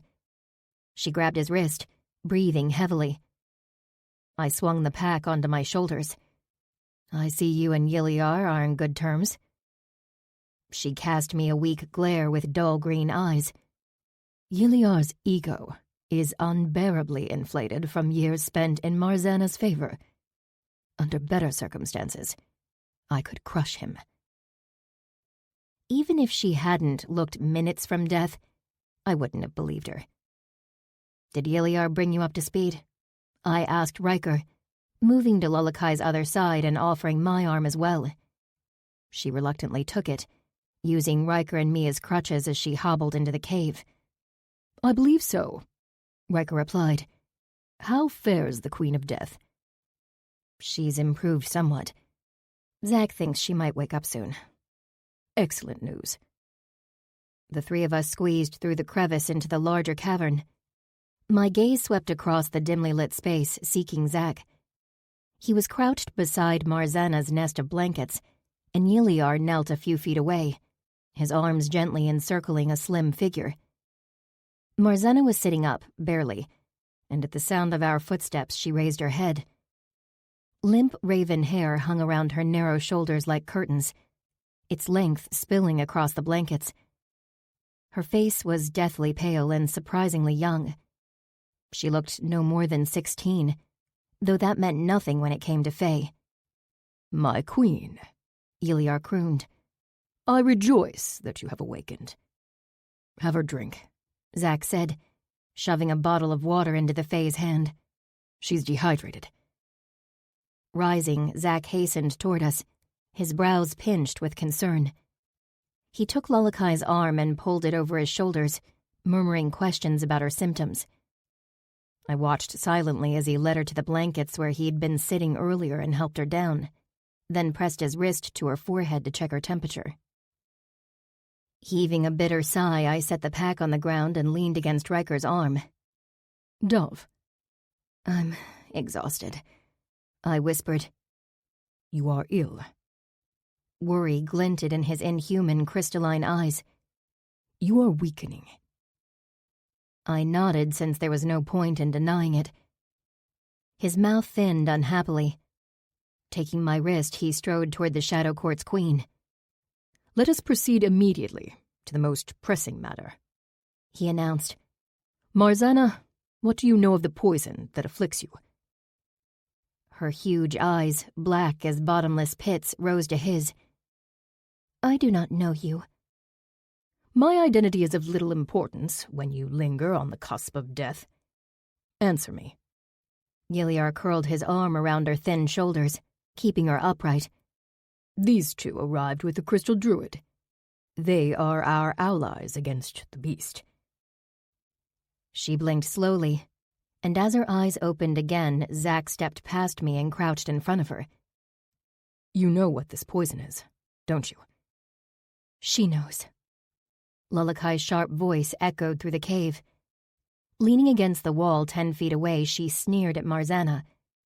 She obsessed for years over how Bane and Isvarg killed Marzaniok. You dare speak of his death in front of your queen? Yiliar snarled. Your incompetence is the reason. Marzana fluttered her hand, and Yiliar fell instantly silent. I was obsessed, she whispered. I scarcely ate or slept in the long months following his gruesome demise, craving answers more than rest or sustenance.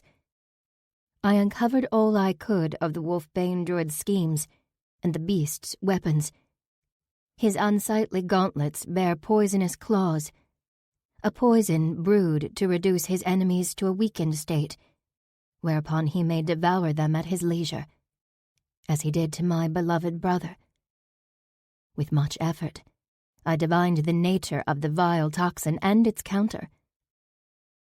Zack leaned forward. What is it? What's the counter? A flower. She sighed. A flower that only grows in the care of dragons. You mean dragon's breath? It has magical properties, but I didn't know it could be used as an antidote. How is it made? I know not. She closed her eyes in another slow blink. I had an ally knowledgeable in poisons create the antidote for me. I leaned forward intently. You already have the antidote? Where is it? I suspected even then that the beast would use the same cowardly strategy he had used upon my brother to bring me down. She leaned into Yiliar's supporting arm. I hid the antidote in the Bone Eater's lair, where neither the beast nor his minions could reach it. It is ironic, is it not, that I could not reach it in time either. Her eyelids drooped and she sagged against Yiliar's side. He gently laid her down, his face tight. Her breathing is weaker. Druid, you must strengthen her. I'm out of potions. I need to make more. Zack sat back on his heels. But what she really needs is the antidote. Then we should go get it, I said. Where is the Bone Eater's lair? Yiliar brushed Marzana's hair off her pale forehead, his touch gentle and anxious, then rose to his feet. I know its location, as do all members of the Shadow Court. I frowned. How is that a good hiding spot, then? A chuff of breathless laughter came from Lullakai's corner. She rested her head against the rock wall, feverish eyes rolling our way. It is most safe. The Bone Eater preys on any and all fae unwise enough to wander within its reach. Not even the lords and ladies of the court would test their strength against it. She is correct. Yiliar didn't sound happy to be agreeing with Lullakai. The Bone Eater is unassailable and utterly deadly. I would surely die if I tried to enter its lair. Only Marzana can retrieve the antidote. Riker tucked his hands in his cloak sleeves. I am not familiar with this creature. Why Marzana alone? The Bone Eater is blind, but its senses are acutely attuned to the presence of our kind. Marzana, however, is the Queen of Death. She can assume the form of death and pass the Bone Eater undetected. Assume the form of death? Did he mean she could become a zombie at will? So any fae who is not dead or faking death can't get past the Bone Eater? Zack asked. Riker, what if you and Yiliar attacked it together? Impossible, Yiliar declared. Attacking it with enough force to kill it would undoubtedly destroy the antidote as well. Silence fell over the cave. What about making a new batch of antidote? Yiliar asked Zack. You know the crucial ingredient and where it grows. Surprise flickered through me. You know where it grows? Zack nodded. It isn't that far from here. I could be there and back in 4 or 5 hours, depending on how far east we are right now. But the potions I've used it in weren't for consumption. I have no idea how to prepare it as an antidote. I either need more information about Marzana's antidote, or I need to examine it myself. Then we're back to the Bone Eater, I muttered. We might need both. He pushed to his feet. Marzana had the antidote made for herself. I doubt there's enough for all 4 of us, and Echo might need it too. Then what do we do? We divide and conquer. Riker's eyes gleamed eerily in the dim light. You and Zack will procure the antidote's crucial ingredient so he can prepare more, while Yiliar and I challenge the Bone Eater for the existing antidote. Unease rippled through me. Yiliar had already explained why fighting the Bone Eater wasn't an option, and Marzana wouldn't recover enough to get it herself. We needed another option for sneaking past the Bone Eater, and I had the perfect solution. Or I would have. if I'd brought my Riverstone pendant with me. I'd carried it around for 3 days straight, but when it had come time to pack for our excursion to the Shadow Court, I'd decided to leave it at home so I wouldn't lose it again. The Bone Eater senses the presence of Fae, I said. But what about a druid? All Fae noticed druids, Riker replied. I doubt this creature is an exception. Yiliar ran a fingertip back and forth over his jaw. It is possible, if the druid kept their energy exceptionally well hidden, and a Fae with a strong presence were nearby as a distraction. Zack crossed his arms. My aura reflection is as close to perfect as it gets. I could... You need to get the dragon's breath, I interrupted. His eyes narrowed. Divide and conquer, like Riker said. I continued. We don't have time to all go get the dragon's breath, then sneak into the Bone Eater's lair. The longer this drags out, the weaker we'll get. What if we take too long, and you lose consciousness before you can make more of the antidote? Zack's jaw flexed. So you're volunteering to sneak into the Bone Eater's lair? You don't even know how to do aura reflection. I can instruct her, Riker offered. And though Yiliar and I cannot safely attack the Bone Eater, we can provide a spectacular distraction. Not too spectacular, Yiliar countered. We must not draw the attention of the court. I don't like this, Zack growled. Neither do I, but I like dying even less. Crossing the cave to our large pack, I knelt and unzipped it. Not having expected to ruin 2 outfits at once, I only had one more change of clothes. A tank top and the jeans I'd worn to the Crow and Hammer the night before we'd left. Zack crouched beside me, holding the pack open while I fished around for socks. Saber. A brief pause. Then he let out a harsh breath. I hope you can learn aura reflection as fast as you learned aura spheres. I hope so, too. Where's the soap? He dug into the bottom of the bag. His searching hand hesitated, then he pulled out his alchemy kit. I raised my eyebrows as he unrolled the heavy leather satchel.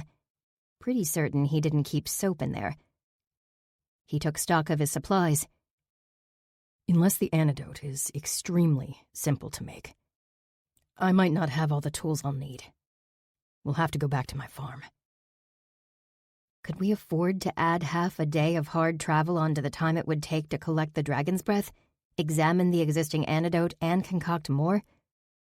Zack and I were already feverish and weak. Would we last that long? I bit my inner cheek, using the sting to counter the hopeless dread weighing down my limbs. What? Lulakai coughed weakly. What about Bane's former abode? Zack twisted toward her, frowning. What about it? You left alchemy supplies behind, did you not?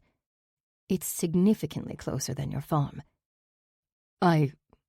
He trailed off, his gaze going distant. I only took his artifacts and valuables, so the rest might still be there. I shifted uncomfortably. Do you mean... He nodded, his face pale and his eyes haunted. My old home, where I lived with Bane. Chapter 18. My dearest dove, Riker drawled, his soft tone almost disguising the scrape of frustration. I am beginning to wonder if you are trying. I gritted my teeth. An exceptionally patient hunter Riker might be, but he wasn't a patient teacher. At least not today, when so much relied on me learning one basic druidic skill. Shall I repeat my instructions? He continued. Or are you simply ignoring them? On second thought, maybe he wasn't hiding his frustration. I'm trying, okay? I snapped. Aura spheres were easy because I'd done them before, even if I hadn't realized it. But I've never had to hide my energy. You were draining it all, remember? Behind us, Lulakai chuffed with derision. I glanced back. Tiliag plodded along the narrow game trail behind me and Riker. the ancient forest blocking most of the evening sunlight. Lalakai sat astride the stallion, her long hair flowing across our large pack, which was slung over his hindquarters. Zack had prepared another batch of potion for us, and the recent dose had given Lalakai enough strength to sit upright, but she was in no condition to walk. We'd agreed she should ride Tiliag, but no one, especially Tiliag, was all that happy about it. Trailing a dozen steps behind Tiliag was Yiliar, his dark form almost lost in the shadows. He'd insisted Lalakai accompany us to Bane's former territory instead of waiting in the hidden cavern. I wasn't sure if it was genuine paranoia or his intense dislike of the Night Eagle, but he'd refused to leave her alone with Marzana. Since we needed Yiliar to help us find and sneak past the Bone Eater, we'd had no choice but to bring Lalakai along. Having her as an audience for my aura reflection lesson wasn't helping me focus. "Sense the energy around you," Riker murmured, softening his voice as he paced beside me through the old forest. "Immerse yourself in it and feel nothing else."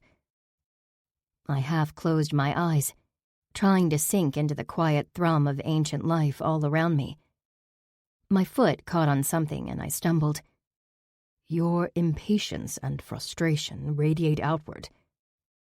Riker's long, heavy white cloak fluttered as he stepped gracefully over the fallen sapling that had tripped me. "It is a clear beacon to Faye." "I know," I growled. "It's hard not to feel anything, you know?" "You may still feel, Dove. You must do it within the energy around you. It is the difference between wading gently through a still pond and charging into the water." Squinching my eyes mostly shut, I held back a complaint about his lack of concrete instructions. Again, I tried to calm my emotions and immerse myself in the surrounding energy. It had a distinct feel, almost like a harmony of musical notes. "Better," he said softly, "but I still sense a discordant air of apprehension. Do not fear the Bone Eater, Dove. Master this and you will be safe." I bit my lower lip. It wasn't the prospect of the Bone Eater that caused anxiety to buzz across every nerve in my body. It was Zack's absence. When we'd left the cavern, Yiliar, Lalakai, Tiliag, Riker, and I had headed west, cutting across the northern edge of the bog. Zack had gone east. He wasn't strictly alone. His two Vargs had gone with him. But how much protection could they offer? Zack didn't even have Tiliag for a fast escape. If the Shadow Court caught his trail and followed him, he'd be a sitting duck. The others seemed to think he'd be fine since he was heading away from Shadow Court land. But even if he didn't run into Eastvarg's minions, the wild mountains contained plenty of dangerous fae.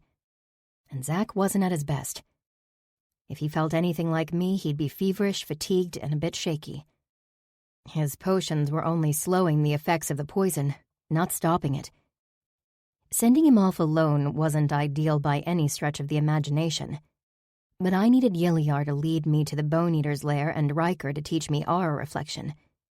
Tiliag was transporting Lalakai, who couldn't walk, and later he would carry me away from the Bone Eater in case it chased us. Leaving Marzana alone had also been a last resort, but at least she was well hidden. "Your feelings of dread are increasing, Dove." I exhaled roughly. I'm trying. Controlling my emotions isn't my strong suit. Evening out my breathing, I flexed my spine to release tension. What if I can't do it? What then? "I'll attempt to freeze this bone-devouring creature into a solid block of ice." He arched an eyebrow. "I have no intention of allowing you near its lair with anything less than a perfectly undetectable aura." That's not going to happen. No way I can master it that fast. "Of course not. If you waste precious time complaining instead of practicing." Narrowing my eyes angrily, I bit back a retort. Again, I focused on the forest's energy. Worrying about Zack wouldn't change anything. I had to get this right, or it'd be a repeat of our fight with Lothair, where everyone had depended on me and I'd blown it. Out of habit, I slid my hand into my pocket, searching for the comfort of my switchblade handle. My fingers met a leather tie. Brow furrowing, I tugged it out of my pocket. The tie came free, a grape-sized brown stone swinging from it. I stopped in the middle of the trail, staring at my riverstone pendant. But I'd left it at home, hadn't I? My mind rushed back over our hasty packing spree the night before we'd left. I'd intended to put the riverstone somewhere safe, but in the midst of planning and packing, I'd spontaneously added these pants without checking their pockets first. I'd brought the pendant without realizing it. "What is that?" Yiliar asked. I looked up, finding 3 pairs of curious fey eyes watching me. Instead of answering, I dropped the cord over my neck and tucked the stone down the front of my shirt so it rested over my heart. Riker's eyes lost focus. "Ah, impressive. I sense but the faintest flicker of your energy," Yiliar said with muted disbelief. "What is that item?" "An artifact my mother's fey partner made to hide me from fey as a child," I said. "Is it working?" Yiliar dipped his chin. "Most definitely. It is a more complete concealment even than aura reflection. You will be able to walk past the Bone Eater unmolested, I am certain. It is remarkably effective." Riker murmured. "Why did you not reveal it sooner?" I didn't realize I had it. A grin spread over my face. This is perfect. No aura reflection needed. Yiliar made a shooing motion. "Then let us continue with haste to the Bone Eater." I started down the trail again, Riker pacing beside me. One problem solved, but now I had nothing to distract me from my concern for Zack. I peeked at Riker out of the corner of my eye. "Riker?" I murmured. "Can I ask a favor?" "Anything, Dove." I steeled myself. "Since I don't need you to teach me aura reflection anymore, will you go find Zack?" He gazed at me blankly. "Leave you? Dove, you may have an excellent concealment spell, but that does not guarantee your safety." "My safety is more guaranteed than Zack's," I insisted. "He's out there alone. His Vargs aren't enough to protect him, and if anything happens to him, I die too, remember?" "If tragedy befalls Zack and he cannot concoct more of the antidote, I will kill Yiliar and Lolokai, so you may consume the antidote unchallenged." Riker's telepathic voice slid quietly into my mind, and I shivered at his ruthless, matter-of-fact calmness. "The Bone Eater won't be a problem now," I replied, switching to telepathic communication as well, "so you can—" "You are my priority, Dove." He interrupted implacably. "But—" I bit my lip, getting my thoughts in order. "This isn't just about me. If we don't save Marzana, Isvarg will rule the Shadow Court unchecked. He'll keep expanding his territory and spreading his death magic until it reaches our home. You can't fight the whole court alone. If we don't stop him, it'll be like Rhiannon and the Summer Court all over again. Do you want to run from another court, Riker?" He considered my words in silence. The crown-like black headpiece that covered his forehead shone faintly in the dim light, the markings of the undying running down the side of his face. "I am weary of retreat," he finally replied. "I will go to Zack, as you wish." My tension melted away. "Thank you, Riker." "But understand, Dove, the Bone Eater is not our only foe. Yiliar will protect you until you retrieve the antidote, but his priority is Marzana. At worst, he will kill you before rushing the cure to his ailing queen. Without me to block him, you must ensure he does not betray you." I clenched my right hand, a rush of cold flowing from the rune on my inner wrist. If I asked him how the hell I was supposed to fight off a Shadow Lord by myself, Riker would insist on staying with me. I'd have to figure it out on my own. "I'll handle him," I murmured. Azure eyes moved across my face, seeing right through my bluff. Then the former Winter King smiled faintly. Be safe, Dove. You too. My heart squeezed uncomfortably as blue light shimmered across him. He melted into the form of a white hawk, and his wings thundered in the air as he soared upward, vanishing into the forest canopy. Bane's former base looked no different from the surrounding forest. The only sign a human had ever set foot among the trees was a small log cabin with an overgrown garden behind it. The structure had weathered 10 years of complete neglect fairly well, but it wasn't much more than 4 walls and a roof. Its single window had wooden shutters, one broken and no glass. A rusted metal chimney stuck out from the slanted roof. The rough-hewn door was closed, and I stood in front of it feeling vaguely nauseous. This was where Zack had grown up. This was where Bane had trained him and abused him. It was so small and crude. I doubted it had electricity. No way it had a bathroom. There was probably an outhouse nearby. Ancient forest surrounded the structure, and unlike Zack's destroyed farm, no hidden roads led here.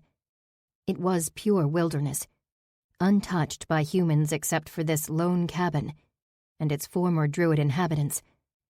My life with Ruth had been miserable, but I'd never lacked a dry, warm bed, access to clean running water, or the ability to shower whenever I wanted. I'd gone to school, I'd had a closet full of expensive clothes. In the light of Ruth's constant emotional and physical abuse, I'd never appreciated those luxuries. But looking at this plain wooden structure, I appreciated them now. Glamorous, isn't it? I turned. Lalakai was sitting against the trunk of a tree, gazing at the cabin. Hanging from the branches above her were odd talismans, made from faded red and white twine. With round tops and tassel-like bodies, they resembled the little tissue paper ghosts children made as Halloween decorations. They dotted the lower boughs of trees all around the cabin. I am unpleasantly familiar with this place, she said, her voice lacking its usual sultry purr. Her cheeks were sunken, her skin pale. For 6 months I spied on the Wolfsbane here, attempting to uncover how he and his beast were plotting against the Shadow Court. I stepped away from the cabin door, unwilling to open it and see more of Zack's childhood neglect. There was no point in going inside.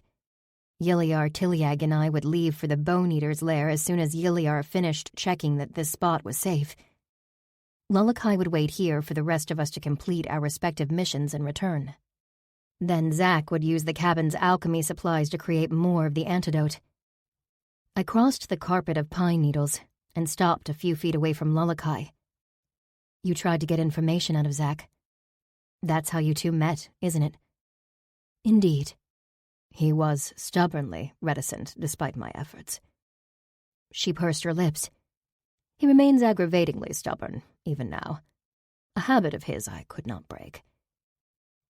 I didn't like the way she said break. Had I understood then that he would never cross Isvarg, she added in a murmur, I would have altered my strategy. Never cross Isvarg? I repeated. What do you mean? Have you not noticed? Noticed what? How Isvarg terrifies him. I'd recognized that Zack was plagued by a lingering fear of Isvarg from his childhood, but I wouldn't describe his reaction as terror. I don't think... There is no more apt description. She interrupted. He spent years building his power so as to never yield to the likes of Bane and Isvarg again. Yet fear of them still paralyzes him. I crouched beside her.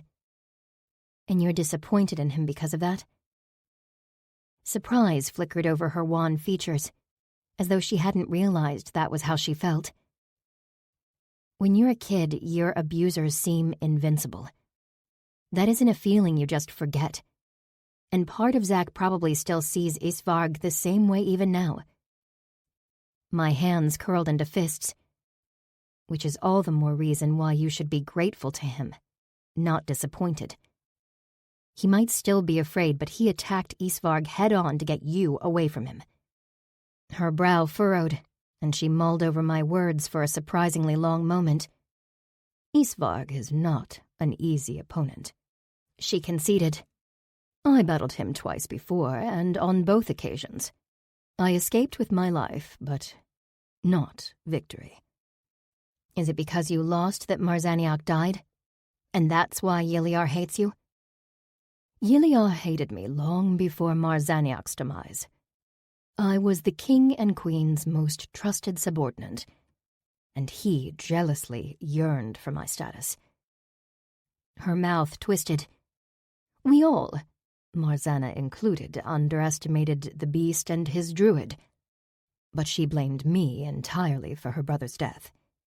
She cast me from her side to become the lowest peon of the court, sneered upon by all. Bitterness rolled off her in waves. For a long year, I sought to regain a shadow of my former status, but I was ruthlessly scorned. Nothing short of vengeance for Marzaniak would save my position in the court, so I set out to find the beast and his druid. To find them? I waved at the cabin. They weren't here? Bane distanced himself to avoid the Shadow Court's bloodthirsty retribution. However, it did not take me long to track them down. Her emerald eyes regained a spark of intensity. As before, Zack remained Bane's obedient apprentice. Yet he was different. Different how? He was more calculating, more ruthless, and her lips curved up, far more intriguing.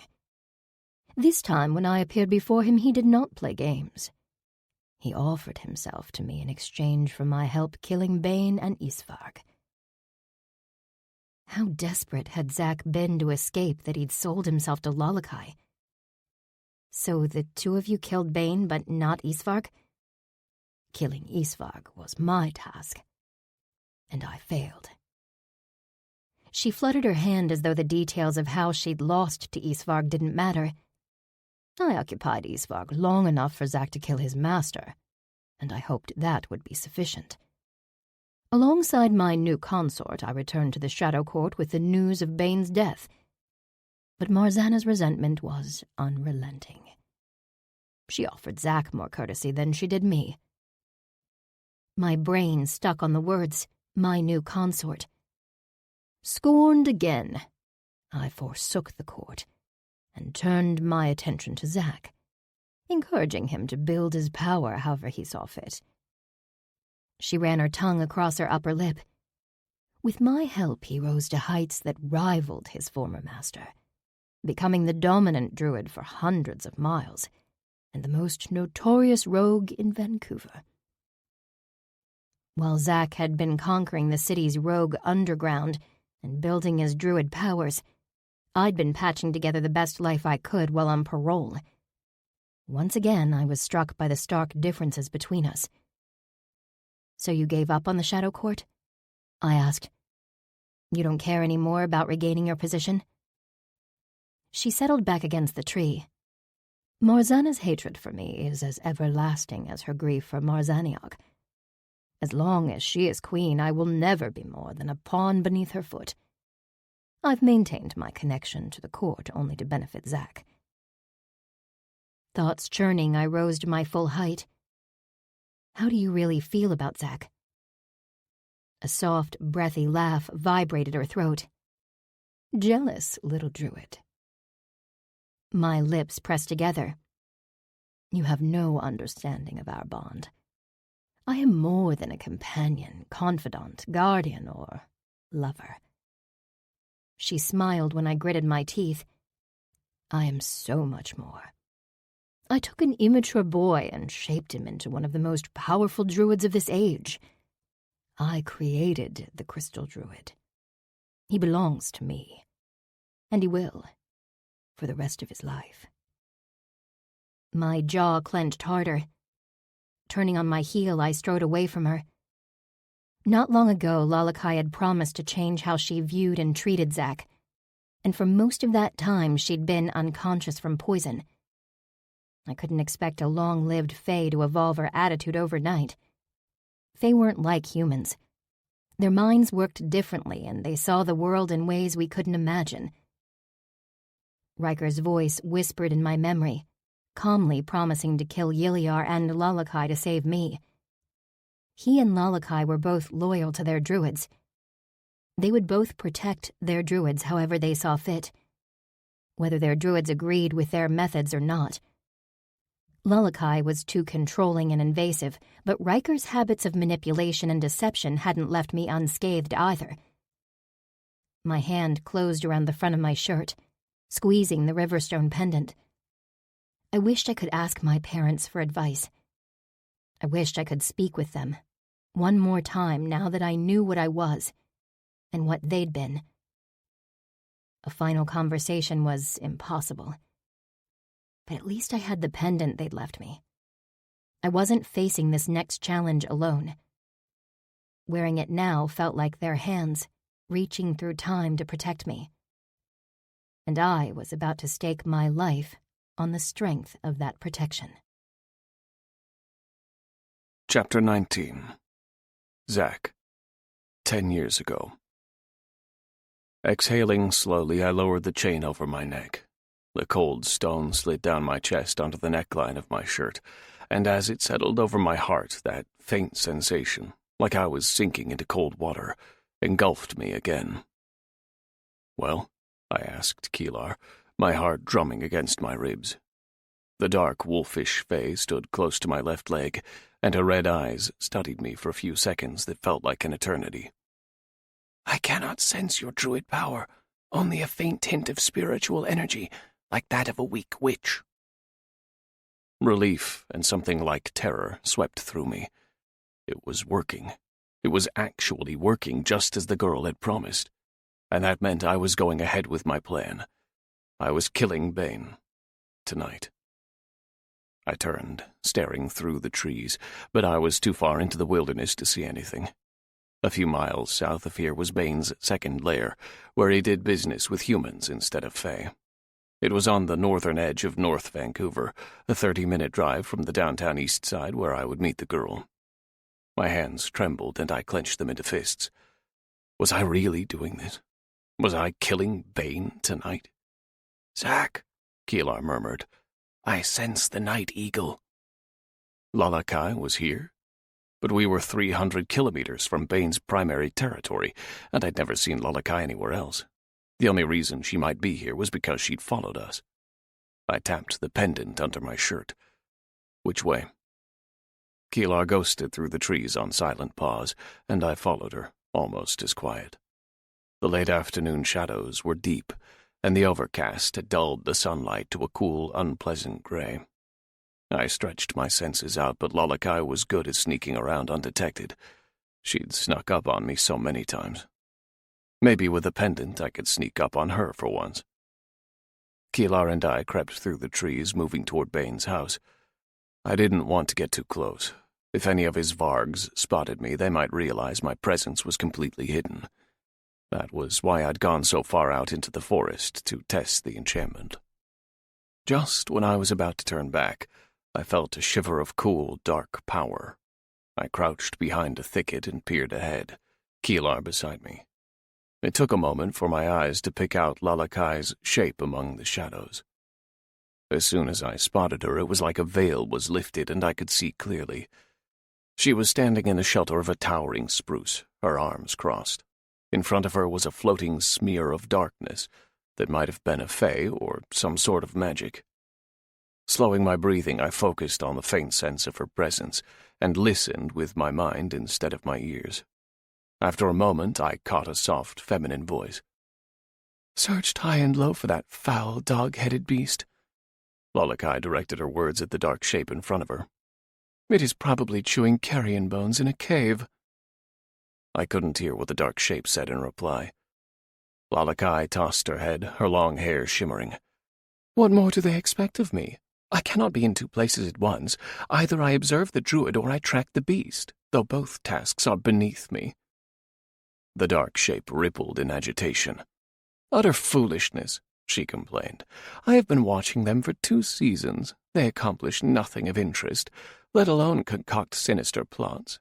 I tire of the Queen's endless paranoia. She listened, then huffed in exasperation.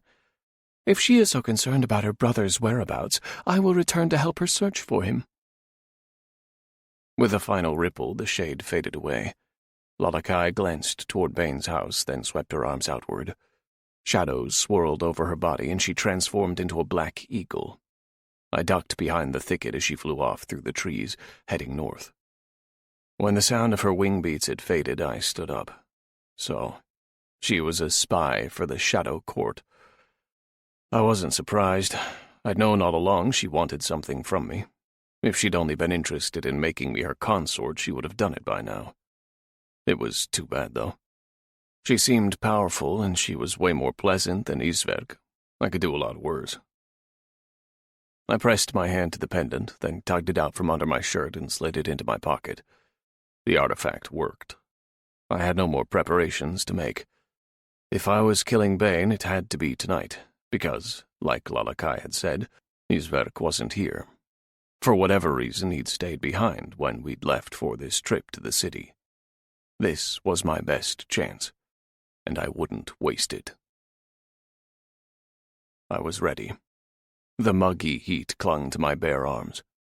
I'd stripped down to a t-shirt and jeans, eliminating any clothing that could snag on anything. A 10-inch knife was strapped to my thigh, 3 potions were attached to my belt, and 3 crystals hung on leather ties around my neck.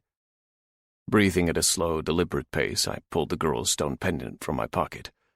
It was too dark in the trees to see the etching on the front. Gripping the chain, I looked down. Keelar once again stood beside me, her scarlet eyes gleaming.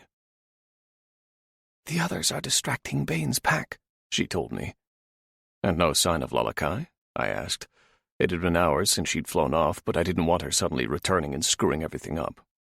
"No," Keelar confirmed. "We are ready." Bane's house was 100 yards away through the trees.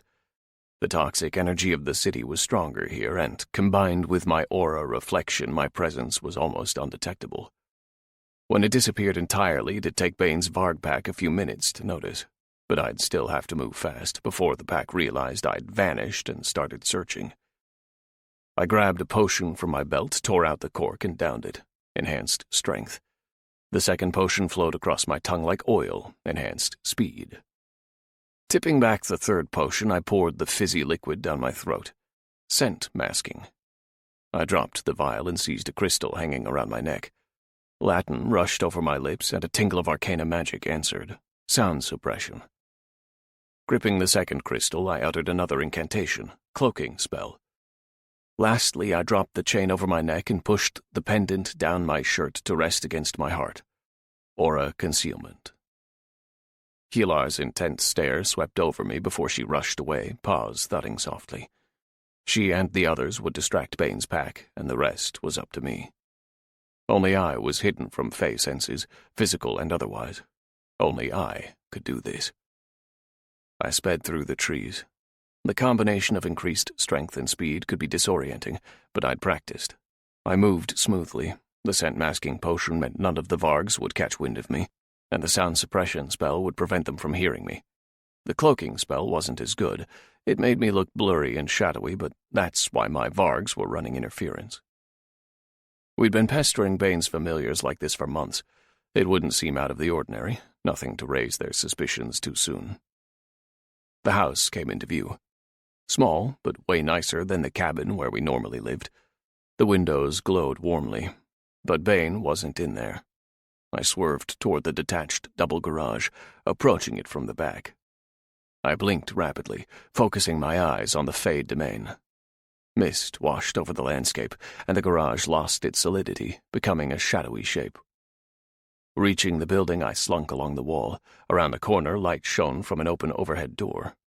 Bane was inside, working on whatever big thing he'd had planned for this night.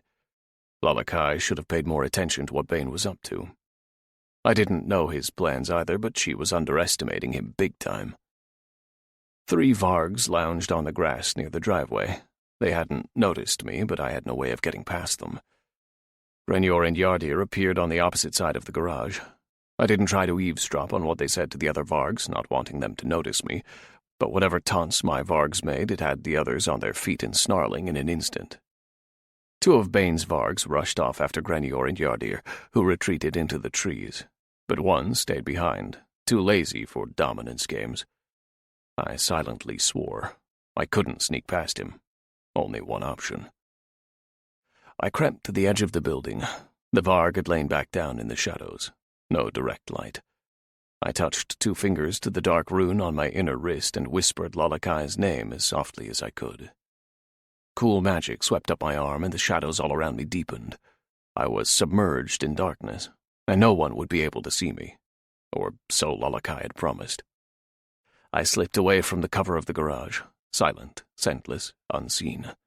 My knife slid from its sheath and I pounced.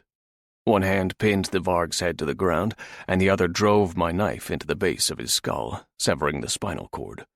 Instant death. No chance for the varg to sound an alarm before he died. Pulling the knife free, I darted toward the open garage door. Bloody knife in one hand, I crouched at the threshold and gripped my last crystal spell. One hit with this spell would stun Bane for 5 seconds, and in those 5 seconds I would slit his throat. I peeked inside. Light from the interior touched my face, and Lolakai's spell disappeared. Bane stood at the table in the center of the garage, his back to me. For a single, shocked heartbeat, all I could do was stare. The woven red and white talismans that decorated the trees around our cabin lined the edges of the table, and lying across it was a slim fae wearing dark clothing. One graceful arm, lean but masculine, hung off the edge. His fingers were missing, blood dripping from the stumps. Black hair was matted around his head, roughly hacked off a few inches from his scalp. His face was tilted toward me, young, androgynous, with dull, dark eyes gazing at nothing. Lolakai had definitely underestimated Bane. I whispered an incantation. A faint violet glow lit up my final spell, and a sphere of arcane energy formed in my hand. I took aim at the spot between Bane's broad shoulders. I drew my arm back to throw it. A chill like the breath of death itself washed over me. I looked up. Isverk's blood-red eyes leered down at me. He was right behind me, leaning over me. For a disbelieving, terrifying moment, I couldn't move. "Found you," he gloated. Chapter 20. Tiliag tossed his head. The scent of death is everywhere. I didn't need him to tell me. Even I could smell the distinct odor of decomposing flesh permeating the forest. It hung in the night air, tainting every breath I took. Flies buzzed in repulsive numbers, the hum of their wings louder than the rustle of leaves in the faint breeze. Yiliar walked ahead of us, his steps slow. He'd moved quickly for the past hour, using his shadow magic to leap between patches of darkness, while Tiliag alternated between trotting and cantering to keep pace. But now he crept forward cautiously, his painstaking progress illuminated by moonlight. Gripping Tiliag's mane, I squinted at the Fey Lord's back. Riker's warning repeated in my head. Would the Shadow Lord turn on me as soon as I had the antidote? I pinched the oval river stone through the front of my shirt, the pendant hidden under my clothes. Tiliag, my spell is still working, right? I sense but the faintest energy. Reassured, I tried to relax, but it wasn't easy. The danger of our mission aside, using the Riverstone pendant again was strangely unsettling. 10 years had passed since I'd worn one. Yiliar raised his hand, and Tiliag halted with an unhappy snort. The Bone Eater's lair is just ahead, the Shadow Lord revealed, speaking in our minds. The Druid and I will continue on. I swung off Tiliag's back. An achy twinge ran through my muscles as I landed, The latest round of Zach's potions was wearing off. In another hour, I'd be weak and lightheaded with fever. Through the trees, I could just make out a rocky bluff where a portion of the mountainside had been sheared away eons ago. A rough semicircle cut into the rocky barrier, forming a sort of open grotto, and at the back, a stream of water plunged into a tiny basin. A mess of fallen trees and leafy shrubs covered the ground around the waterfall and the trickling stream flowing away from it. "The Bone-Eater is an ambush hunter," Iliar told me as I joined him at the edge of the trees. "Do you see the large cluster of fallen logs? The creature waits in a pit beneath it." Uncomfortably reminded of a trapdoor spider, I studied the grotto. Near the basin, collapsed trees with wilting leaves formed a sort of shallow pyramid that hid whatever was beneath it. The debris had been dragged there, which meant the Bone-Eater was at least as strong as a draft horse. I exhaled slowly. Start your distraction. Shadowy magic rolled off him, like heat waves, and he stepped out of the tree cover, moving cautiously toward the stream. I followed a moment later, angling toward the stack of full-size trees the Bone-Eater had torn from the ground to form its hideaway. The stench of decomposition grew stronger, and I swatted at the flies buzzing around my head. Water splashed as Iliar treaded into the stream. His attention was fixed on the logs, his limbs tense and ready. He was primed to leap away at the first sign of movement. I pulled the neckline of my shirt over my nose, breathing through the fabric as I crept toward the fallen trees. The gap beneath them was too dark to make out anything. I crept closer and closer, placing each foot with care. The moonlight barely lit the ground, and every step risked a noise that would give away my presence. The Bone-Eater might be blind, but no one had said anything about it being deaf. A dozen yards away, Iliar paced at the stream's edge, magic rippling off him. The Bone-Eater should be focused on him, but if it wasn't, I was probably in its striking range now. My heart drummed against my ribs as I inched alongside a log, climbing over branches. The darkness beneath the debris pile was ominously still. I was almost close enough. A few more feet, and I'd be able to crawl through a ground-level gap into the creature's lair. I glanced at Iliar, and he let off a flare of shadowy power that buzzed across my skin. Exhaling, I sank onto my hands and knees and fumbled at my hip. A flashlight from our supplies was clipped to my belt loop, and I flicked it on, shining the beam into the darkness beneath the tangled logs. The beam flashed across a bare patch of dirt. There was no pit, and no monstrous fey. This wasn't the Bone-Eater's lair. Shoving backward, I launched to my feet and spun. Iliar tensed, surprised confusion widening his eyes. Horror slammed through me. "Behind you!" My scream was drowned out by a sudden racket of snapping branches as the innocuous cluster of shrubs behind Iliar exploded upward. Long bone-white arms shot out of the flying debris, huge hands grabbing at the Shadow Lord. The rest of the Bone-Eater followed, a huge, thin body with a mass of sharp, bony protrusions sticking from its humped back, powerful hind legs, and a bony tail that whipped behind it. It smashed down onto Iliar, cutting off his hoarse shout. I summoned an ice spear and threw it with all my strength. It flew across the distance and struck the Bone-Eater's side in a burst of icy shards. The creature jerked its head up. Its face resembled a human skull, with a grotesquely elongated forehead ridged with bony spines. Jaw hanging open, and its fangs stained red with blood, it turned its empty eye sockets in my direction. Blades of black power slashed upward, catching the Bone-Eater under the chin.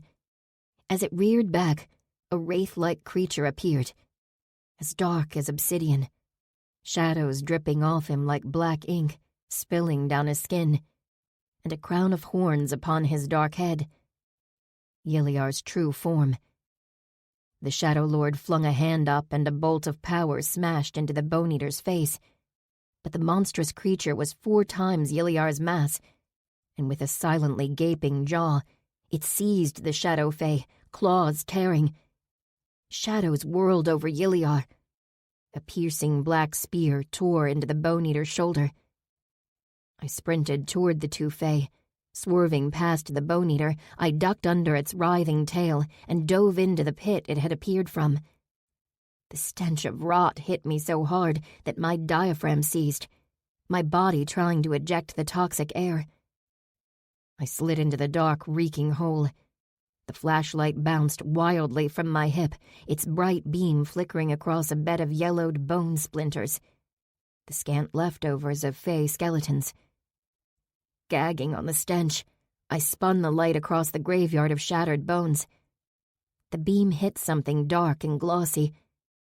At the back of the pit, tucked neatly into a little crevice between tree roots, was a small black case. I crunched across the bones, not worrying about making noise as magic pulsed and flashed behind me. I fell on the loose mat of splinters, shoved up and lunged for the box. Grabbing it, I wrenched the lid off. Inside, a black stone vial with a silver cap was nestled in a bed of embroidered fabric. I stuffed the vial deep in my pocket, then whirled and threw myself at the nearest edge of the pit. I scrambled up it and tumbled into a shrub. Tearing free, I sprinted away. "Yiliar!" I screamed over my shoulder. "I have it!" Behind me, the wraith-like form of the Shadow Lord unleashed a whirlwind of black blades. As the Bone Eater recoiled, Yiliar's rippling form plunged into the ground, and the shadow beneath my feet bulged upward. Yiliar, still in his wraith-like form, surged out of my shadow, and we spun around to face our enemy. The Bone Eater crouched in front of its reeking pit, its long back legs folded like a frog's, ready to launch at its prey. The damage Yiliar had inflicted was already healing. Its hideous eyeless face was turned toward us, and its tail lashed slowly back and forth. Its teeth, stained with Yiliar's blood, flashed hungrily as it opened its mouth wide, beckoning us closer. But it didn't move away from its lair. "You have the antidote?" Yiliar asked. I tore my gaze away from the Bone Eater and looked at the Shadow Lord. His horns were the most solid thing about him. The rest of him was draped in rippling shadows. Even his face was more shadow than flesh, his eyes the faintest gleam. "Yes," I said hoarsely. "Let's get back to Zach." Yiliar's ethereal head dipped in a nod. I curled my hand, ready to summon an ice spear, but the Shadow Lord turned wearily toward the trees, where Tiliag waited. Either he was too injured to fight me, or he'd never intended to break his word. Sighing in relief, I took a step forward. A deathly chill washed over me. "What have we here?" The scraping voice pushed into my head, and I whirled around, Yiliar copying me. A shadow moved in the darkness beneath the tree, and with a soft rustle a beastly form stepped into the moonlight. Isvarg's eyes glinted like spots of luminescent blood in the night, and his silver gauntlets clinked as he rested his fists on the ground. On either side of him dark silhouettes shifted closer. More shadow fae. "It's a sneaky little druid," Isvarg observed, his lips peeling back in a vicious canine grin. "And a filthy traitor, begging for punishment." Chapter 21. Panic burst through me, emptying my head of everything but fear. For a second I couldn't move. Then I shoved the feeling away and focused on the heat of adrenaline in my veins. Beside me, shadows writhed over Yiliar. "Get the antidote to Marzana," he whispered. "No matter what, druid." He thrust both hands out. A twisting spiral of black magic blasted toward Isvarg. It struck the jackal beast in the chest, and he staggered backward, blood spraying. Isvarg cackled madly as blood drenched his short, ragged fur. A stale, icy breeze whipped out from him, and in its wake, the foliage melted into dark, soggy goo. The trees blackened, rotting before my eyes. The wave of death expanded, sucking the life out of everything in its path. Yiliard's draping shadows deepened, and in a silent rush he leaped into the cloud of death around Isvarg. As he charged, 2 fae darted out of the dying woods. The pale, veiny-skinned female, and a creature the size of a tiger that ran on its hind legs, its charcoal-gray fur striped with jagged red lines. I reeled backward, flinging an ice spear, but they both dodged it. I couldn't win this fight. They were too fast, their magic too strong, and I only had 1 attack. My heart clogged my throat as I whirled toward the grotto. The Bone Eater had retreated halfway into its pit, its skull-like face turned toward us, and its back legs coiled, ready to leap at the first victim to step within its reach. I ran straight at it. The 2 shadow fae streaked after me, but my focus was on the Bone Eater, on those coiled hind legs. Its clawed toes dug into the earth. Behind me, the pale female cast a wave of silver magic at my back, and the Bone Eater launched forward. I dove for the ground. The Bone Eater shot over my head and the female screamed. I landed on my front and slid into the pit of bone shards. Rolling onto my hands and knees, I peered out. Crouched on its weirdly elongated limbs, the Bone Eater had the female crushed under one huge hand and the tiger-like beast pinned under the other. Both fae struggled violently. 24 yards behind them, the forest was disintegrating into rotting mush as Isvarg and Yiliar battled. The Bone Eater retreated, dragging its victims into its lair. I stumbled away, turning to the rear of the pit. Grabbing handfuls of tree roots, I scrambled up the dirt wall. But the back was much steeper than the front. The roots tore and I slid down and landed on the bed of bones with a crunch. I froze in place as the Bone Eater folded itself into the pit with me, dragging its 2 victims with it as they writhed in vain. The pale female cast a wave of silver magic over the Bone Eater, but her enchantment had no effect. With a revolting pop, it unhinged its jaw and crammed the tiger beast into its gaping maw. Fangs crunched through bone, and blood drenched the ground. I cringed back, trying to quiet my breathing. My fingers clenched around the riverstone pendant through my shirt. It didn't feel right. As the Bone Eater swallowed noisily, I tugged the pendant out of my shirt. The glow from my flashlight gleamed across its face, illuminating the deep, ugly crack that had split the rune in half. Numb disbelief blanked my brain. It was broken. The rune had cracked. When? How? No!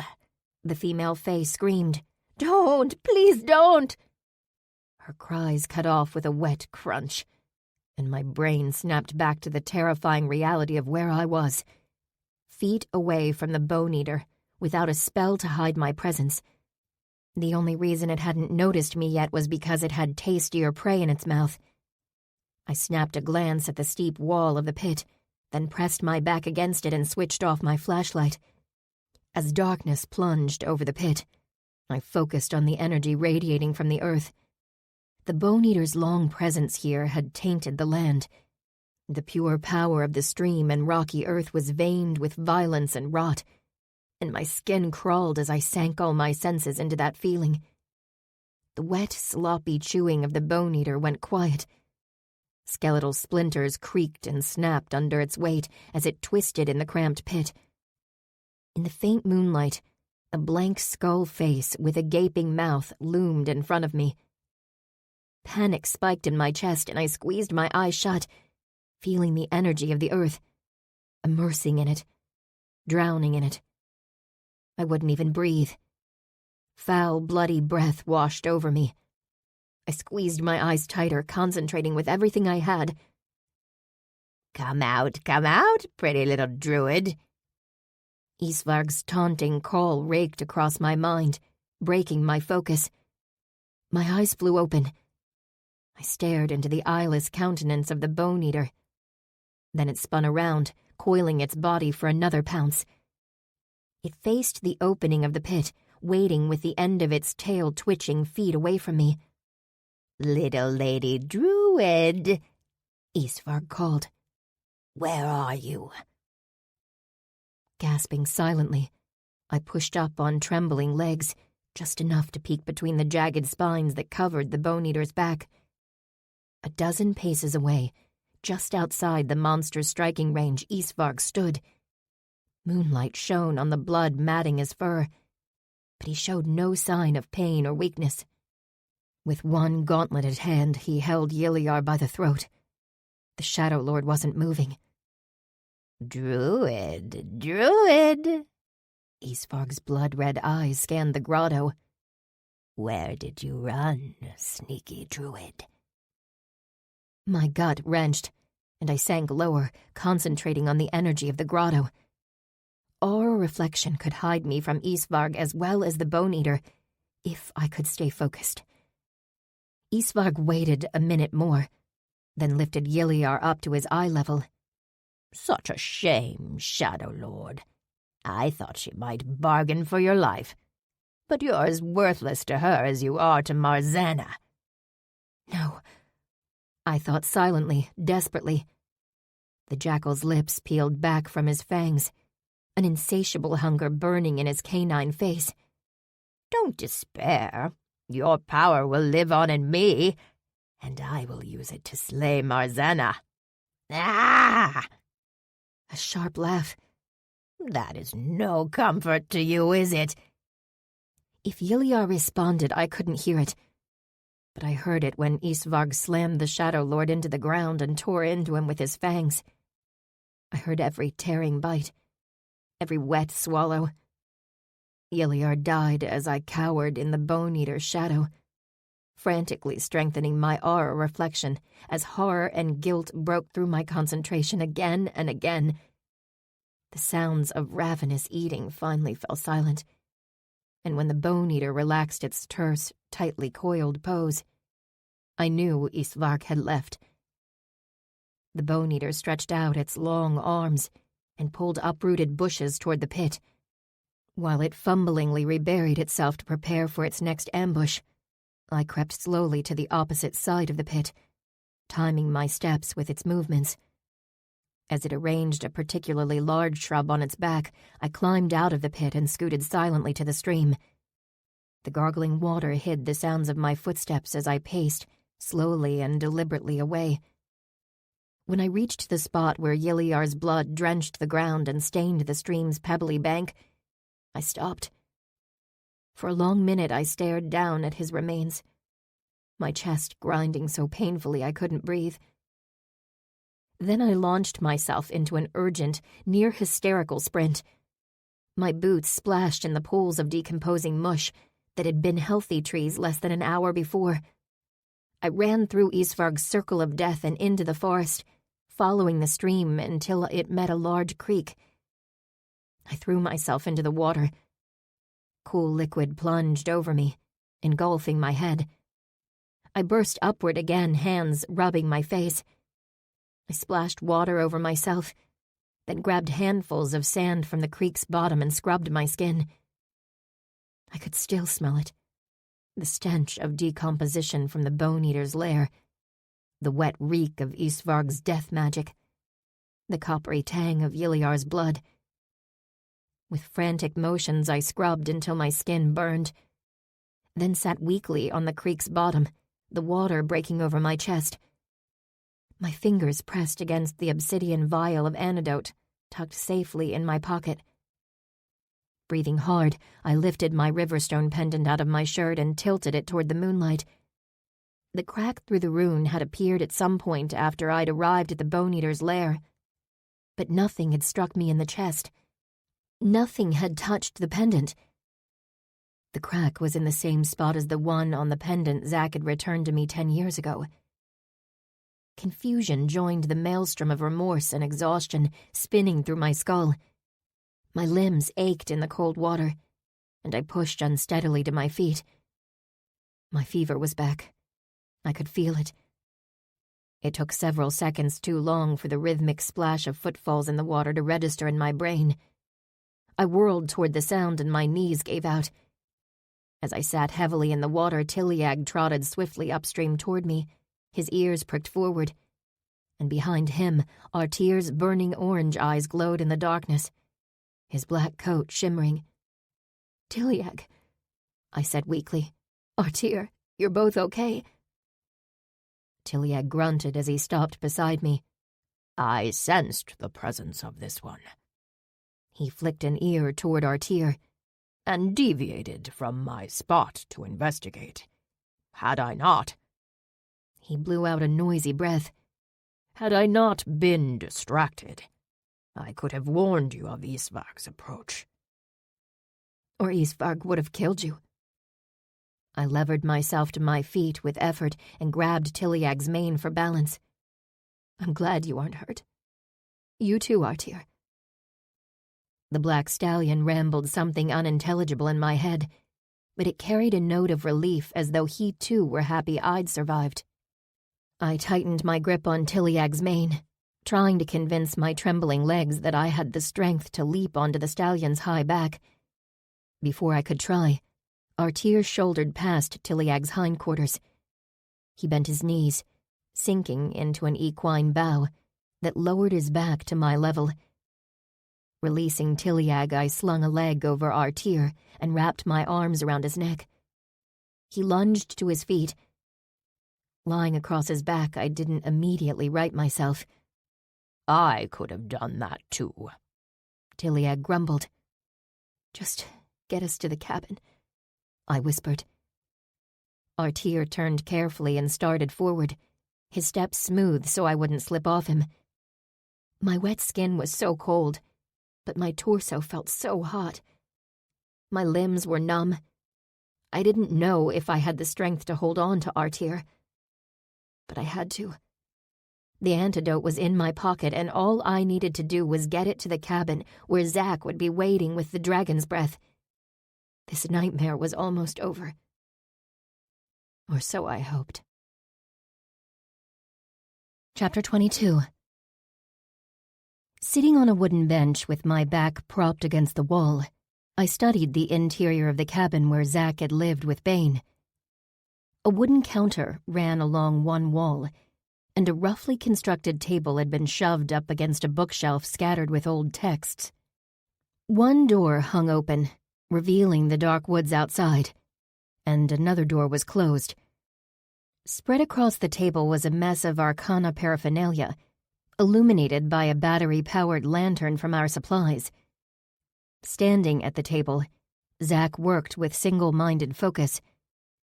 I didn't understand what he was doing, but I assumed it would result in more antidote. The obsidian potion vial had held only a few tablespoons of syrupy gold liquid, and he'd used half of it in whatever alchemic processes he'd needed to figure out the antidote's composition. Near his elbow was a bundle of freshly picked plants. Its flowers resembled candle flames, with pale yellow throats and ruffled bright orange petals. Dragon's breath, the rare ingredient that would save us from Isvarg's poison, if Zack could prepare the antidote. I had no idea what degree of skill it took to deconstruct a potion and recreate it. All without instructions, a recipe, or any knowledge of how it had been made in the first place. A swirl of hissing steam rose from his alchemic circle. He lifted a white bowl from its center and studied it intently. He swirled its contents, then brought it to his mouth and took a large swallow. I straightened on the bench, watching anxiously. He took another swallow. "Well," he said after a minute, "I don't feel worse. No idea if it's working or not." I pushed off the bench and he passed me the bowl. Golden liquid the consistency of maple syrup filled it halfway. 2 mouthfuls will be enough, he told me. I tipped the liquid past my lips. It was strangely slimy on my tongue, with a taste reminiscent of turmeric. My throat burned faintly after I'd swallowed. I took another generous gulp, then handed the bowl back. He carried it to the open door. I followed him as far as the threshold, stopping to lean wearily against the jamb. Night lay heavy over the woods, silvery moonlight dappling the forest floor.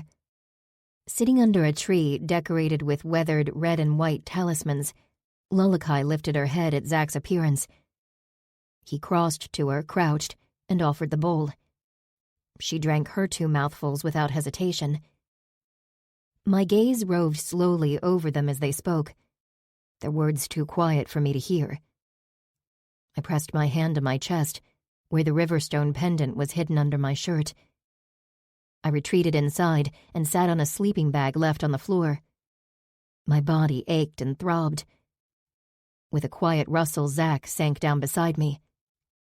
If we don't feel noticeably better by sunrise, then it didn't work. What will we do then? He leaned his head back against the wall. We'll be too weak to travel by that point. But Riker could get you to the Crow and Hammer.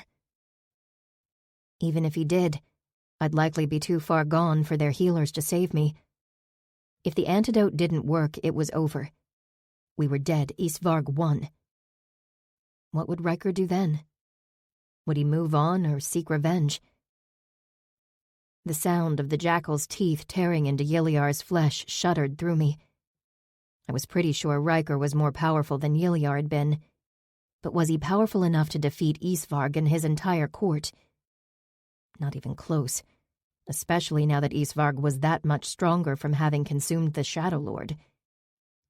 Marzana needs the antidote too, I mumbled. I promised Yiliar I would get it to her. She's a Fae Queen. She can hang on a bit longer. I didn't argue. Neither of us was in any shape to trek back to the hidden cavern. The only one who could go was Riker, and he wouldn't leave me.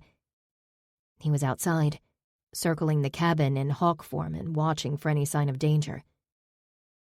Zach closed his eyes, exhaustion aging his face.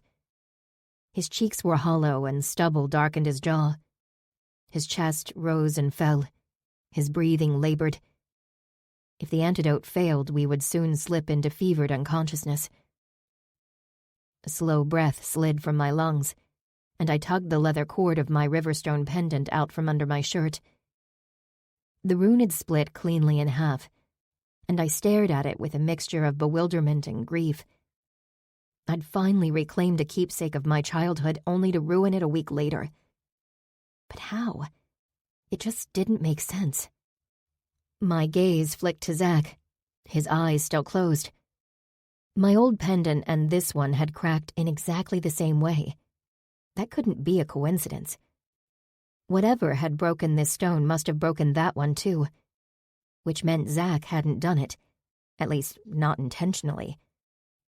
If he hadn't ratted me out to Ruth, and he hadn't given me a fake poison, and he hadn't deliberately broken my precious pendant, then the only crime left on the mental list I'd held against him all this time was the way he'd cruelly abandoned me.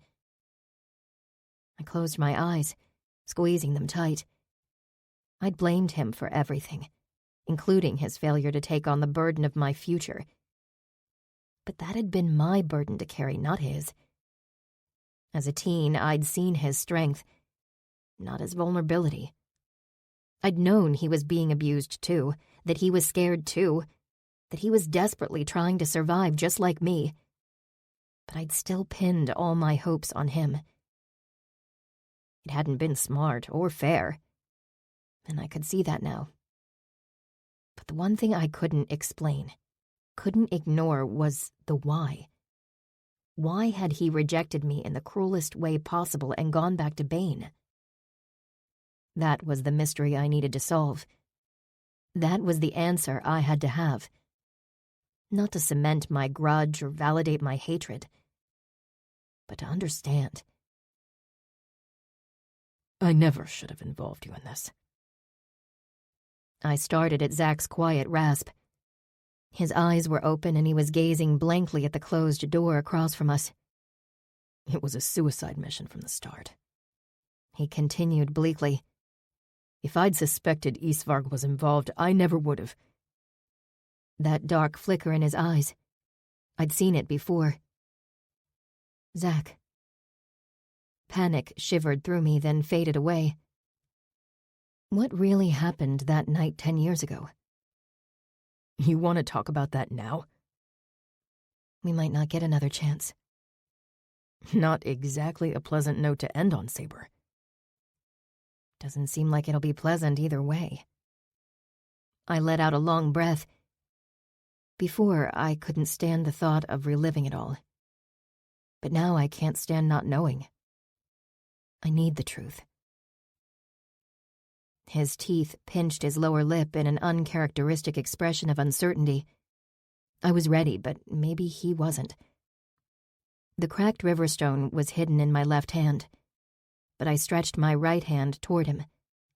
My fingers closed around his. You said you wanted the truth.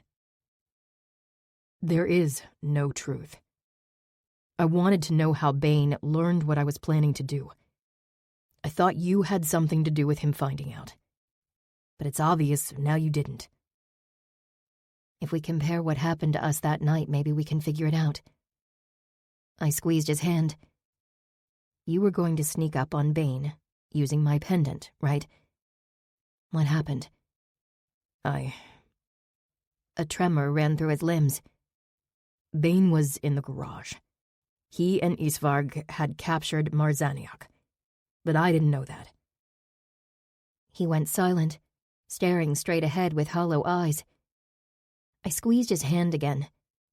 I'd thought, when we finally discussed this, he'd be forcing his explanation on me while I fought tooth and nail not to hear it.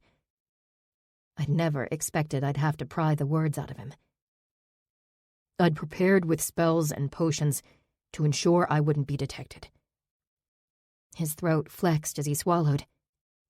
Bane had his back to me. I had a spell to incapacitate him so I could slit his throat. I was about to throw it at him when... His breathing rate increased. All color left his face. Zach, I whispered. He wasn't supposed to be there. Who? He hadn't come with us. His pupils dilated with adrenaline. He wasn't supposed to be there. Who was there? He dragged his blank stare to mine, and for a terrible second, hatred twisted his features. Utter, untempered loathing and disgust. All directed at me. Then his face went cold and empty, and when he answered me, his voice was just as lifeless. Isvarg. Chapter 23. Zach. 10 years ago. The brief moment when I stared up at Isvarg, looming over me with that gloating canine grin, stretched into an eternity of terror. Then I threw myself away from him. His jaws crunched down on my right shoulder, fangs pierced my skin. My collarbones snapped. He grabbed my forearms, claws tearing, and both the spell and my knife dropped from my spasming hands. I should have been faster than him. I'd used potions to enhance my speed and strength. But it hadn't been enough. It was never enough against Isvarg. He lifted me off the ground, his fangs grinding into my shoulder.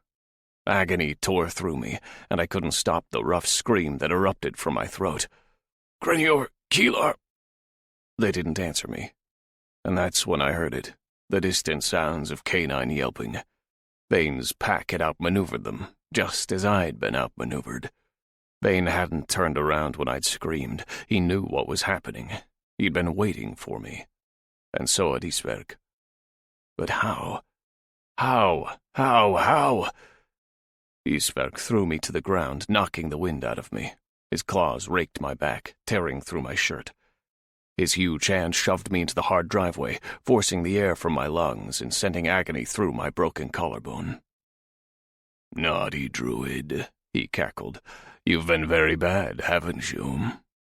He flipped me over and pinned me again. I panted, lightheaded with pain, unable to fight his impossible strength and size. He crouched over me, a huge black monster filling my vision. Drool dripping from his black lips, he put a claw on my chest and slid it down, opening a new wound that had me screaming again. His dark tongue licked hungrily at his muzzle as he opened another wound, then a third. As hot, wet trails ran across my torso, he lowered his head and dragged his tongue through my blood. I scrunched my eyes shut, jaw clenched, rapid breaths hissing through my teeth. Block it out. I had to block it out. Don't think, don't feel, shut down. Ignore his claws slicing me again. The pain, the blood, his hungry stare and rough tongue and high-pitched laugh. Block it out. But I couldn't. Not completely. Because one word kept repeating over and over, screaming through my head like a siren. How? That's enough. Bane's voice seemed to come from a great distance. Isverk cackled shrilly as he grabbed my ankle and dragged me into the open garage. The concrete scraped my bare back, but I hardly felt it through the burn of my other wounds. Light fell across my face, half blinding me, then a shadow blocked it. Leaning over me, Bane curled his lips in a sneer. He knelt, pinched my jaw open, and poured a potion into my mouth. The sour taste of a blood-replenishing elixir flooded my tongue, and I wanted to spit it in his face. I swallowed the potion. Bane released me, then reached for my throat. Sharp pain stung my neck, followed by a snapping sound. He held something above me. The girl's stone pendant, its chain broken. I can see it in your face. His voice was low and scathing. You're wondering why you failed. I'll tell you. Because you are weak. The pendant swung back and forth. You're weak because you relied on others. He didn't sound angry. He sounded disgusted by my deficiencies. You're only as strong as the weakest fool you put your trust in. I warned you yesterday. He'd known even then? But how? Others are weak. They're selfish, gullible, impulsive, dull-witted, and they always have their own agenda. If you want to be strong, Zacharia, rely on your own strength. Trust no one. Rely on no one. He dropped the pendant. It bounced off my bloody shoulder and clattered on the floor. You shouldn't have tried to kill me until you were ready to do it alone. Putting your faith in someone else. You have much to learn. He rose to his full height. My breath rushed in and out, speeding toward hyperventilation. This wasn't over. My punishment was just beginning, and Isverk knew it too. His lips pulled back in a grin, and he stretched an eager hand toward me. Bane shoved Isverk's arm away. Not yet. Give the potion time to work, or he'll die from blood loss. Isverk growled. You better have a meal waiting. Smirking, Bane turned away. I'm done with the King of Death. He's yours now. Isverk turned toward the dark-haired Fae lying across the table. Sprawled on the cold ground, all I could do was watch as Isverk engulfed the Fae's delicate head in his huge hand and inhaled greedily. From between Isverk's fingers, the king's dark eyes met mine, dull but conscious. And he was still conscious when Isverk began to eat him. The king of the Shadow Court was dead. It had taken him a long time to die, but even though Isverk had dragged it out on purpose, the king hadn't made a sound. He'd kept his pride until his last breath. Lying on the concrete where I'd been for the last hour, I wished I could be that strong. But no matter how many times I'd promised myself I wouldn't scream for Isverk, I always ended up screaming anyway. You're weak. Bane's scathing voice repeated in my memory. You're weak. You relied on others. The words merged with the throbbing agony in my body until they echoed with each pulse of pain. I was weak. I'd relied on someone else. I'd trusted the girl. The girl? But how could she be responsible for this? It didn't make sense. Something had gone wrong. But it couldn't be her fault, could it? Bane wanted me to blame her. He was trying to manipulate me. But I knew better. I'd failed because I'd fucked it up, and I couldn't blame anyone else. Isverk tossed his head back as he swallowed a final mouthful and licked his chops. Blood dripped off the table. Bane stood at the counter at the back of the garage admiring his new collection. Vials of blood, braided locks of hair, dismembered fingers and samples of flesh and organs in jars of preserving potion. Body parts of a fey king. He'd sell them on the black market for millions. Bane glanced at Isverk. How was it? Isverk grinned. I can already feel his magic infusing me. He was as powerful as his reputation suggested. Good. Bane snapped the case of body parts closed. Bring the boy. Isverk's clawed feet scraped the concrete as he stalked toward me. His muzzle was wet with the king's blood, and when he peeled his lips back, red stained his fangs. He reached for my throat. Darkness plunged over the garage. An ear-splitting screech rang out. The darkness swirled, and two black blades slashed across Isverk, tearing through his ragged fur coat. He lurched backward. His attacker appeared in a swirl of darkness, an ebony blade in each hand and semi-transparent eagle wings arching off her back. Lalakai. Her face was twisted with rage, and her chest heaved violently. "You killed him," she hissed the words, then screamed them. "You killed him!" And she hurled herself at Isverk. I rolled out of the way as shadow magic exploded off her like bands of black electricity. Isverk roared with laughter and unleashed a wave of his strength-draining, life-sucking power. Panting, I shoved onto my hands and knees. The girl's stone pendant glinted on the ground. I grabbed it and crawled away from the battling Fae. Bane was shouting something, Isverk was laughing, and Lalakai was screaming. No one was looking at me. I pushed onto my feet. My knees tried to buckle and I staggered. Then I was running toward Bane's truck. "Grenior!" I threw his name toward the trees, hoping he was close enough to hear me. "Take the others and run away. I'll find you later." I pulled the truck's spare key from my pocket. I planned to use the truck to get away once I'd killed Bane so I wouldn't have to deal with his Varg pack. But I hadn't killed him, and now I was running away. But what else could I do? I slid into the driver's seat and jammed the key into the ignition. The engine turned over and I floored the gas. Tires spinning, the vehicle shot forward. I glanced in the rearview mirror. Isverk and Bane were both attacking Lalakai. She would lose, probably die. I didn't care. All I cared about was getting the girl and running as far as I could, as fast as I could, running forever. How had it gone so wrong? How had Bane figured out my plan? The city lights flashed past as I sped down the highway.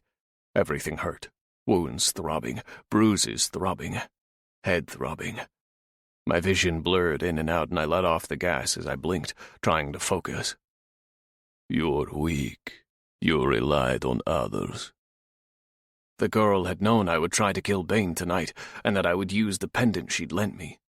But she couldn't have told Bane. That didn't make sense. Had she been playing me from the start? I couldn't believe that. I wouldn't have fallen for an act. I turned the truck off the highway. I was driving through downtown Vancouver. It was late and the roads were empty. Rain spattered the windshield, a few drops at first, then falling harder.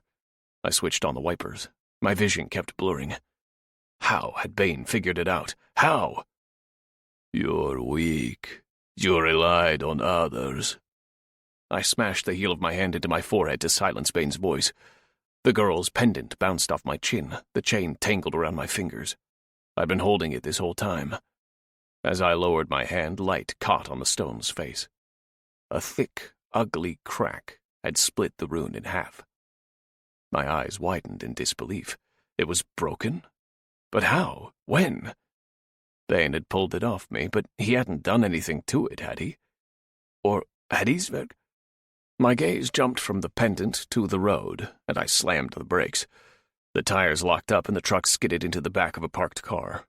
The airbag exploded in my face. The truck jolted to a rocking stop, and I sagged in my seat, breathing hard. The windshield was a spider web of cracks, but the engine was still running. The car I'd hit was in way worse shape, its flimsy hatchback obliterated by the steel deer guard on the front of the truck. Fumbling for the keys, I cut the engine, then pushed the door open and dropped out of the truck. My knees buckled, and I clung to the door to keep upright. Rain drummed on my head. My blood-splattered face stared at me, reflected in the driver's window. My shirt was in shreds, punctures and scratches all over my chest, blood everywhere. I could still feel Isberg's rough, hot tongue. I leaned over and vomited onto the asphalt. Once my stomach had calmed, I climbed onto the back tire. There was a duffel bag of supplies in the box, and I dragged out my leather coat and put it on. Zipping it under my chin, I pulled the hood over my head. My gloves were in the pockets, and I put those on too. Gripping the stone pendant in my fist, I walked away from the truck, my boots splashing in puddles. My head was spinning, and walking in a straight line was hard, but the alley wasn't far, and she would be there. Then maybe I'd understand how I'd failed. I squeezed her pendant. Would she blame me for breaking it? How would she react when she found out I hadn't managed to kill Bane? "You're weak. You relied on others." The words pulsed with my throbbing wounds.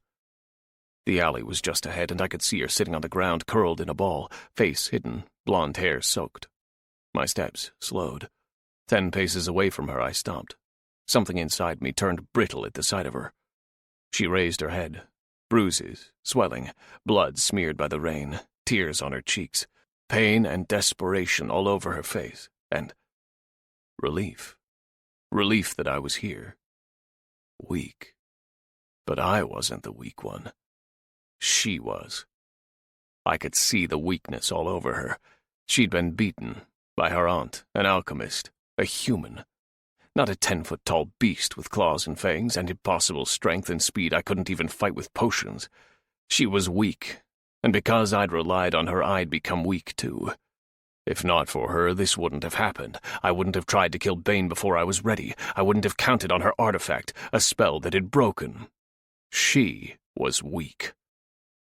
And as she looked at me with desperate, tearful relief, hatred welled up in my chest like acid.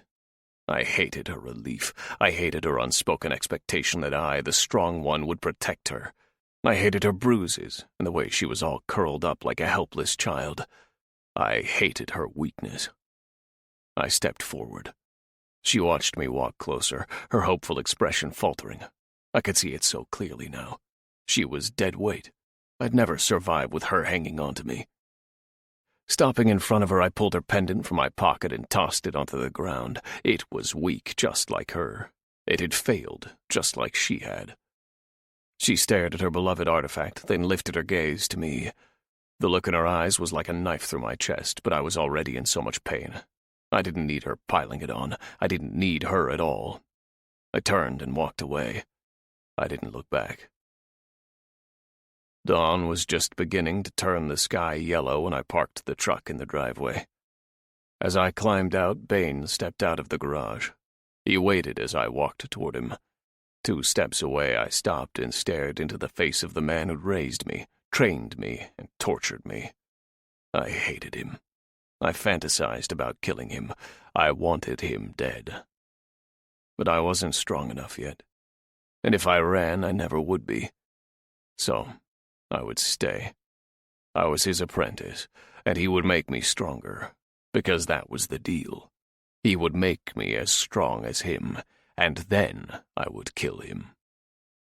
His eyes bored into mine. I understand now. My voice was a rasp. I learned the lesson. Good. He reached out. His heavy hand settled on my shoulder and squeezed my broken collarbone, his fingers digging in. There are no allies, Zacharia. Only tools. My last sight of the girl's face, of her eyes, burned through me, carried on a wave of pain from my shoulder. I was glad I'd never learned her name. Yes, I told my master. I understand. There were no allies. No rescuers, no heroes, no friends, no family. There was only me and my strength. and I would hone that strength until the day I killed Bane. Chapter 24. Zack fell silent, and I didn't prompt him to continue. What more was there for him to reveal? I finally had his side of the story, and the broken shards in my chest were tearing into my lungs like never before. So that's it, he said after a long minute, sounding steadier than he had while describing his state of mind as he'd walked away from me that night. I don't know how Bane figured out what I was planning, or how you ended up with a fake poison, or how the pendant broke. I don't have any answers. Closing my eyes, I concentrated on breathing, hoping that might relieve the grinding agony in my chest. When I opened my eyes, I found him watching me with exhausted resignation, waiting for my hatred to crash down on him. I uncurled my fingers, revealing the cracked riverstone I'd been clutching. He frowned at it, then his face lost what little color it had regained. Is that... you kept it all this time? No, I murmured. I left it on the street where you threw it, walked back to my aunt's house and stabbed her in the throat. His eyes widened. I should have run for it after that, but I just sat beside her body until the police came. I wasn't all there at the time. I rubbed my thumb across the cracked stone. This is the pendant I found when we went to my childhood home. I don't remember it being cracked. It wasn't. I used it to sneak into the Bone Eater's lair, and it cracked then. I have no idea why it broke, but this crack looks exactly the same as the one from 10 years ago, doesn't it? He nodded slowly and held out his hand. I passed him the stone, and he examined it carefully. The enchantment is gone, he murmured. The spell failing probably cracked the rune. I wore the pendant for years without problems. Why would it suddenly fail? He handed the pendant back to me. Did you come into contact with any fey magic while at the Bone Eater's lair? Different magics don't always play nice with each other. Not that I noticed. What about you? I don't think Isvarg used any magic on me. He didn't need it, and... His eyes went out of focus. He didn't use magic on me. But I... Saber, did you make any ice spears while you were wearing the pendant? My fingers curled around the riverstone, a sick feeling clogging my throat as I realized the direction of his thoughts. Yeah. I used a concealment spell Lalakai gave me, he said quietly. I broke the pendant with her magic, and you broke this one with Riker's magic. The enchantment's sole purpose had been to hide my telltale druid energy. Concealing fey magic must have been beyond its capabilities. I pressed my thumb into the rune. I'd broken it purely by accident, and so had Zack. As useful as it had been for hiding a druid child, it wasn't an effective tool for a practicing druid. Lalakai's spell. Zack's whisper pulled me from my thoughts. He was staring at the closed door across from us, a deep crease in his forehead. Lalakai's magic. I frowned at him. Zack? He pushed to his feet. Moving slowly as though in a trance, he walked to the door and stopped inches away, staring at the wood. Alarmed by his strange behavior, I hastened to his side as he brushed his fingertips over the doorframe. Markings had been scratched in it, lines and runes that circled the top half of the threshold, and a dusty red and white talisman hung from a nail on the door. These are wards against fey magic. His voice was a quiet, terse rasp. I knew that. I knew that. Zack? His hand shook as he curled his fingers, pressing his fist into the frame. Fuck! I gripped his arm. Zack, what's wrong? He bowed his head, a bitter laugh shaking his shoulders. It was my fault. It was my fault all along. What are you talking about? The wards. He pulled his fist back, then slammed it into the doorframe, shaking the wood. These fucking wards. Bane warded this room against Fae, but I asked Lalakai for a spell. I let her put Fae magic into my body, and then I snuck through this door to get a look at the poison I was going to steal for you. My gaze skittered across the etched spell markings. As soon as I crossed his wards, that bastard knew someone had trespassed. He must have swapped his entire poison stash out for fakes to prevent me from stealing anything dangerous. And I didn't fucking notice. I was too worried about my substitute being convincing. He was quiet for a second. Then he laughed again. A horrible, grating laugh. I tripped the wards again when I went in the second time to steal the poison. He'd have been watching my every move after that. How much do you want to bet one of his familiars was spying on us when we exchanged the poison and your pendant? Nausea bubbled in my gut. He tipped off Ruth.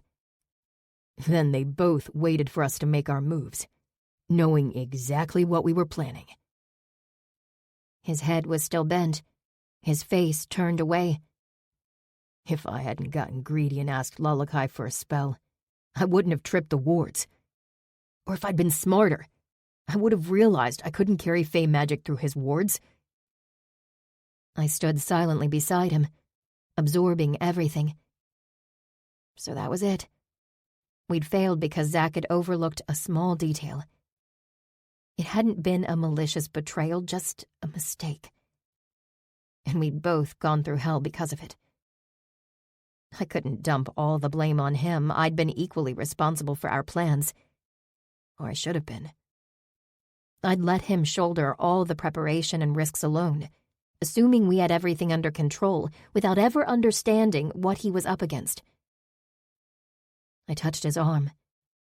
He flinched as though he'd expected me to hit him. Now we know, I said softly. We were desperate kids, and we both made mistakes. What you went through that night and afterward, I can't imagine. But like you said, what's done is done. We can't change it now. He lifted his head, his pain-shadowed eyes meeting mine. You should be angrier.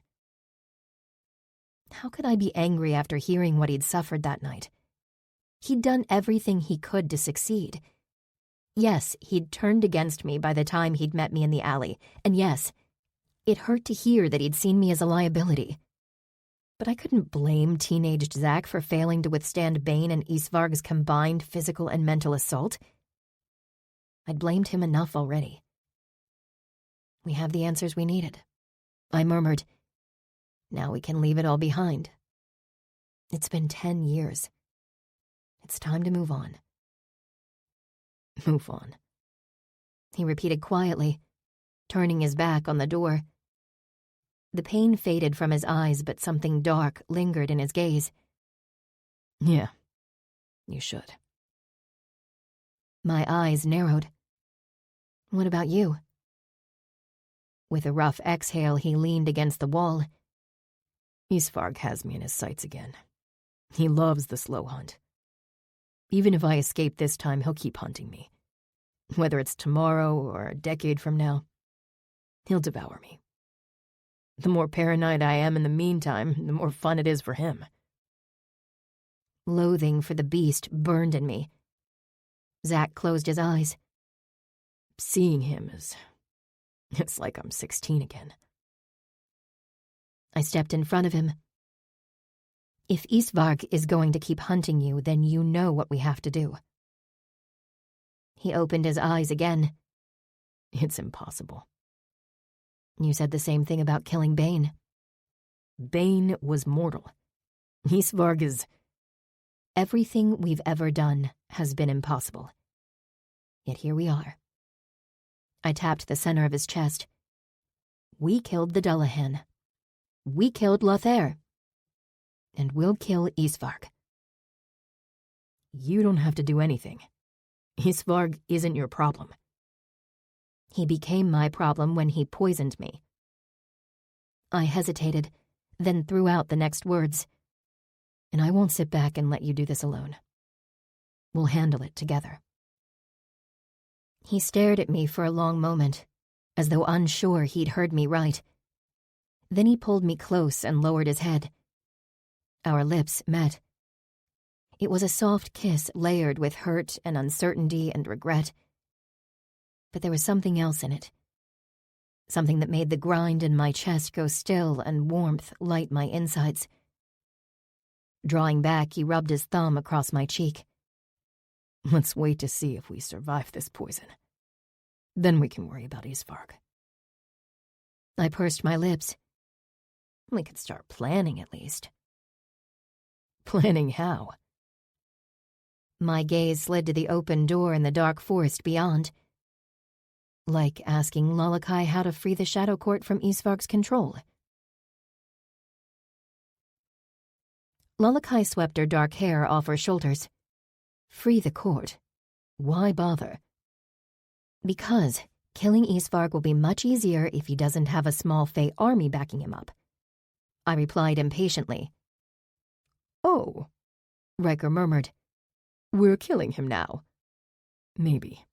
Zack grumbled. Saber is getting ahead of herself. The four of us had gathered in the cabin's musty interior. A small fire in the freestanding stove warded off the night chill. Dawn was a couple of hours away, but we didn't need to wait any longer to know if the antidote had worked. The ache in my limbs had faded, and Zack's complexion appeared healthy for the first time since he'd been poisoned. Lalakai's recovery was the most significant. Since drinking the antidote, the color and vibrancy had returned to her face. She was no longer weak and unsteady, and aside from the hollowness of her cheeks and the scabbed scratches on her creamy skin, she seemed back to her usual self. Isvarg is a dangerous enemy to leave unchecked, Riker said from the wooden bench, his feet crossed at the ankles.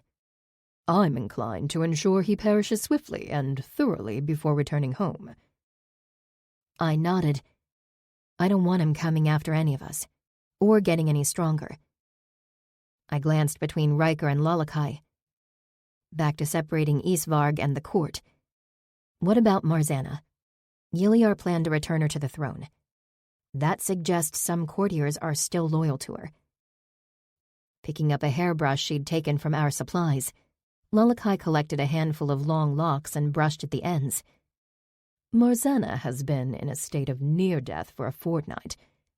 Even with the antidote, she will be useless for some time. How long do you plan to linger here, waiting on her recovery? She need not be at full strength, Riker mused. She could occupy the court's attention while we strike at Isvarg. How do you propose to kill him, Lalakai worked the brush through a knot in her hair. Your cold and ice won't shield you from Isvarg's death magic the way it protected you from Lothair's summer magic. Were your power of the same caliber as when you reigned as the Winter King, you could overwhelm him with brute force, but...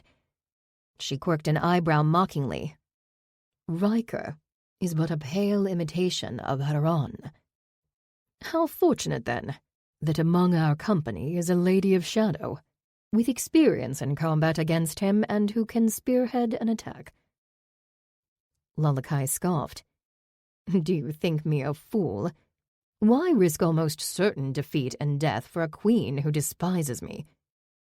Perhaps she will despise you less, Riker suggested, if you defeat her nemesis and save her court. What about Zack? I asked her frostily. Isvarg will keep hunting him.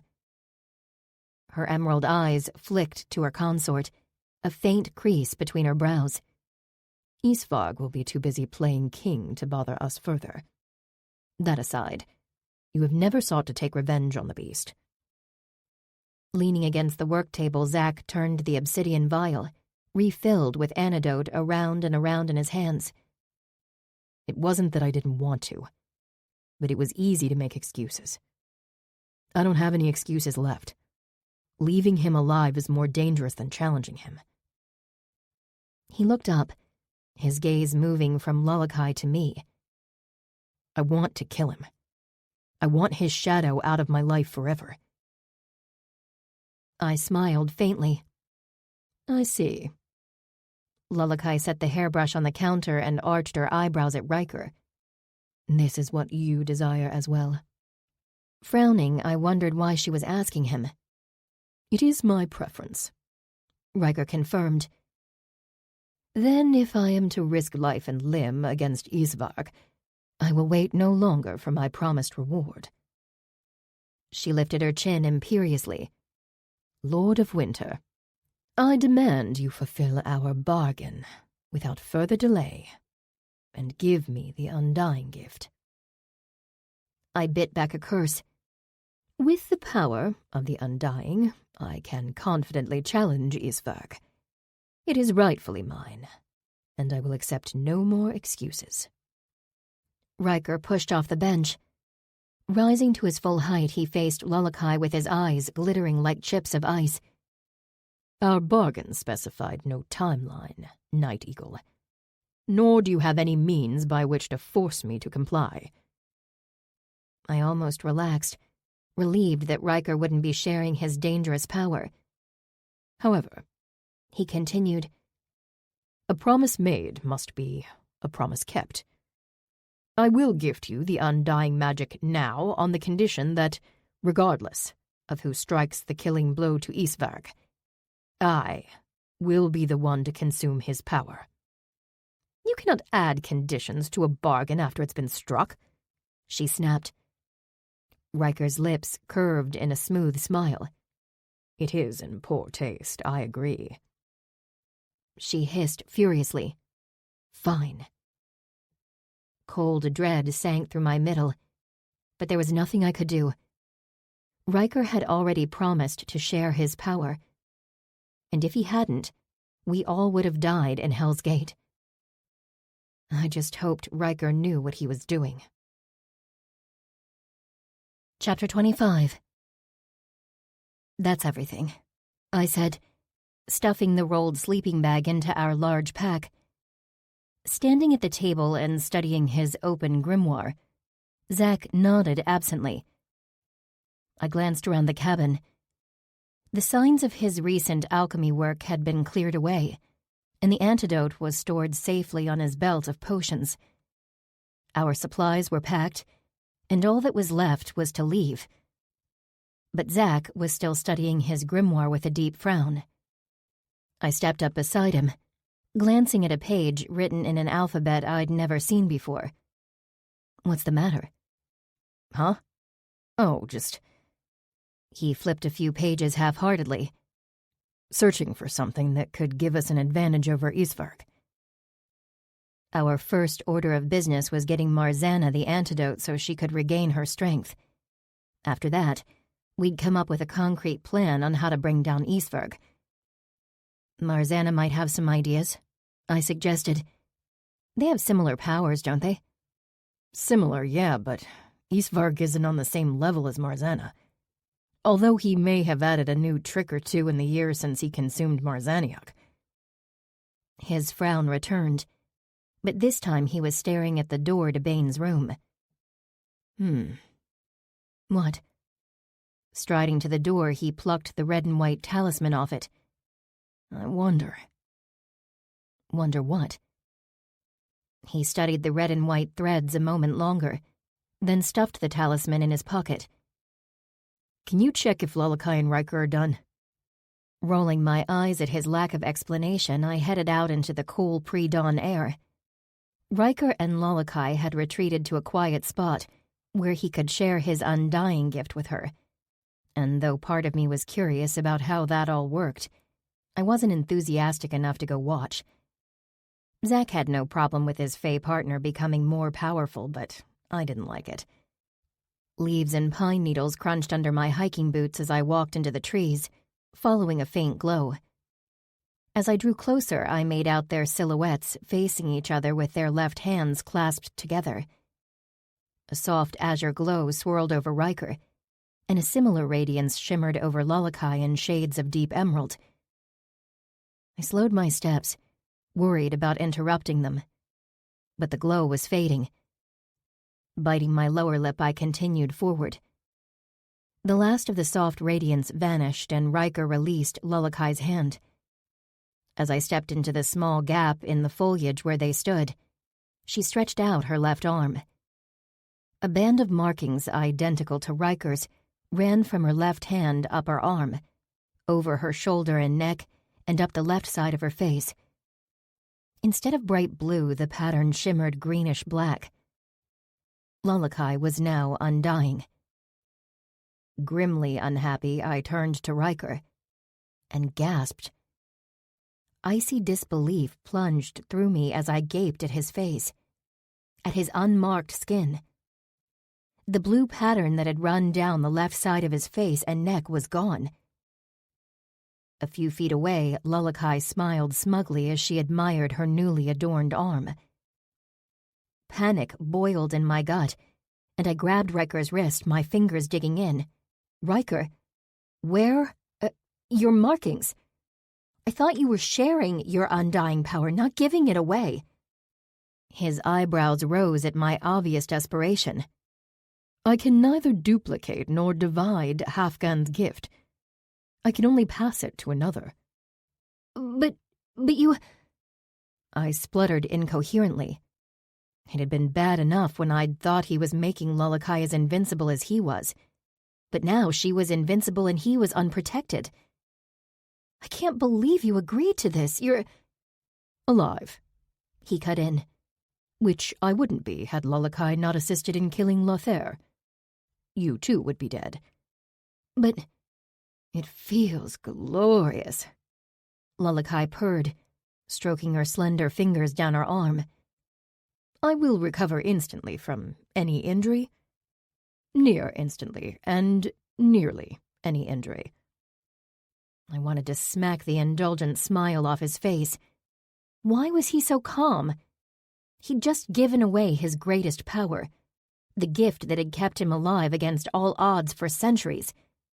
He wasn't the all-powerful Winter King anymore. He was vulnerable to attacks from other Fae. Lullakai paused, dragging her attention off the new markings. What will I not recover from? Ah. That edge of glittering ice was back in Riker's eyes. That is the question, isn't it? She lowered her arms. This power is not infallible. There are ways to kill the Undying, as Pwylf killed Hafgan, and as Lothair almost killed you. Indeed. Her eyes narrowed to slits.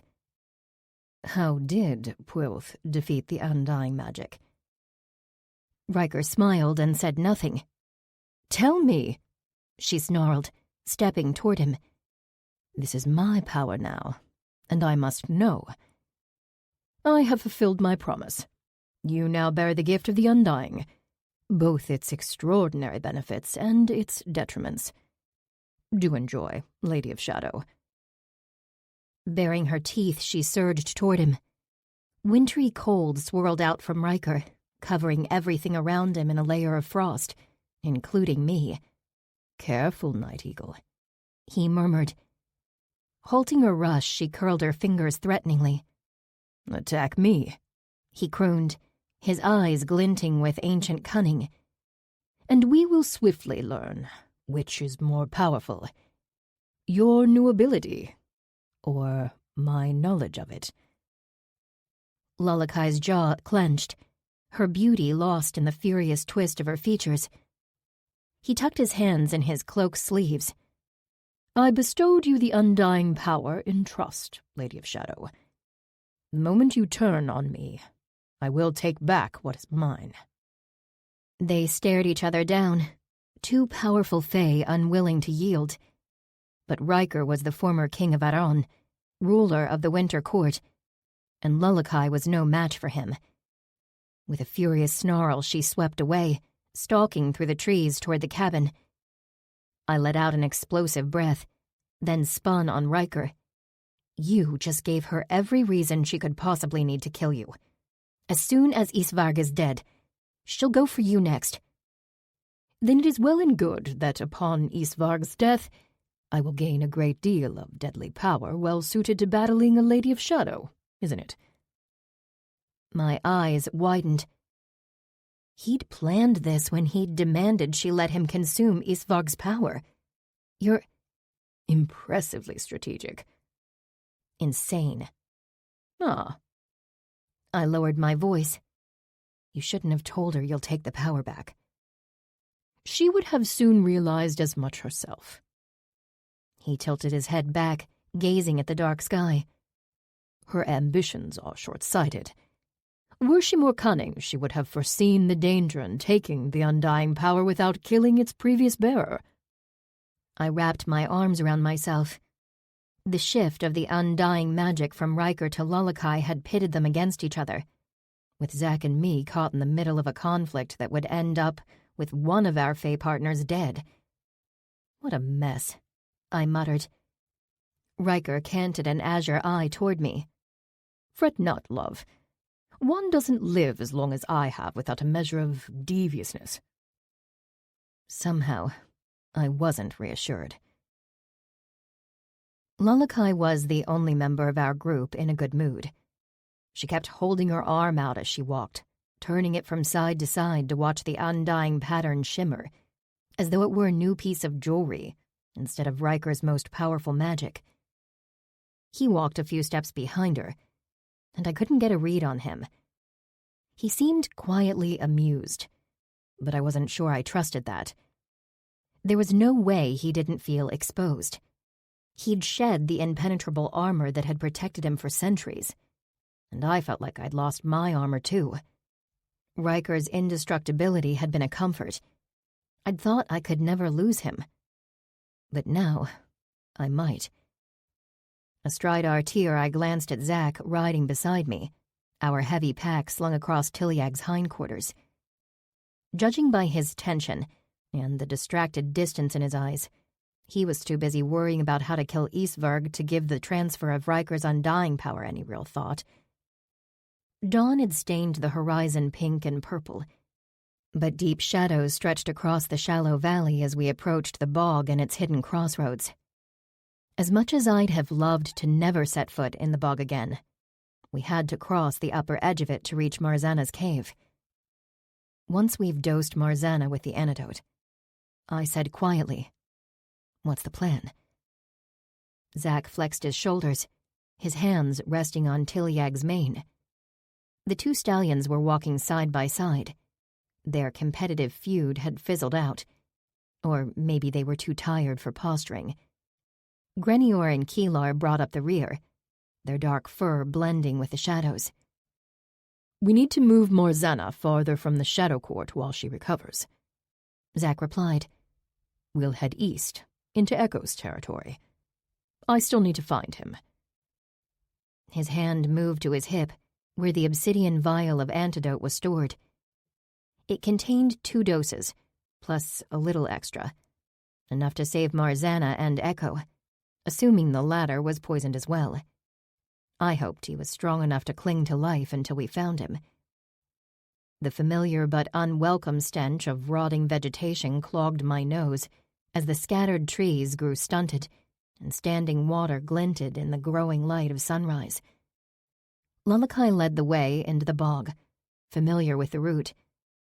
The ground thudded under the horse's hooves. My nerves prickled, memories of the bog monster fresh in my mind. Ethereal mist rose from the mossy ground as the Fey domain blended with the mortal realm, and power hummed along my nerves. I had no real idea how long it'd take us to reach the other side. My first trek across the bog hadn't been linear. Saber. Zack's voice was quiet, almost too soft to hear over the stallion's thudding hooves. You said before that after all this was over, I should come back to the animal rescue with you. Tightness spread through my chest, making the grinding edges behind my ribs vibrate. He was silent, maybe waiting for me to respond, maybe unsure what to say next. Do you still want me to? My breath hitched. I'd suggested he come home with me so we could talk about what had happened between us 10 years ago. But we'd had that discussion and gotten our answers. I'd dwelled enough on that soul-shattering night, and I didn't want to think about it anymore. I wanted to move on. But did I want to move on with him? Was that possible? Could I let go of the hurt I'd suffered with a reminder of it all right in front of me? Or did I need to cast him out of my life in order to live? Zach was waiting for my reply, and I didn't know what to say. I needed time to think, to process.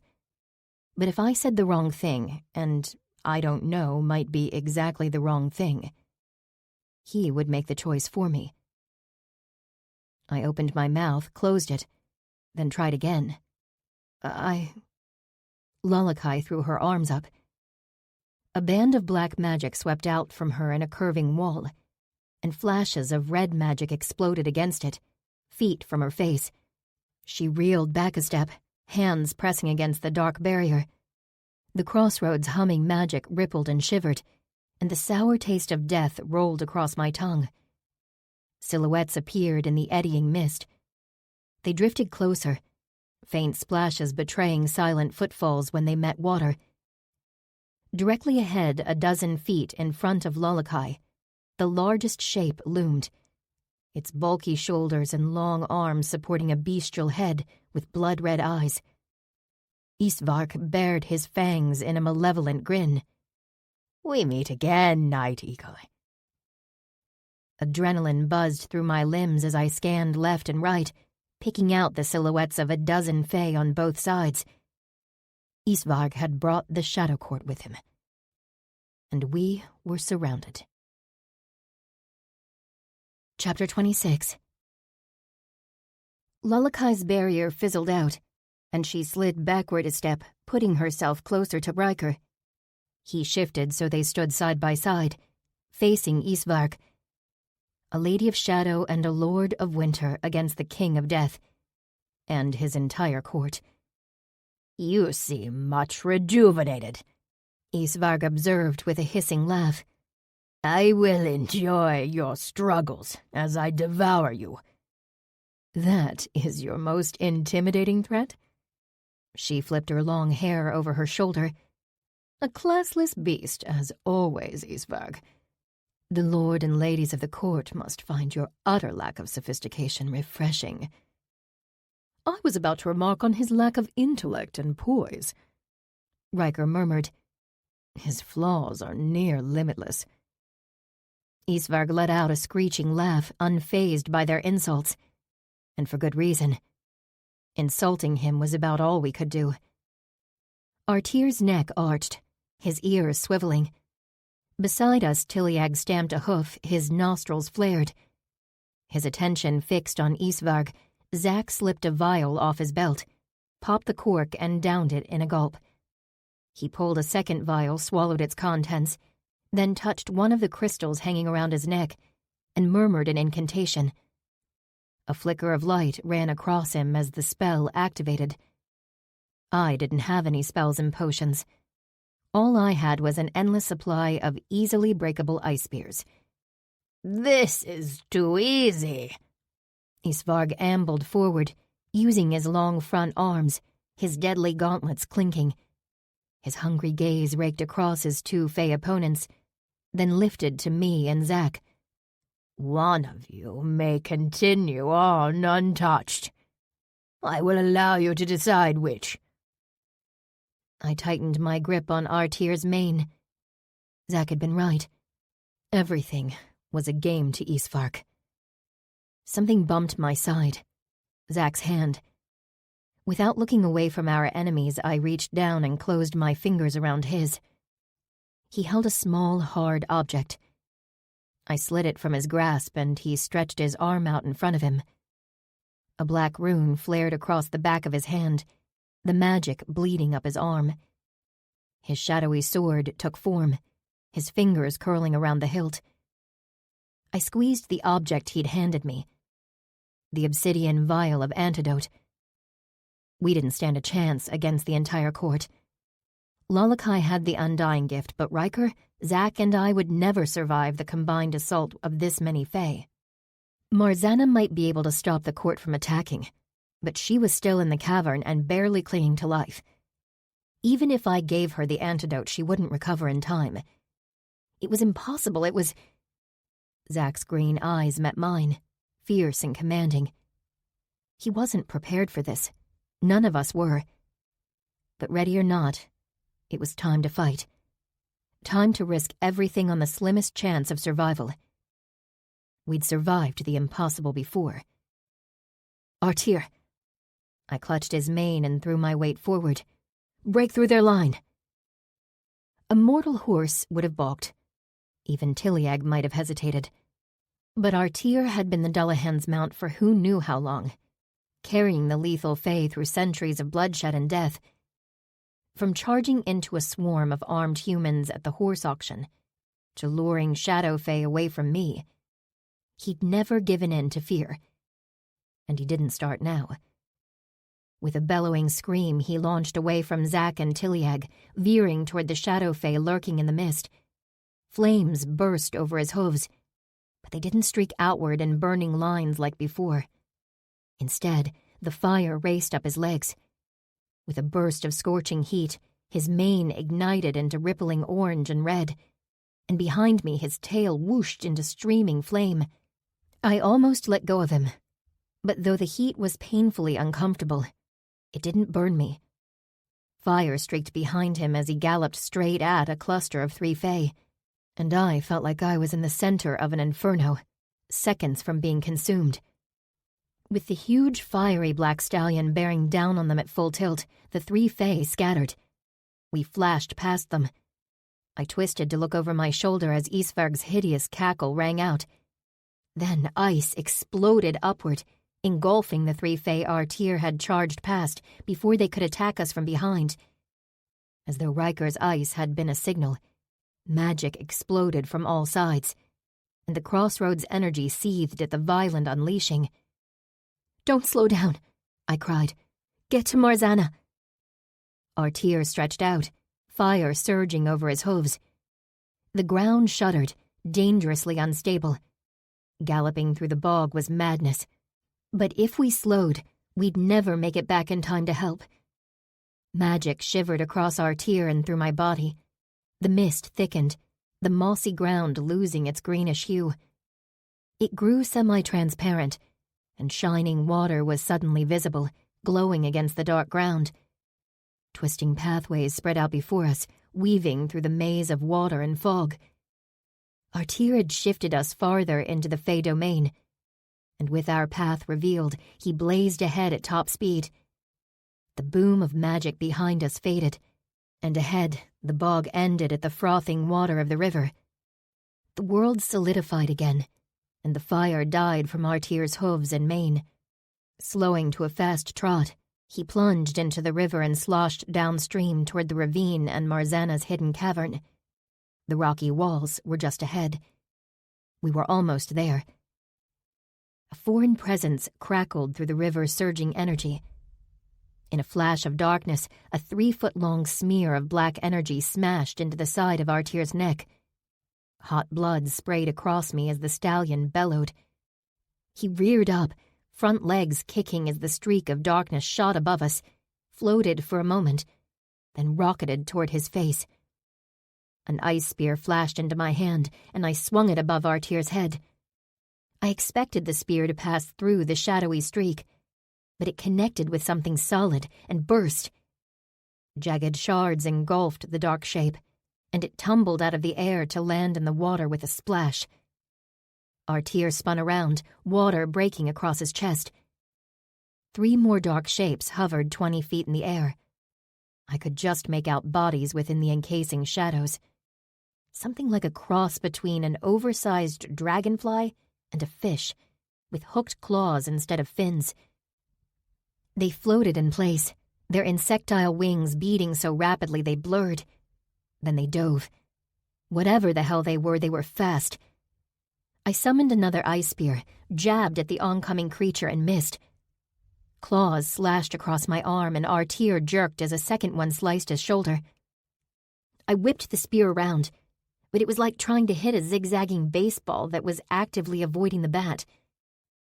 In desperation, I threw the spear and missed again. Claws raked across my thigh as another creature shot past me. Artir surged back and forth, half rearing, but he couldn't fight them off. And because he was belly deep in water, he couldn't drive them away with flames either. Cold flared across my hand, but another spear wouldn't help. I needed different magic, a weapon other than a spear. Riker's voice popped into my head, telling me about his magical gift, that with practice I could control the shape of the ice. I swung my arm out, and as ice flowed off my palm, I concentrated on the shape I wanted. The weapon took the form of a stocky club. I whipped it in an arc.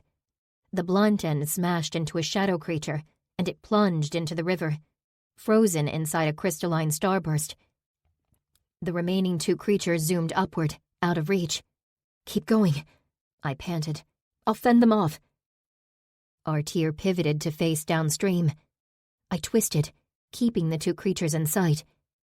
They followed, cautious now, and I curled my fingers, waiting. Artir splashed into the narrow ravine. The creatures dive-bombed us. I flung my hand out. A barrage of shards flew in a wild arc, catching another creature. It fell, and the last one retreated into the sky, shadows fluttering around it. Artir pushed forward, and the dark opening of the cave came into view. He climbed onto the rocks, hooves clattering, and I ducked as he rushed into the cave. I swung off him. "Wait here." He faced the cave opening, his orange eyes glowing with power. I raced to the crevice at the back of the cave and squeezed through. Yiliar's small, magic-fueled lantern glowed softly, illuminating the petite figure sitting on a mound of embroidered blankets. Marzana's dark eyes fixed on me. "You're awake," I said breathlessly, jogging to her. I sank into a crouch and fumbled for the vial. "Drink 2 mouthfuls of this." She took the vial, untwisted the cap, and without the slightest hesitation drank 2 generous mouthfuls. Passing it back to me, she let out a slow breath. Her cheeks were hollow, her black hair stringy, and beneath her silk garments, she was all bones. The poison had taken a terrible toll on her, but the detox and vitality potion Zack had given her before we'd left had helped. She was more alert than when we'd left her. "Druid," she whispered, "tell me, has Yiliar perished?" My throat tightened. Isferg ambushed us at the Bone Eater's lair. He killed Yiliar. She gazed unblinkingly ahead, her eyes glassy. To my shock, tears spilled down her face, running over her sunken cheeks. "I knew when he did not answer my call. He has always answered." "I'm sorry." "First my brother, now my dearest companion." "Marzana." I gripped her thin shoulder. "Isvark and the entire court have Zack, Lalakai, and Riker surrounded. You need to call off your courtiers. They'll listen to you." Grief and despair clung to her. "They will not obey a weak queen, while a powerful king commands them." "Isvark isn't powerful. He's just evil."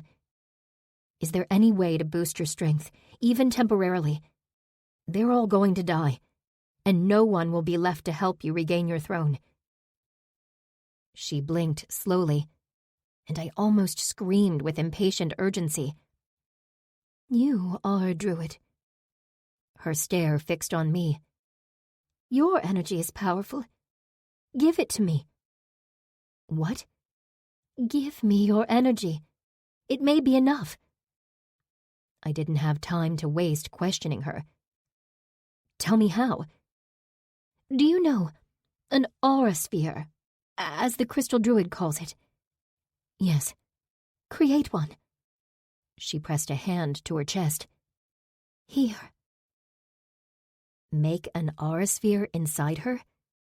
I had no idea how to do that. But again, we had no time for questions or explanations. I swung around in front of her and pushed my palm against her chest.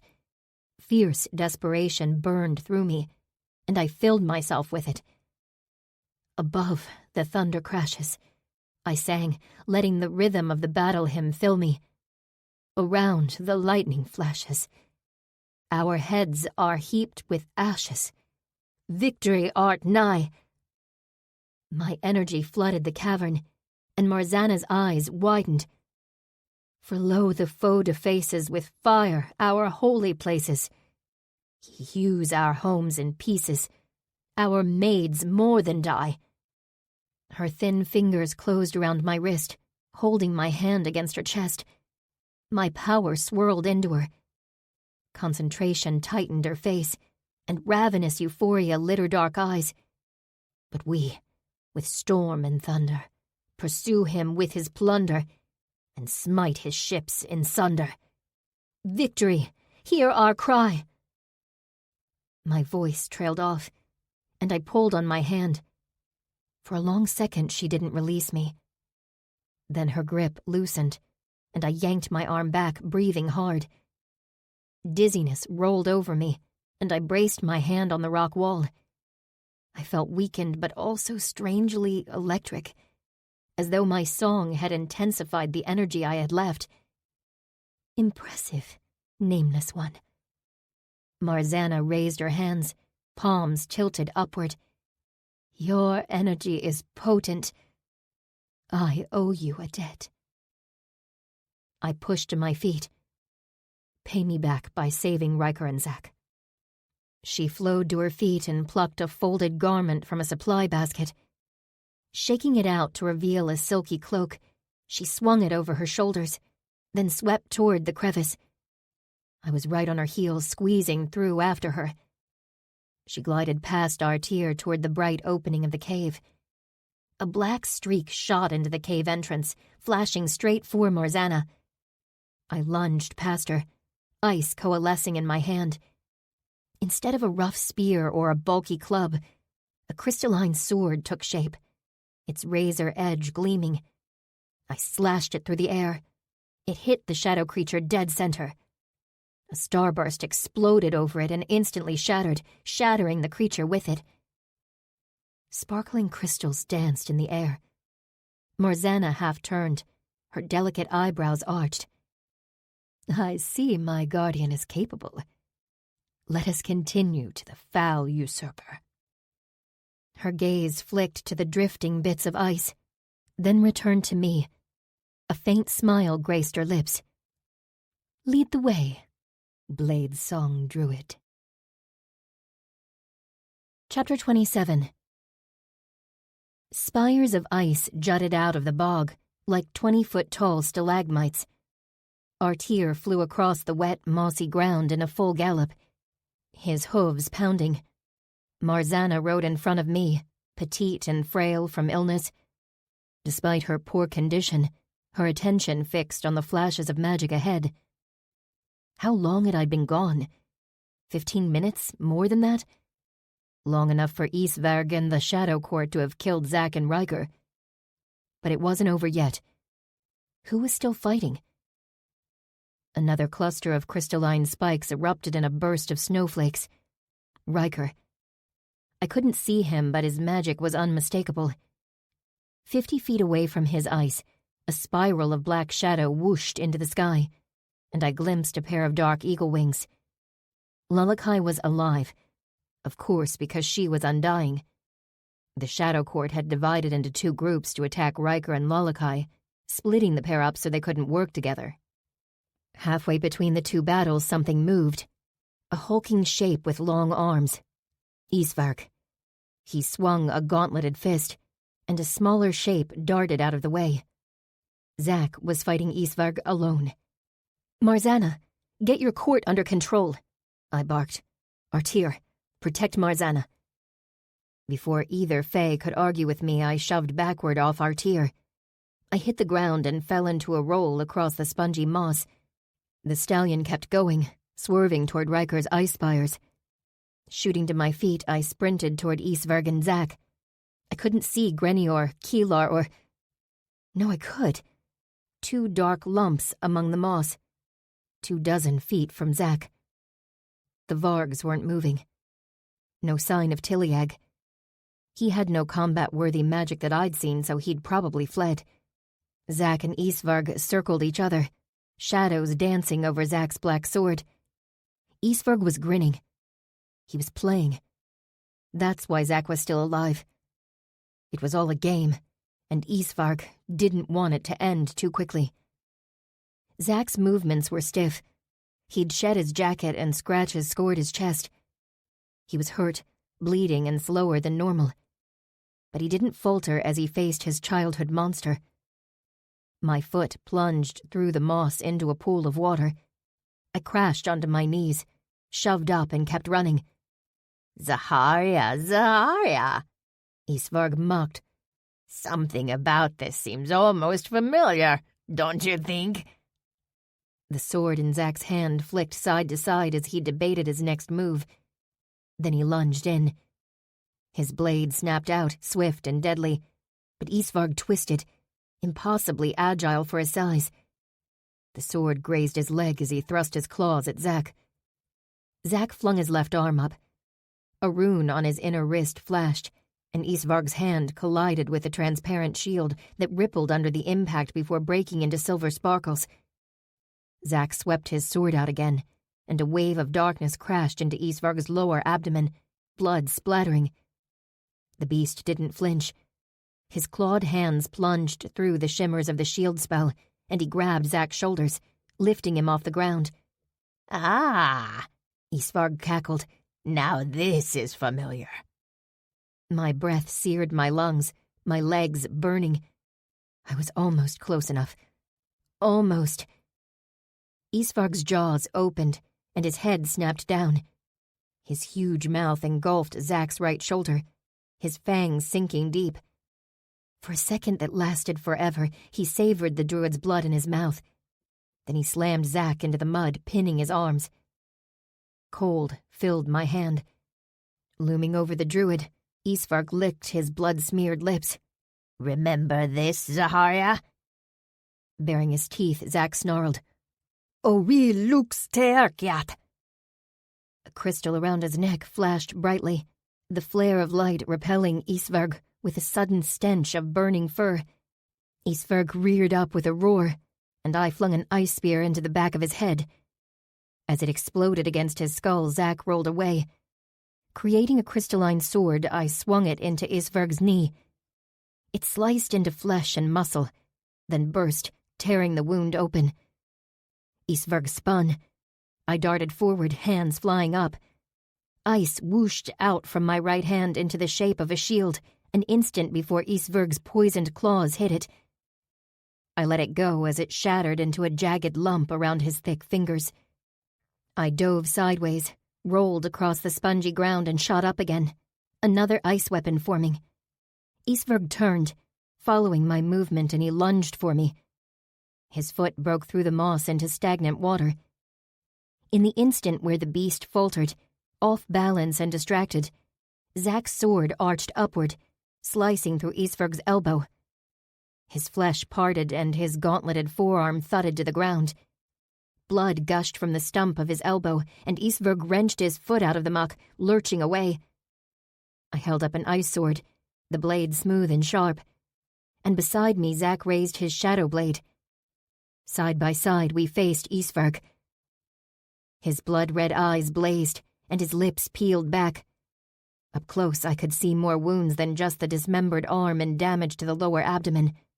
Zack had landed 6 hits, and blood shone on the beast's ragged fur. Isvarg glanced at his bleeding elbow, then threw his head back in a fit of cackling laughter. The stench of rot in the bog thickened, the air still and heavy. Power roiled through the earth, and I remembered Zack's warning, that injuring Isvarg only made him stronger. Still laughing, the beast unleashed a wave of death. The dark magic rushed out of him, turning the mossy ground black. It was so fast and so powerful that I didn't have a chance to think, let alone defend against it. The life-sucking miasma swept over me, and weakness flooded my limbs. My knees hit the ground, the earth died, its energy consumed and extinguished. My heart pattered in a weak, wild beat.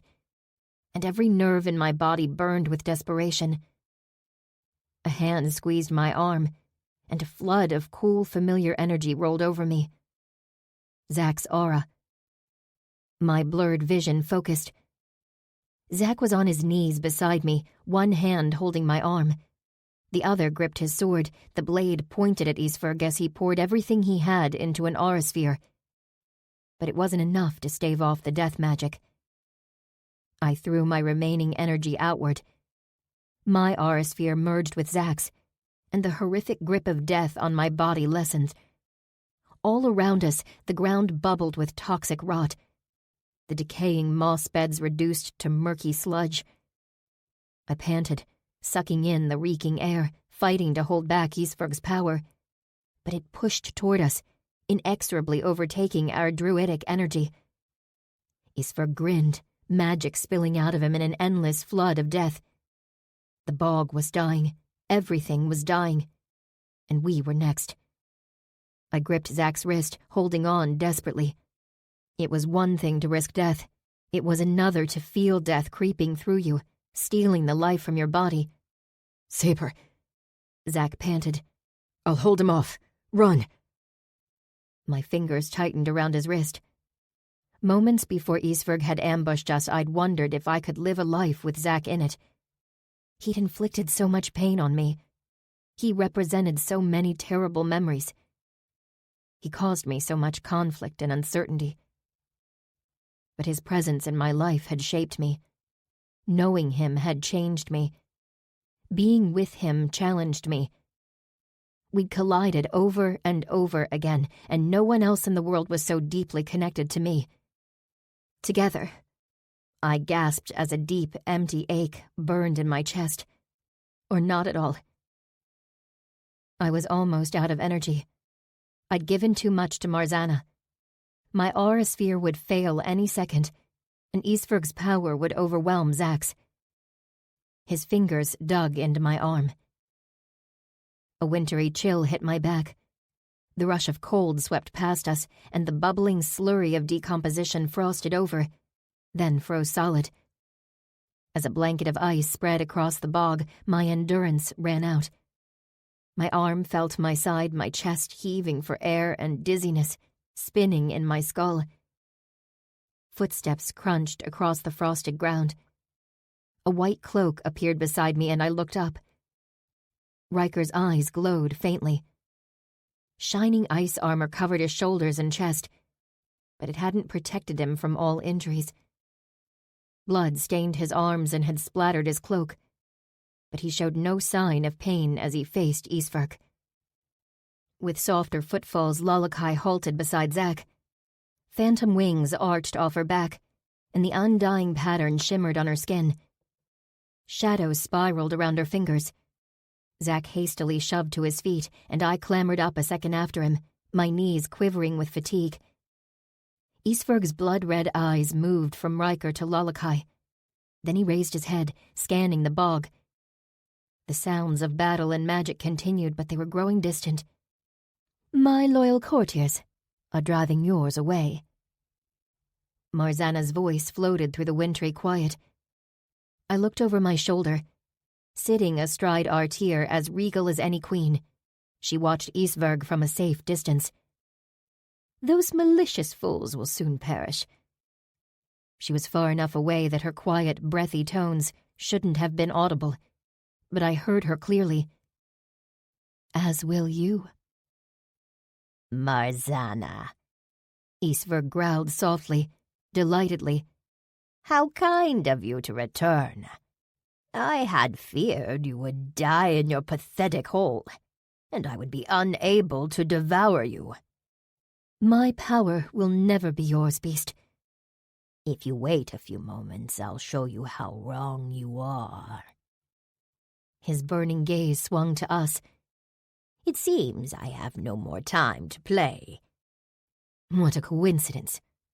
Lalakai's voice was a malevolent hiss. Neither do I. My vengeance has waited too long already. The shadows around her fingers solidified into two black swords, identical to the one she'd gifted to Zach, and she launched at Isferg. He grinned, blood dripping from his severed arm. She charged him with a furious scream, and he sidestepped one blade. The other cut deep into his shoulder. But he didn't react to the injury. He slashed with his claws, and she twirled in midair, evading the strike. Wings flaring, she darted around him, blows flashing between them. With a crack, his fist caught her chest. He rammed her into the ground, and his muzzle shot downward, tearing out her throat. Lolakai's blood gushed across the frozen moss. Her limbs twitched and spasmed, her black blades dissolving. Isfrg straightened, licking his chops in satisfaction. Disappointing, Lady of Shadow, after so many years of... Dark green light flared across the undying pattern. The markings blazed, and her ruined throat glowed. She raised her hand, fingers pointed. A bolt of black magic shot from her fingertips and tore through the center of Isfrg's chest, just missing his heart. He staggered backward, growling. Lolakai lunged to her feet, breathing hard. The glow faded from her neck, revealing her unblemished throat. Your foul ambitions cost me my status, my reputation, and my dignity, she snarled. I will have vengeance. She flung her arms out, magic shooting for him, and Riker raised his hand. An azure circle flared under Isfrg's feet. Ice cascaded over his lower legs, freezing them to the ground. Isfrg roared.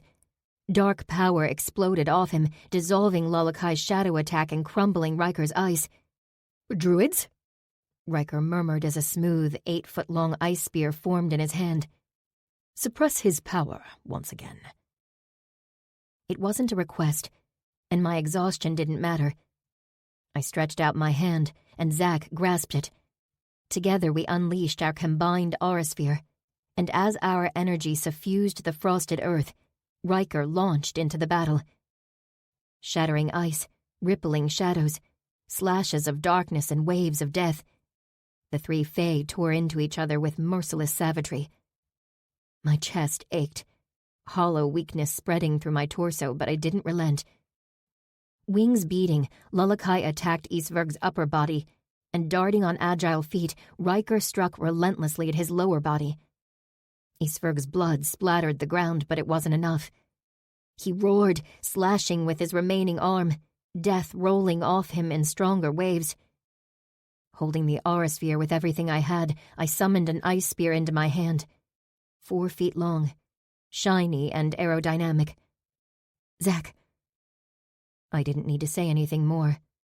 As Isfrg whirled, throwing Lolakai off him and forcing Riker to leap clear of his claws, Zack thrust his sword out. A roiling cascade of shadow burst from the blade and blasted toward Isfrg. As it rushed at the beast, I hurled my spear with all my strength. Isfrg turned at the last moment, caught off guard.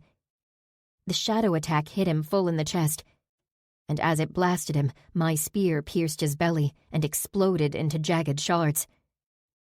Riker thrust out his hand. The starburst of ice from my spear flashed blue and exploded, ripping Isfrg's torso open. Plunging out of the sky with black swords in her hands, Lolakai rammed them both into Isfrg's chest, and this time she didn't miss his heart. His jaw gaped open, shock rippling over his canine face. She tore her blades out and dropped to the ground. He staggered, the bloody ice jutting from his torso. Blood dripped from his open mouth. A quiet chuff. Another louder. Slowly, with growing volume, Isfrg began to laugh. Darkness swirled around him. It boiled across his wounds, dissolving the ice, and gathered at the stump of his elbow. It stretched into the shape of his missing forearm and hand, then turned from darkness to dripping, quivering black sludge. His makeshift hand flexed as rotting goo dribbled down his chest from his wounds. He raised his head. His red eyes had paled to milky white. Did you think death would stop me? His voice scraped painfully across my mind. I am beyond death. Magic spilled off his oozing, animated corpse, and a dark cloud of death boiled out from him, spreading fast. Riker retreated toward me. Lalakai copied him, her wings flaring as though she were about to take flight. I stumbled forward, reaching for Zack's arm. My fingers brushed across his wrist. Then he stepped away from me toward Isverk. He walked into the deathly miasma like it wasn't even there. Isverk's milky eyes watched the druid come. His lips peeled back to display his fangs. As Zack drew closer, the undead beast snarled. He wasn't laughing anymore. Zack raised his arm. Something small dangled from his fingers. A talisman made from red and white yarn. The one he'd taken off Bane's door. The dark miasma boiled away from it, clearing the air around the druid. "Do you know what this is, Isverk?" Isverk recoiled. The talisman swayed gently. "Bane had these everywhere, to ward off Marzana and Marzaniak. They didn't affect you. Not until you consumed Marzaniak." He raised the talisman a little higher. "But this isn't just a ward." He lifted his other hand, a scrap of paper between two fingers. A single rune had been drawn on it in black marker, and he slapped the talisman and the sigil together. "Igniaris!" A tongue of orange fire flared between his hands. He dropped the burning talisman, and as it fell, Isverk burst into flame. Chapter 28. Isvarg's high-pitched roar rang across the bog. Fire engulfed his body and he clawed at his face and chest. The talisman fluttered to the ground, still burning. Bellowing, Isvarg staggered toward a pool of foul water. He splashed into it and dropped to his knees, but the fire didn't extinguish. It burned under the water, steam rising in waves. "My brother's greatest weakness." Marzana's quiet voice sounded in my ear, and I started, surprised to find her standing only a few feet away. "And mine." Isvarg writhed in the pool of water, his cries weakening. "What's happening to him?" I muttered. "He used the power he stole from Marzaniak to cheat death." Zack studied his blistered hands. "Once he did that, he became vulnerable to the effigy of the undead." An effigy. So that's what those talismans were. Effigies were common in certain traditions and folklore, but I hadn't known they could be used against Fae, or that burning one was more than symbolic. Isverg let out a final desperate roar. Marzana watched as the creature that had killed and eaten her twin brother collapsed to the ground, his blackened hands scrabbling at the mud. The flames flickered and shrank, and as the undead beast slumped lifelessly, the fire snuffed out. Lalakai shot forward. Rushing at Isverg, she plunged her sword into his charred back. Dark magic erupted in a violent whirlwind, sucking into her blade and rushing up her arm. His power raced into her, and she let her head fall back, spine arched and limbs stiff. I gripped a handful of Riker's cloak, fury and fear twisting through me. The surge of power trailed off, and Lalakai relaxed. Her black sword rippled as she pulled it from the corpse. Isverg's body had shrunk in on itself, desiccated and crumbling into black dust. With a gloating smile, Lalakai turned. Her emerald eyes were a shade darker than before, and red specks glittered in their depths. An arctic chill rolled off Riker. "You broke your promise, Lady of Shadow." Her smile widened. "Your word is worthless," he continued, his voice dangerously flat. "And the courtesies of barter no longer protect you." She turned her wrist, rotating her blade and causing the early morning sun to sparkle across the undying pattern on her arm. "I need no protection now, Lord of Winter. You think I would so easily give up Marzaniak's power? or so easily let you claim it. My brother's power should have been mine to hold, Marzana whispered. Several members of her court hovered nearby, keeping close to their returned queen. My grip on Riker's cloak tightened. Halfway between Lalakai and us, Zack stood very still, his stare locked on his mistress. You thought me naive, Lalakai mocked. but I knew you only gifted me the Undying for a chance at the King of Death's magic. And I knew that once you had it, you would kill me and reclaim the Undying gift. Riker canted his head.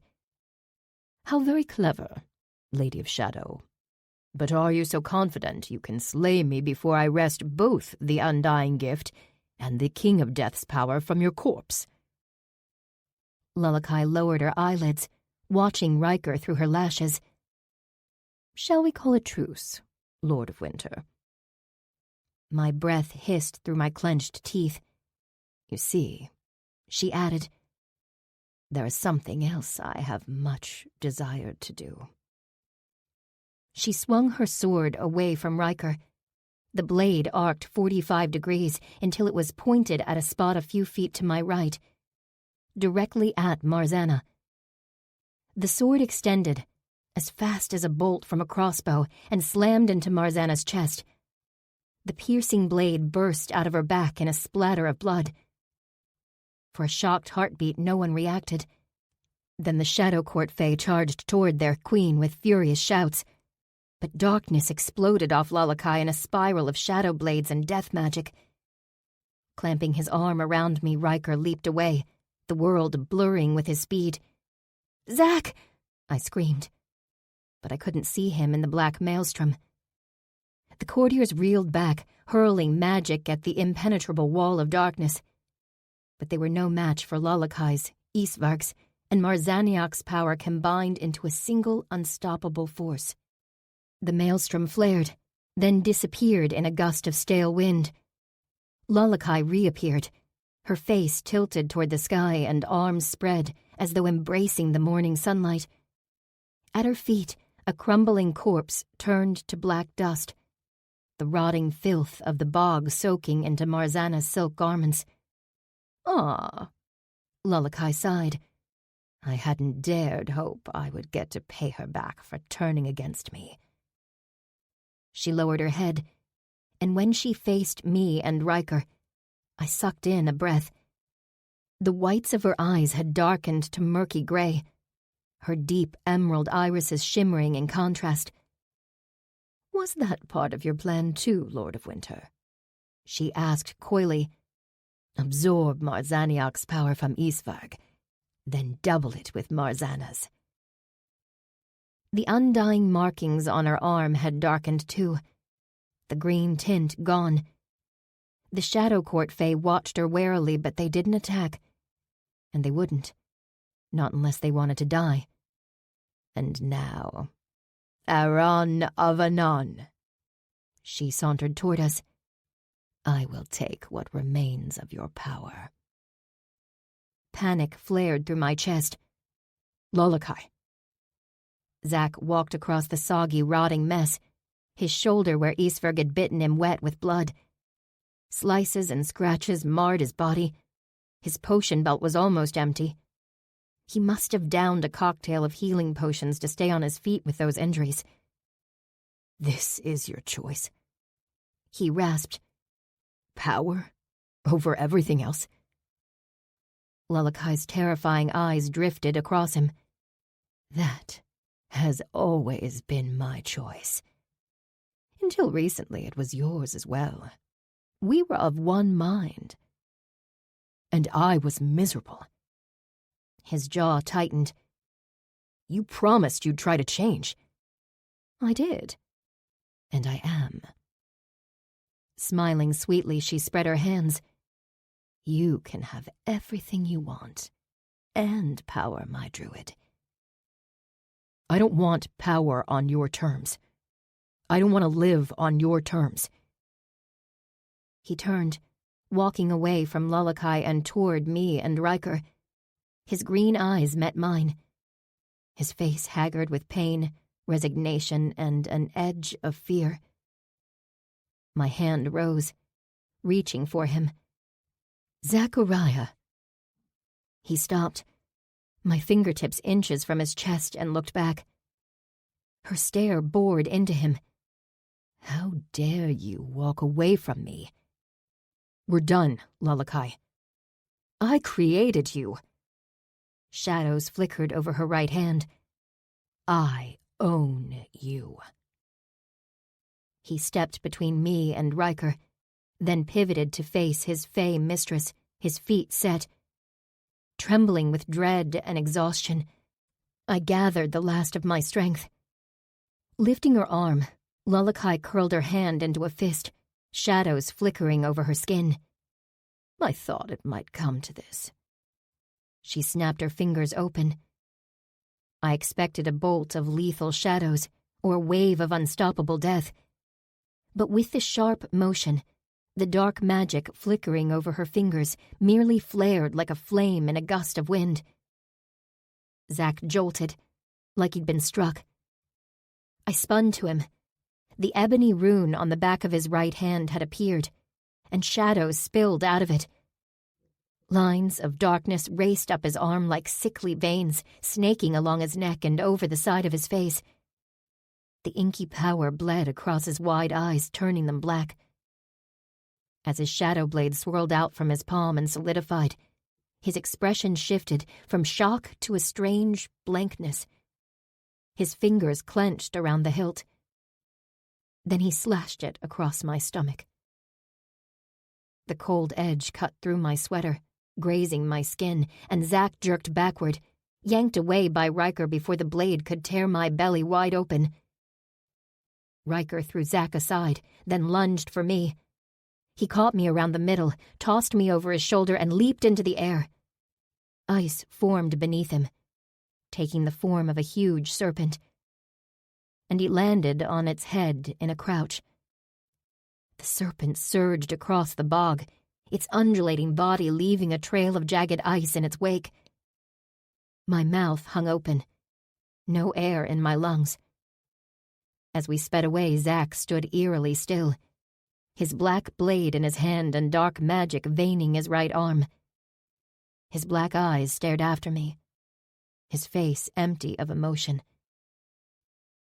With a graceful sway of her hips and a smile flitting over her full lips, Lalakai joined her consort as she watched us flee. No, not Lalakai. That name no longer encompassed what she'd become. She was the queen of shadow and death, and no fae or druid could stand against her. This concludes The Twice Scorned Lady of Shadow by Annette Marie, narrated by Tim Campbell and Chris Ducart. Copyright 2022 by Annette Marie. This unabridged audiobook is published by arrangement with Annette Marie and was produced in the year 2022 by Tantor Media Incorporated, a division of Recorded Books, which holds the copyright thereto. Please visit tantor.com for more information on our growing library of unabridged audiobooks.